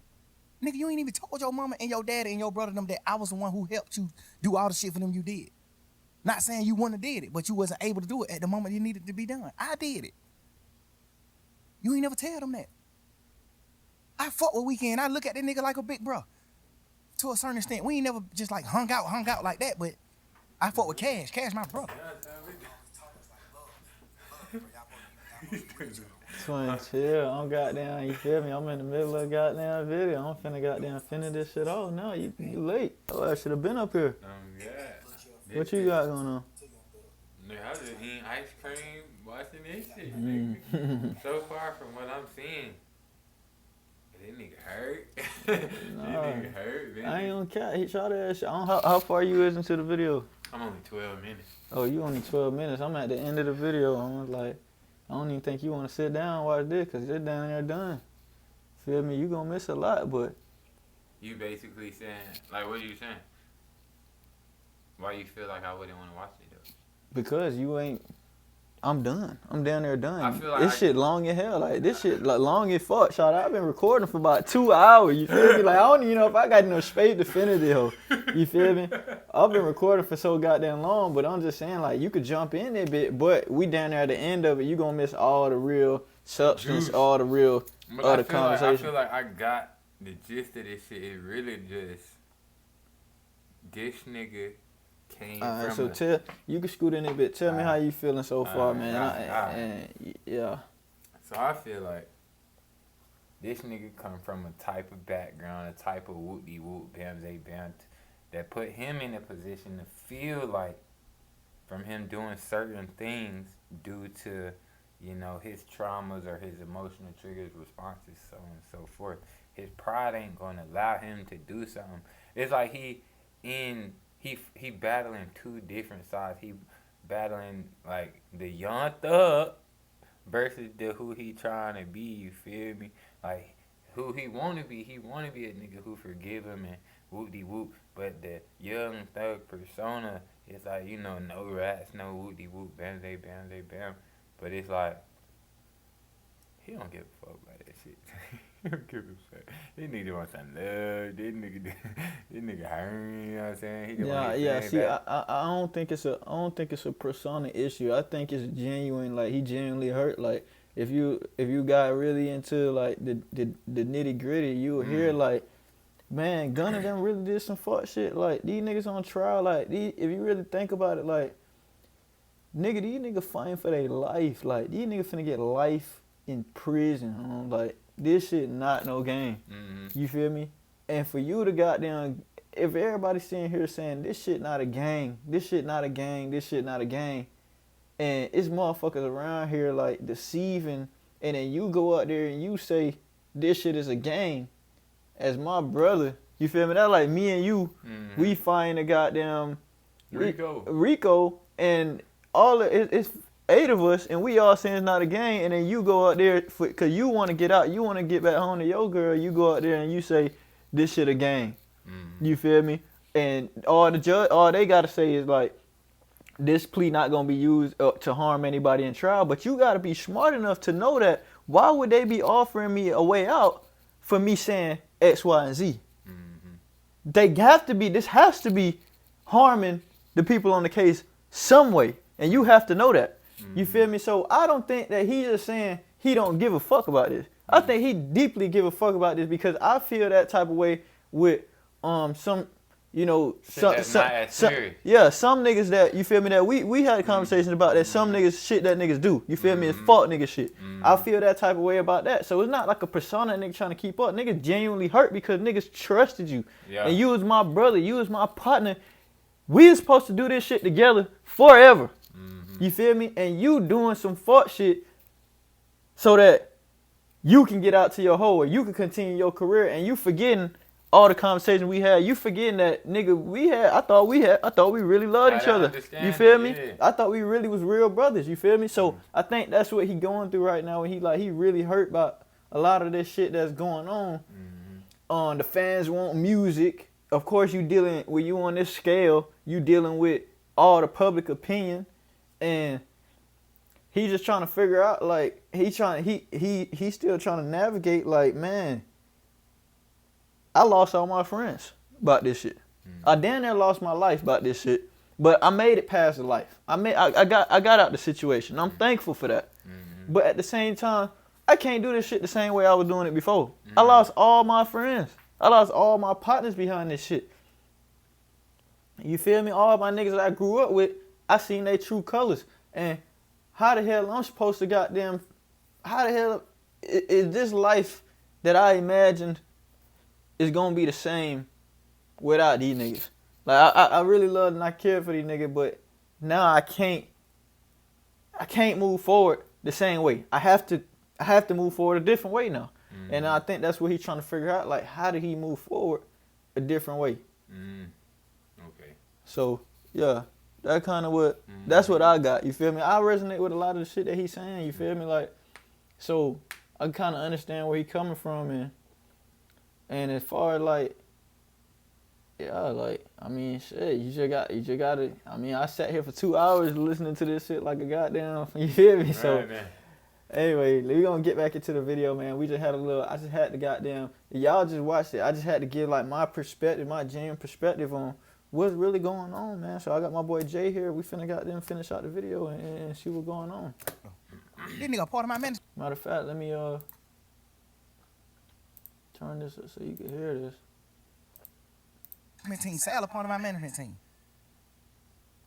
I paid money for your album to go number 1. You not bigger than no fucking weekend, nigga. I paid money for your album to go number 1. The thing I don't respect about Elle is she ain't tell you that. She on the phone with you in jail saying, man, take your plea, gone. Fuck these niggas. Ain't none of y'all real. Ain't none of y'all gonna just say, damn. You can't say he told some of our friends that Ed was part of the reason he took his plea. Ed was like, man, shit, bro, you gotta focus on your career. You gotta. I'm telling you. And she said he was saying it. She was saying it to the degree of like she know how to play the game. You know, she came up on the Pluto. She know how to play the game. But she was telling him like, shit, if you want to help Slime, you need to get out so you can help Slime. What made me know that was some cap is when you got out of jail, you didn't help Slime at all. When you got out of jail, you didn't help Slime at all. Savage sent money to Thug. Wham sent money to Thug. Pluto sent money to Thug. Cash sent money to Thug. Drake sent crazy bankroll to Thug. Gunna didn't send no bankroll to Thug. Gunna didn't pull up on Thug mama. Gunna didn't pull up on Thug family. Gunna didn't pull up on Dolly. Gunna didn't pull up on nobody that has nothing to do with Thug. So it's no way possible you think that Elle was serious when she said you gotta get out so you can help Thug. Man, you ain't get out and do nothing to help me at all. You do an interview and say, I'm providing. How? What the fuck you providing it? What you talking about? Why you ain't put up on my mama gave him nothing? How you feel about that? It sounded like Gunna a fuck nigga and But that's why he been so quiet. it sounded like, yeah, I thought Gunna would turn his life around. Before the interview, I thought Gunna would turn his life around, trying to ignore the allegations and just trying to move forward on a better path. After hearing the interview, bro, it sounded like... He don't have nothing to say. Yeah, it sounded like he's just a fuck nigga dodging responsibility and trying to hide from all the fuck nigga shit he did. You feel me? Like, play it safe. That nigga go club, dance music, Buddhist sex music, Spanish music. He can't even really come with no real nigga shit no more, twin. And I feel like that speaks volumes in itself. At least he came back out. Even with the fucking snitch shit. This nigga still rapping. You deal with what I'm saying? Yeah. I don't even hear this nigga talking about the same shit no more. Like he just, like on some chameleon, switch his whole personality up. That's a fact, yeah. That's crazy, nigga. Yeah, like, damn, nigga, you a camo this whole time. I'm talking about, nigga, that shit. That nigga did code switch the whole industry. This nigga just camoed the whole time. So, yeah, like, that shit lame. Like, after seeing that, what I'm saying, Gunna gotta say something, man. I hate to be so invested in this shit, but I resonate with this shit because I know niggas like this in real life. Yeah, I was just about to say, I wouldn't say it's bad to be invested in this because I feel like this is shit that go... I mean, a lot of people can, like you said, a lot of people can resonate with this because a lot of people deal with relationships that is misunderstandings or, you know what I'm saying, some type of emotional mishaps. And I feel like this is a global situation of these niggas supposed to be gangster niggas. You feel me? So we getting both sides like everybody human. You feel me? At the end of the day, we gotta goddamn figure this shit out for us. You feel me? Yeah. Facts. Like, that's the only reason, like, I just into this shit so deep, man. It's like, bro, like, niggas go through this shit everybody go through shit like this where it's like betrayal by friends, no matter what scale it's on. Like, it's all feel the same. It all hurt the same way. So I could understand, like, and like the same friends that betray me or do fuck nigga shit, like, I just want to hear I want to hear what the fuck. Why? You feel me? Like, I want to know why the fuck you moving like a whole ass nigga. You feel me? I want to know why the fuck you ain't said nothing to me. You feel me? Why the fuck you can't have that conversation? Why? So I feel what the hell he's saying. Like, nigga, why the hell you ain't pull up on my mama? When he say, why the hell you ain't pull up on my mama? I'm like, yeah. These niggas ain't pull up on my mama, man. You feel me? What the hell y'all niggas used to call my mama? Why the hell y'all niggas ain't pull up on my mama? You feel me? Why the hell y'all niggas don't call my phone and, you know what I mean? Like, so I feel that shit, man. I'm so solid. Like, that nigga signed to me right now. I'm so solid. I still ain't never took $1 from him right now, and he signed to me. Ever. I still took $1. Like, I still ain't collected none of my money that he owed me. Right now, to this day. Never. Still. Ask him. Never. Man, that shit might be goddamn floating in the wind somewhere. I ain't even stunned looking for it. I feel like that's not godly. That's not a godly gift. I feel like the devil get gifts too. I feel like that ain't a God gift. That ain't a gift God want me to have. I don't want it. I don't want that shit. Fuck it. I'd rather die and then the lawyers figure that shit out. Oh, he made these little $3-4 million off of Gunna music. Get this shit to a kid. Fuck that. Bro, I'm so fucked up about that shit, bro. I'm so much of a real nigga, I still can't even be no fuck nigga. I still can't even go, that ain't even been a fuck nigga. I can't even be a businessman with this nigga. After he did what he did. I still ain't never did nothing. So You really want to forgive, though. no, I don't. No, I don't, twin. You I wish he really did something what? lighter so I could forgive him. I think you said you really want to forgive. Fuck, I don't. Hell no. But I done cried many nights about this shit. This shit ain't about no Wham, Pluto, Savage, man. Fuck every one of them when it come down to how I feel in real life. Not saying fuck them on no Say you wish bullshit. you did something When it right. come down to me making a man, cause I done raised these niggas to a certain extent. You think I care about what they feel? I can't. Hell no, I'm a man. No. What he did, I would never do. That piece of paper you signed could have sent me to prison for the rest of my life. With Gunna taking that plea, was it harmful to me? Yes, 100%. Out. You out. Because, just because God. That's what I'm saying. I'm saying it was harmful. But the way my lawyer and the rest of the niggas that stayed a part of the case, the way our lawyers worded it, because you got to think, we going in the trial saying that YSL is not a game. Now you got Gunna and the rest of these 7 niggas take a plea and say YSL is a game, except Duke. Everybody else who took a plea said YSL is a game. Now my lawyer, now we having a meeting, all the lawyers having a round table meeting. Now all the lawyers saying YSL ain't no game. These are the points we gonna hit. This is what we gonna do. YSL not a game. This is what we going to. All lawyers are aligned, 100%. All they ass. This is what we doing. Huddle, break.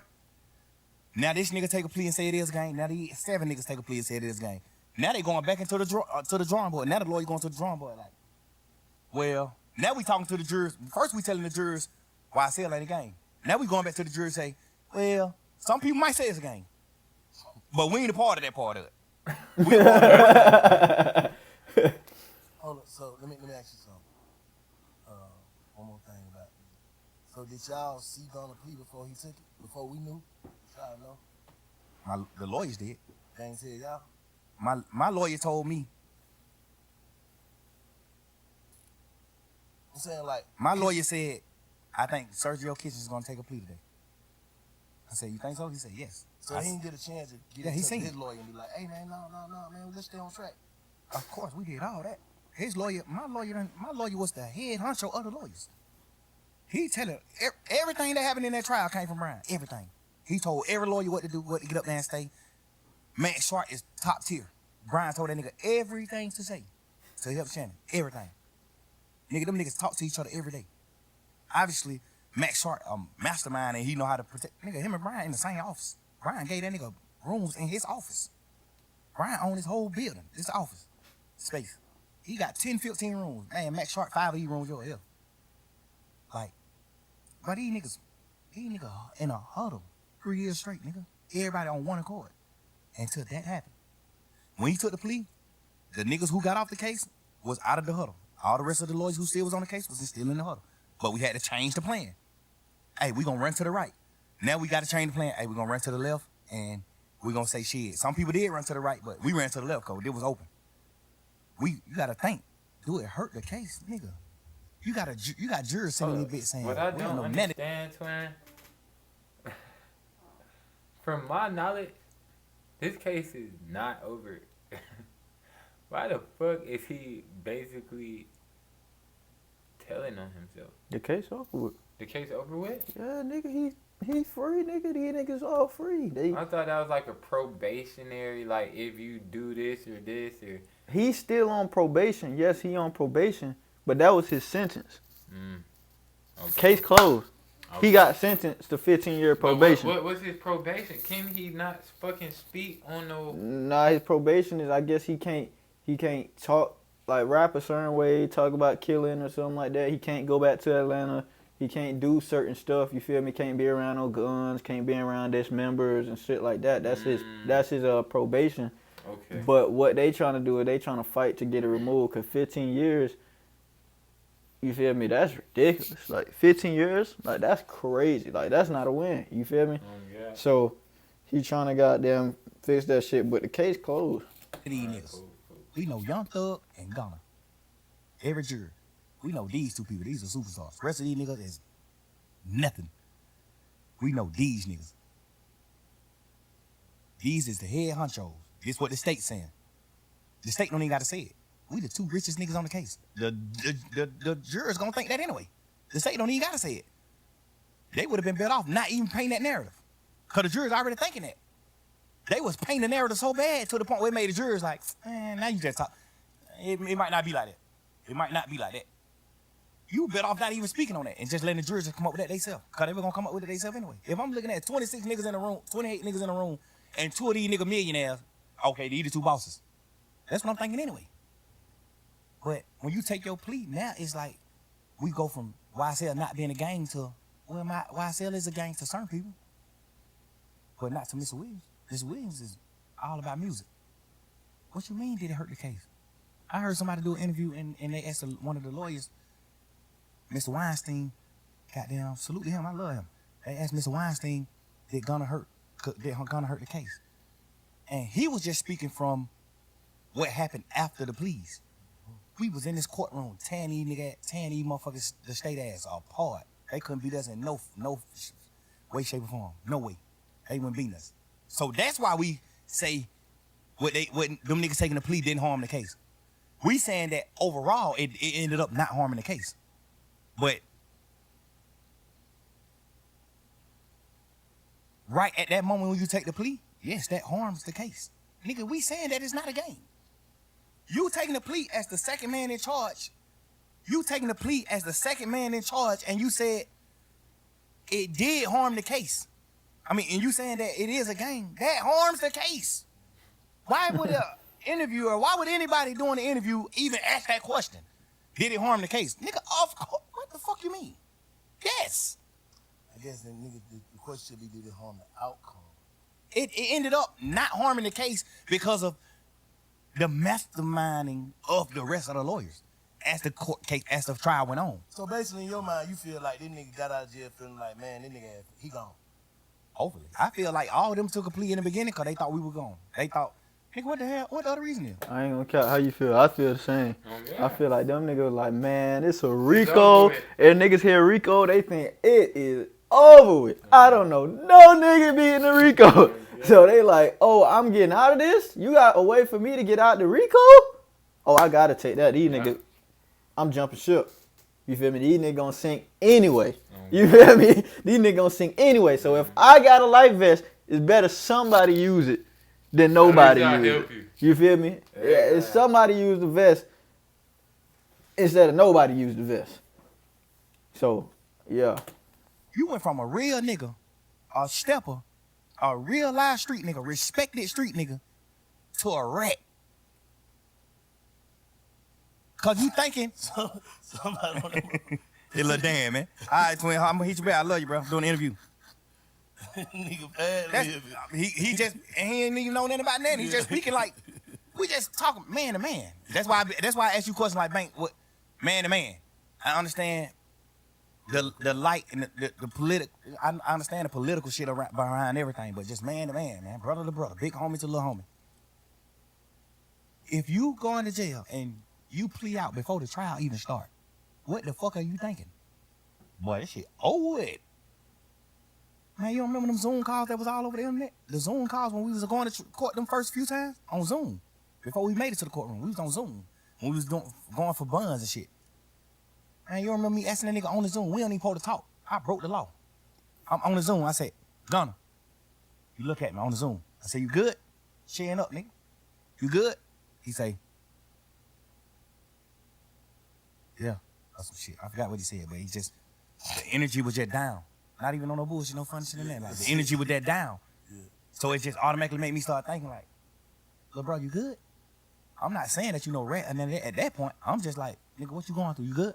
And that's why, cause I'm a big brother to these niggas. So that's why I do shit like head up when we on these calls. When we in this courtroom, man, head up, chin up. Fuck that, nigga.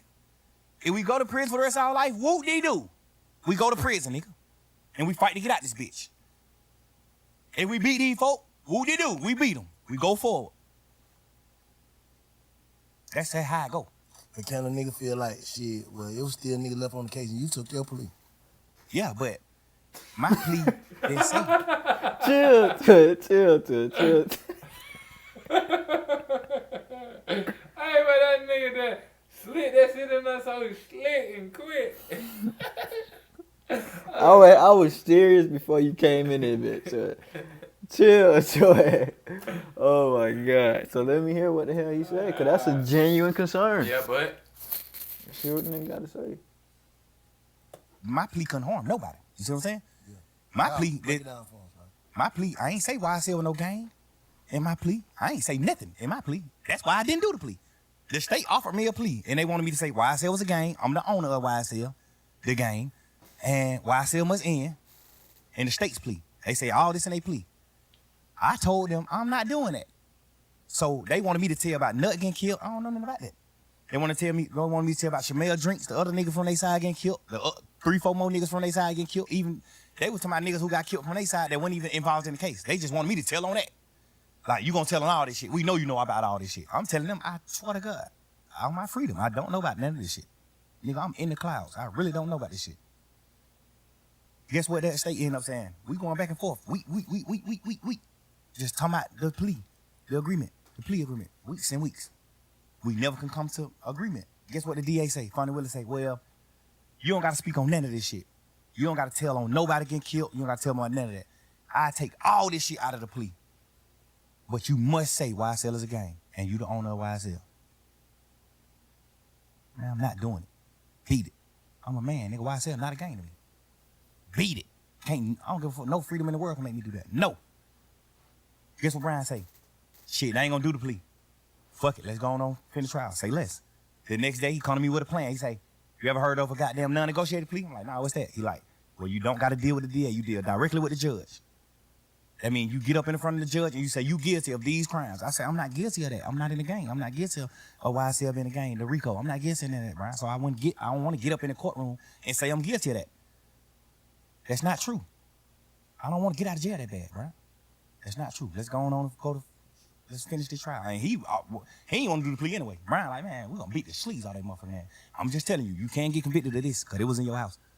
So that's why when we did the non-negotiated plea, Brian, when we was talking to the judge, Brian was talking about the charge that I had. Brian like, hey, we plead nolo to this charge. We plead not guilty to this charge. We plead not guilty to this charge. We plead not guilty to these charges. We'll plead guilty to these charges because this the shit that they found in his house. Mm-hmm. I'm on probation for the shit they found in my house the day we went to jail. I'm not on probation for nothing that the DA was trying to say I was guilty of. I'm only on probation for what they found in my house. That's first of all in my plea. My plea was non-negotiated. I went straight to the judge. Hey, Your Honor, I'm guilty of these crimes. I'm guilty of having these controlled substances in my house. I'm guilty of having these pills in my house. I'm guilty of having this weed in my house. I'm guilty of having these guns in my house. I'm guilty of having this serve in my house. That's what I'm guilty of. RICO, being in a violent criminal street gang, YSL, all that shit, I'm not guilty of none of that. I ain't doing that. Guess what the judge said? I agree. I'm going to find you guilty of this shit that I found in your house. So my plea was the plea that I was going to end up with anyway. Because if I would have beat the case, I still would have got found guilty of the shit that they found in my house. You think you got more time? You think you got some jail time if you went all the way through with it? Nah, because she ended up, Shannon had got found guilty of one of his charges. The having a firearm as a convicted felon. Mm-hmm. So he probably went to jail 10 years for that. Off top, 10 years. And it was a switch. 10 years off top. He got acquitted for everything else. All the murders and shit, he got acquitted. But he got found guilty for that one charge. Because they got to find him guilty. Even if the jurors want to goddamn, to say that he innocent, they can't. So Shannon kept aside all the way out too? Yeah, that's just the law. But when he got found, when they say you acquitted for everything, but you guilty of this gun charge, we in our mind thinking like, damn, he gonna go to prison for the gun. Get what the judge say. You've been through enough. I'm gonna let you out. So I feel like now, if I would have stayed in the trial, I would have got found guilty of the shit that they found in my house because it ain't no law that tell the jurors they can get around it. It ain't no way to get around it. So the jurors like, fuck. Ain't nobody claiming it and shit. Like, fuck, we gotta find them guilty for this. It's no way around it, even if they want to. You see what I'm saying? They can't let me off the hook for it. I gotta get found guilty of that. So why the fuck when I not take a plea and get out of jail today or some shit I know 9 times out of 10 I'm gonna get found guilty for anyway? At the end of the trial, I would have got found guilty for the shit in my house. I would have beat everything else. I would have got found guilty for the shit in my house and She didn't send Shannon to prison, so she probably wouldn't have sent me to prison. She probably would have said the same thing, like, all right, I'm gonna give you probation for this shit in your house and go on live your life. Cool. I still would have, the same shit I'm on probation for now, I still would have been on probation for at the end of the trial, because it was no loops for the jurors to find me innocent, for that. 100% you get found guilty for that.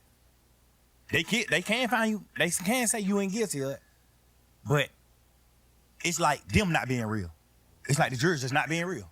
Like, well, it ain't nowhere around this shit. This nigga ass is guilty of this. It ain't nothing around it. No law that makes me overstep that. He guilty. So what's your temperature with Lucci right now? Ain't no temperature with him. Man, bro, I pray that nigga get everything he deserves. Everything. I told that nigga, even in the midst of our beef, I told that nigga, bro, I said some bullshit in it too, but I was speaking really from the heart, real. Bro, I respect everything you do for your mama and your kids. I respect all that shit. If not, I would have been did something to your ass. That's what I tweeted. I said, if I ain't respect what you did for your mama and your kids and how you look out for your family, I would have been did something to your ass. I'm just a real nigga. I respect how a nigga treat their family. Like, but I respect it. He was an active dad in his children's life. Still right now, since he been out. I still be watching him now since he got out. He's still an active father. I respect that. Man, I don't want no harm. I don't want to do nothing to you, bro. You a real man to me. Why the fuck would I want to kill a nigga that I think is like me? You a real man to me, bro. But leave me alone too, though. Like, stop.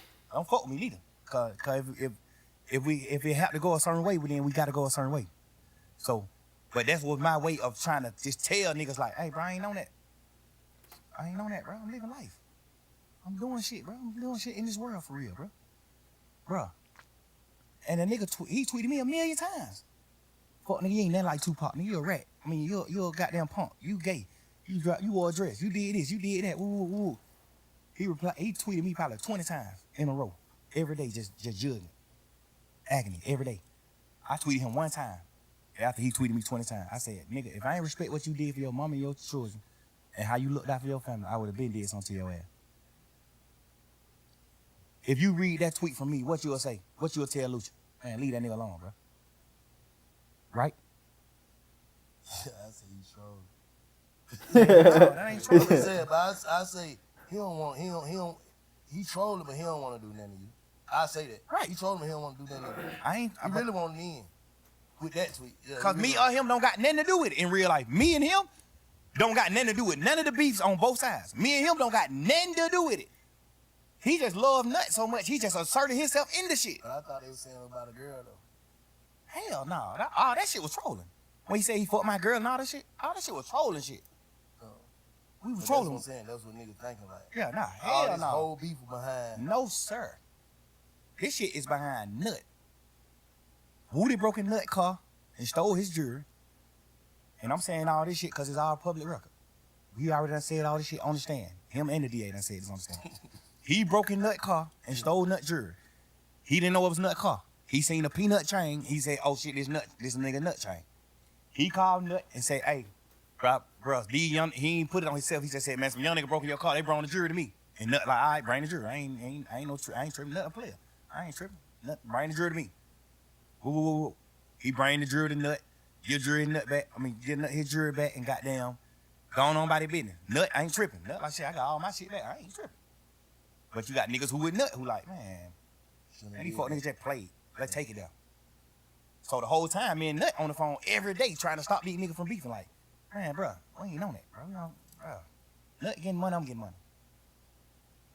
Like, nigga, we were hanging out. I turned Nut on to Bird. I brought Nut around Bird.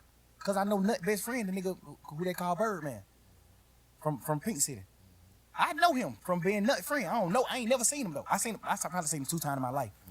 But I know him and Nut used to call themselves Bird and Slim. So when I got on and I met Bird, guess what I told Bird in Miami? Man, you got to meet these niggas from the hood, from the city. They call themselves Bird and Slim. You got to meet these niggas. Like, bro, I'm 100% the most genuine nigga you could think of, bro. I'm telling you. It's a real fact. I wish Nut was living so he could say the same thing. I turned him on to Bird. The pictures when you see Nut on a boat with Bird, I'm here. I'm there. I took the picture. I got Nut phone and took this picture. Man, Nut take the picture with this nigga, but I know y'all look up to this nigga. I told Bird, man, Nut is supposed to be Slim. So you gotta wait. The other nigga Bird who used to be with Nut, he was in prison still. He was in jail doing some time, doing a bid. So I told Birdman, like, man, you got to meet the nigga Birdman from Atlanta, who called himself Birdman. He bald and the nigga tattoos in the head. He really think he Bird. I'm like, he in prison right now, but you got to meet him too. Like, I turned Bird on the nut. I had Bloody J around Birdman, trying to do deals. I turned Bloody J on the Rocco. I been lit in this town. I made niggas lock in. Me and Bloody J them started off beefing about them saying that Boo was a rat. Boo told on Mo. We ain't never seen that paperwork, still to this day. They typed up some, you right, they typed up some paperwork one time, and it was fake paperwork. The only reason why we knew the paperwork was fake, because they misspelled words. Ain't no motherfucking DA office misspelling no word, dumbass nigga. They misspelled prosecution and all type of shit. You saying they made some fake paperwork? But these niggas had some fake paperwork saying that Boo told on Mo. Mo told me this. Boo told. I seen Boo get on the phone with Mo myself. I seen Boo on the phone with him myself. Witnessed it right there. Boo said, man, these folks times you said I told on you, Mo. You know what Mo said? Man, I ain't told no nigga that. I ain't told nobody that. I fuck with you, Boo. Man, nigga, every time I see you, we there. Like, hey, I ain't told nobody that. I ain't say nothing about it, but Mo, you told me your damn self that Boo told on you. Man, these niggas act. All this shit kept. I made these niggas get on the phone. Some paperwork, though, that shit kind of different. Yeah. See some paperwork. What? When you see paperwork, supposed to believe that. When you see paperwork, this paperwork. Yeah, this shit paper. I don't give a fuck how they spelled it. I'm just Nah, saying. hell nah. When a nigga see it, No, cause you gotta. everybody make human mistakes though. No, we gotta know theatrics. Hell no, nigga. When a prosecutor typing up, you can get a new trial for that. If they misspell some words in this paperwork, nigga, you can get a new trial. The fuck you mean? Them folks ain't making no mistake like that. I promise you that. Look at our paperwork. I bet you whatever you think you want to bet ain't no misspelled word in that motherfucker. Nigga, this the real law. Any mistakes, you can get a new trial. Anything. Nigga, folks ain't making no fucking mistakes. Nigga, you crazy? Especially on those certain words. They are prosecutors. Big bank is motherfucking big facts. How the fuck I'm gonna go for some paperwork and big bank spell big facts wrong? Nigga, what?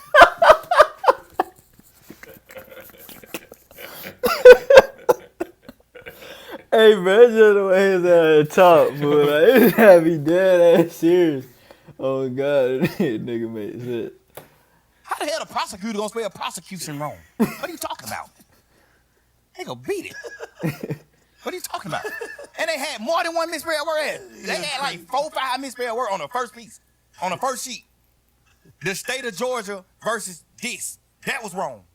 That spelling was wrong. Like, man, y'all done made 15 goddamn misspelled word on the first piece of paper. Beat it, man. That shit ain't real. That shit ain't real. I was waiting on this interview for him to do the little nigga. But even if it is, God bless the dead, Boo dead. So what?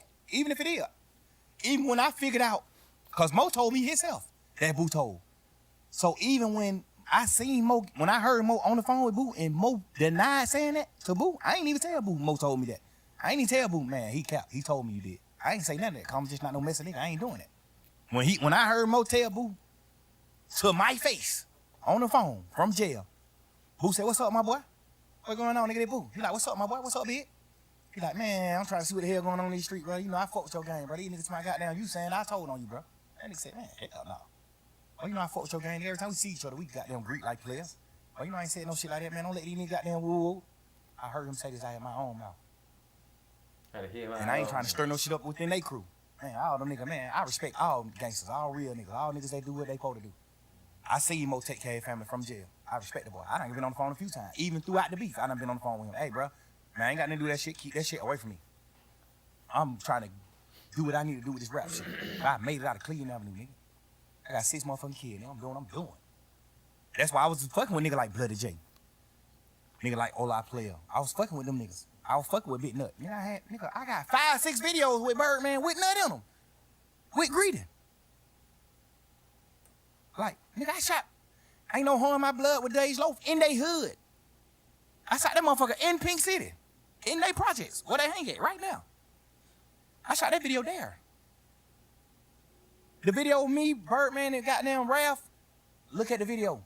We played it in court. when Nut Daddy got on the stand, cause the DA done tricked him to lie about some shit. When Nut Daddy got on the stand and saying, yeah, my son and Nut and Thug been goddamn fell out back in November of 2014. Cause he got killed 2015, January 10th, 2015. His daddy get on the stand, listening to what the DA telling him to say, cause they get to prep him before he get on the stand. He get on the stand and say, without even knowing the truth. And I get it. You're a dad that lost his son. Yeah. I get it. That's why I ain't never said fuck that nigga dad. I never said fuck him, none of that. I don't say none of that. I get it, nigga. Yeah. A nigga gonna do whatever to get some justice for their son. They my son. Case, nigga, their family got a right to feel however they feel. I'm never going against that. Family, nah, for sure. Never. You're right. I understood that. That's real, yeah. When Nut died, my house got bust. They typed up a fake search warrant and They bust my cut house. something out. You see that, Skip? Nah, go back. I can't go back. Man, that shit so long. I might go back Nah, just 4 go hours. back to the couple seconds to where it's. Can't, son. Didn't know it got cut. I can't, son. They got my phones. They so fucked up. The DA, the judicial system so fucked up. They see me and Nut text message in my phone the day he died, the day before he died. Where you at, Nutty? Man, right here the park, finna go get me a haircut. Goddamn, I pull up on you later on. I say left, love. The day Woody got jumped on in the club, I text Nut, man, what the hell going on? But I thought we said we squatted shit, bro. I thought me and you got on the phone like brothers, like men. They said, bro, we ain't a part of none of that shit. We telling them niggas stop that shit. We telling them niggas let that shit go. But y'all niggas tripping. That shit ain't about nothing. Like y'all niggas really ain't smoke about nothing. Nigga, I got text messages talking to that. Moments before he died. Same day. They knew it. They just didn't say that. Like, obviously that's the state. They trying to do their case. They doing what they supposed to do. Like, I ain't even mad at them. Like, you my opposition at this point. You trying to do what you do to sentence me. I'm trying to do what I'm doing to not get sentenced. I ain't tripping. But, bruh, we got text messages of me and Nut texting. I don't know, goddamn well, me and that man were cool. Y'all know that. I ain't getting my flight, son. We do this shit all night. What you want to say to the city before we get out of here? Listen, man, I tried my best. Put the mic. I tried my best to make this city one, unity. I tried my best. Anybody from this city, including Rollo, P, all y'all niggas. I don't got no smoke with y'all niggas. I don't want no gangster shit to go on with y'all niggas. I ain't got time. Like, the street shit is already over with. Once you tell the street shit over with. Like, you can't kick the street nigga shit. And I ain't even saying that to bash no nigga. Like, why would I want some smoke with a nigga that I already done told on somebody that work with the police? I'm just saying, just real nigga shit. Oh, God, I'm thinking you gonna say something else. Like, nigga, come on, man. This nigga still, he on the bullshit. I see what Bank saying now. This nigga still on the bullshit, y'all. God damn, he can't get through a stubborn ass little nigga, man. Hey, man, that young thug. Listen, I don't want no smoke with y'all nigga. Even if y'all didn't tell. I'm just bigger and better than what we doing. I'm bigger and better than this. I don't want no smoke with no nigga. I don't got no problem with y'all nigga, man. Peace, love, and blessings. I hope everybody live their life and live and rejoice. I hope everybody in this world prosper and get what they need to get. Everybody. I don't got no hard feeling with no nigga. Even the niggas on this case. Even the niggas that I'm mad at. I'm forever mad at. I still don't want you to feel. Obviously, I done been in my feelings and I done been on jail calls and saying shit like, man, I want to drop the same day. I want to do this. Fuck that. I just want mad. I'm out of jail. I beat this shit. Nigga, I understand the chance God gave me. I understand the chance that the judge gave me. I understand all that. And now, I'm sorry to my fans and everybody that I love that I even took that for granted. But I hope now that you understand why I couldn't just go forward. Why I took it for granted. If you think I took it for granted. I want you to understand through this conversation why I feel how I feel. I'm gonna tell you though, after this, cause you realize that you fucked up, traumatized, all this shit that everybody that don't know that we walking around with, everybody's undiagnosed of mental illness for real. If you from the streets, you fucked up. I don't give a fuck who you is. There ain't nothing but heartbreaking materials in this shit. So you saying basically, you finna move. I know it's gonna be hard to move forward from some of that shit. You finna try your best to heal and move forward from all the negative shit. Absolutely. Cause we gotta hold you accountable. Like Shline, you just said this, man. You some bullshit, bro. If a nigga don't, cause it ain't just for the people, for everybody else. It's for you too, bro. Your family too, whoever. Like, niggas getting second chances. Nigga, you don't got like 9 chances. Shit. Bro, you such a goofy ass nigga, bro. No, Oh bro, my these niggas God. goofy, bro. Okay. Nigga, chill. You got 9 chances. When the hell you gonna wake up, thug? We all done got like 9 chances. Nigga done been out in and out of shit. Could have been in shit. Could have this. Could have that. And God working on our city, man. We need to put the energy back in this shit. For niggas ain't gotta be friends. Niggas ain't gotta be shit. But like you just said, I don't want to see no harm to nobody. I ain't against no nigga. I ain't in your way. Don't get in my way. That's how I look at it. Cause we looking crazy right now. Absolutely, but I don't want niggas to make it like I'm the forefront of us Nah, looking crazy. It's everybody. I'm just letting it's you a know. whole pot. I'm just It's a letting whole pot. I'm Whoever letting the people participate. I'm letting the people that's not from Atlanta know. Okay. The people that's the fans of It ain't everybody, just me, Rollo y'all. fans, P fans, Wham fans, Pluto fans, my fans, Gunner fans, Jet fans, Duke fans, everybody. I'm letting everybody that's not a part of Atlanta, that don't know the inside scoop, that don't know what's going on. I'm You gotta letting be the head. We just all ingredients. None of us shouldn't be no more ingredients. Everybody who on the motherfucker, anybody who wanna come on the motherfucking talk, come on. But no ingredient. Don't be an ingredient, bro, to the devil gumbo. Shit. I want everybody in this world to prosper. This is my honest God opinion. I want everybody in this world to prosper. No matter what you did, no matter what you did wrong, because everybody done did wrong shit. Everybody done did bad shit. You know? Everybody done did something bad. Everybody done did something that wasn't godly. When you a street nigga and you a gangster, I don't give a damn if you come down and you selling drugs. That's bad. You sold somebody drugs. They could die from that. Everybody done did bad shit. So I'm not really tripping. I'm just telling you just a few of my opines. Like how I feel about certain shit. And why I feel like your best question to me was, why the hell you ain't do what you need to do when you got out? Because I understood the blessing that I got. I understood the judge talking to me and looking me face to face saying, nigga, you the one, bruh. She gonna blame you. You go back in there. I'm already knowing, but I ain't gonna give her no reason to. Okay. You know what I'm saying? I'm going forward with my life, bro. Like, I ain't tripping, bro. I just feel like at this point, I ain't never spoke on it because I was just a man. Like, I'm just on some shit like, man, we going fuck that shit. I'm a man. Y'all niggas some rat. Y'all niggas did what wrong. I was just living in that dream. But now just having a conversation with you and talking and just like feeling it. Like, it just feel like I gotta just go on. I gotta move on. But I just wanted Gunna, Duke, Yak, you, all my fans, Rollo, P, Wham, Pluto, everybody, Weezy. I want Cash, everybody who I love, who I honor. I want all them to know this my side. This how I feel. This why I'm how I am. This why I stream so much on them niggas. This why I'm how I am. I feel betrayed. I feel hurt. I feel whatever you call it. I just feel it. Nah, this shit was big, bro. I appreciate you for even calling me, let me be a part of it. You know what I'm saying? Witness a part of your pain and your journey and the way your perspective of shit. You know what I'm saying? I just hope you allow us to be a part of your healing journey. For real. Cause the nigga fucked up. Just gotta get this shit right, kid. Try my best, bro. You think I should let people just witness the healing, all that shit too? What you You mean? think that's good? Like obviously I just spoke my pain and what I feel about my whole situation in my life to the world, which is, it just took me a lot to do, but I did it. You think I should let people in on my healing process too? Yeah. Ain't no other way. Like, shit, cause, bro, one thing about it, bro, I don't know, you locked up, bro. My partner passed away, bro. Like, it wanna work without other people goddamn helping me and talking to me and pushing me through. This shit wanna work, bro. Like, that's the worst shit I ever felt in my life. I was already on a transition side, like, just anyway. Just when y'all need to cop them case, I'm like, oh, they snatching niggas' ass up. That shit kinda did something to me. Like, I ain't trying to go sit in that motherfucker. Niggas, a bunch of niggas lying on me. So I just straight told God, if they ain't got me for nothing that I already did, I ain't doing nothing else. And that's what I've been on ever since. You know what I'm I saying? ain't gonna count. That's what I've been on ever since. Feel me?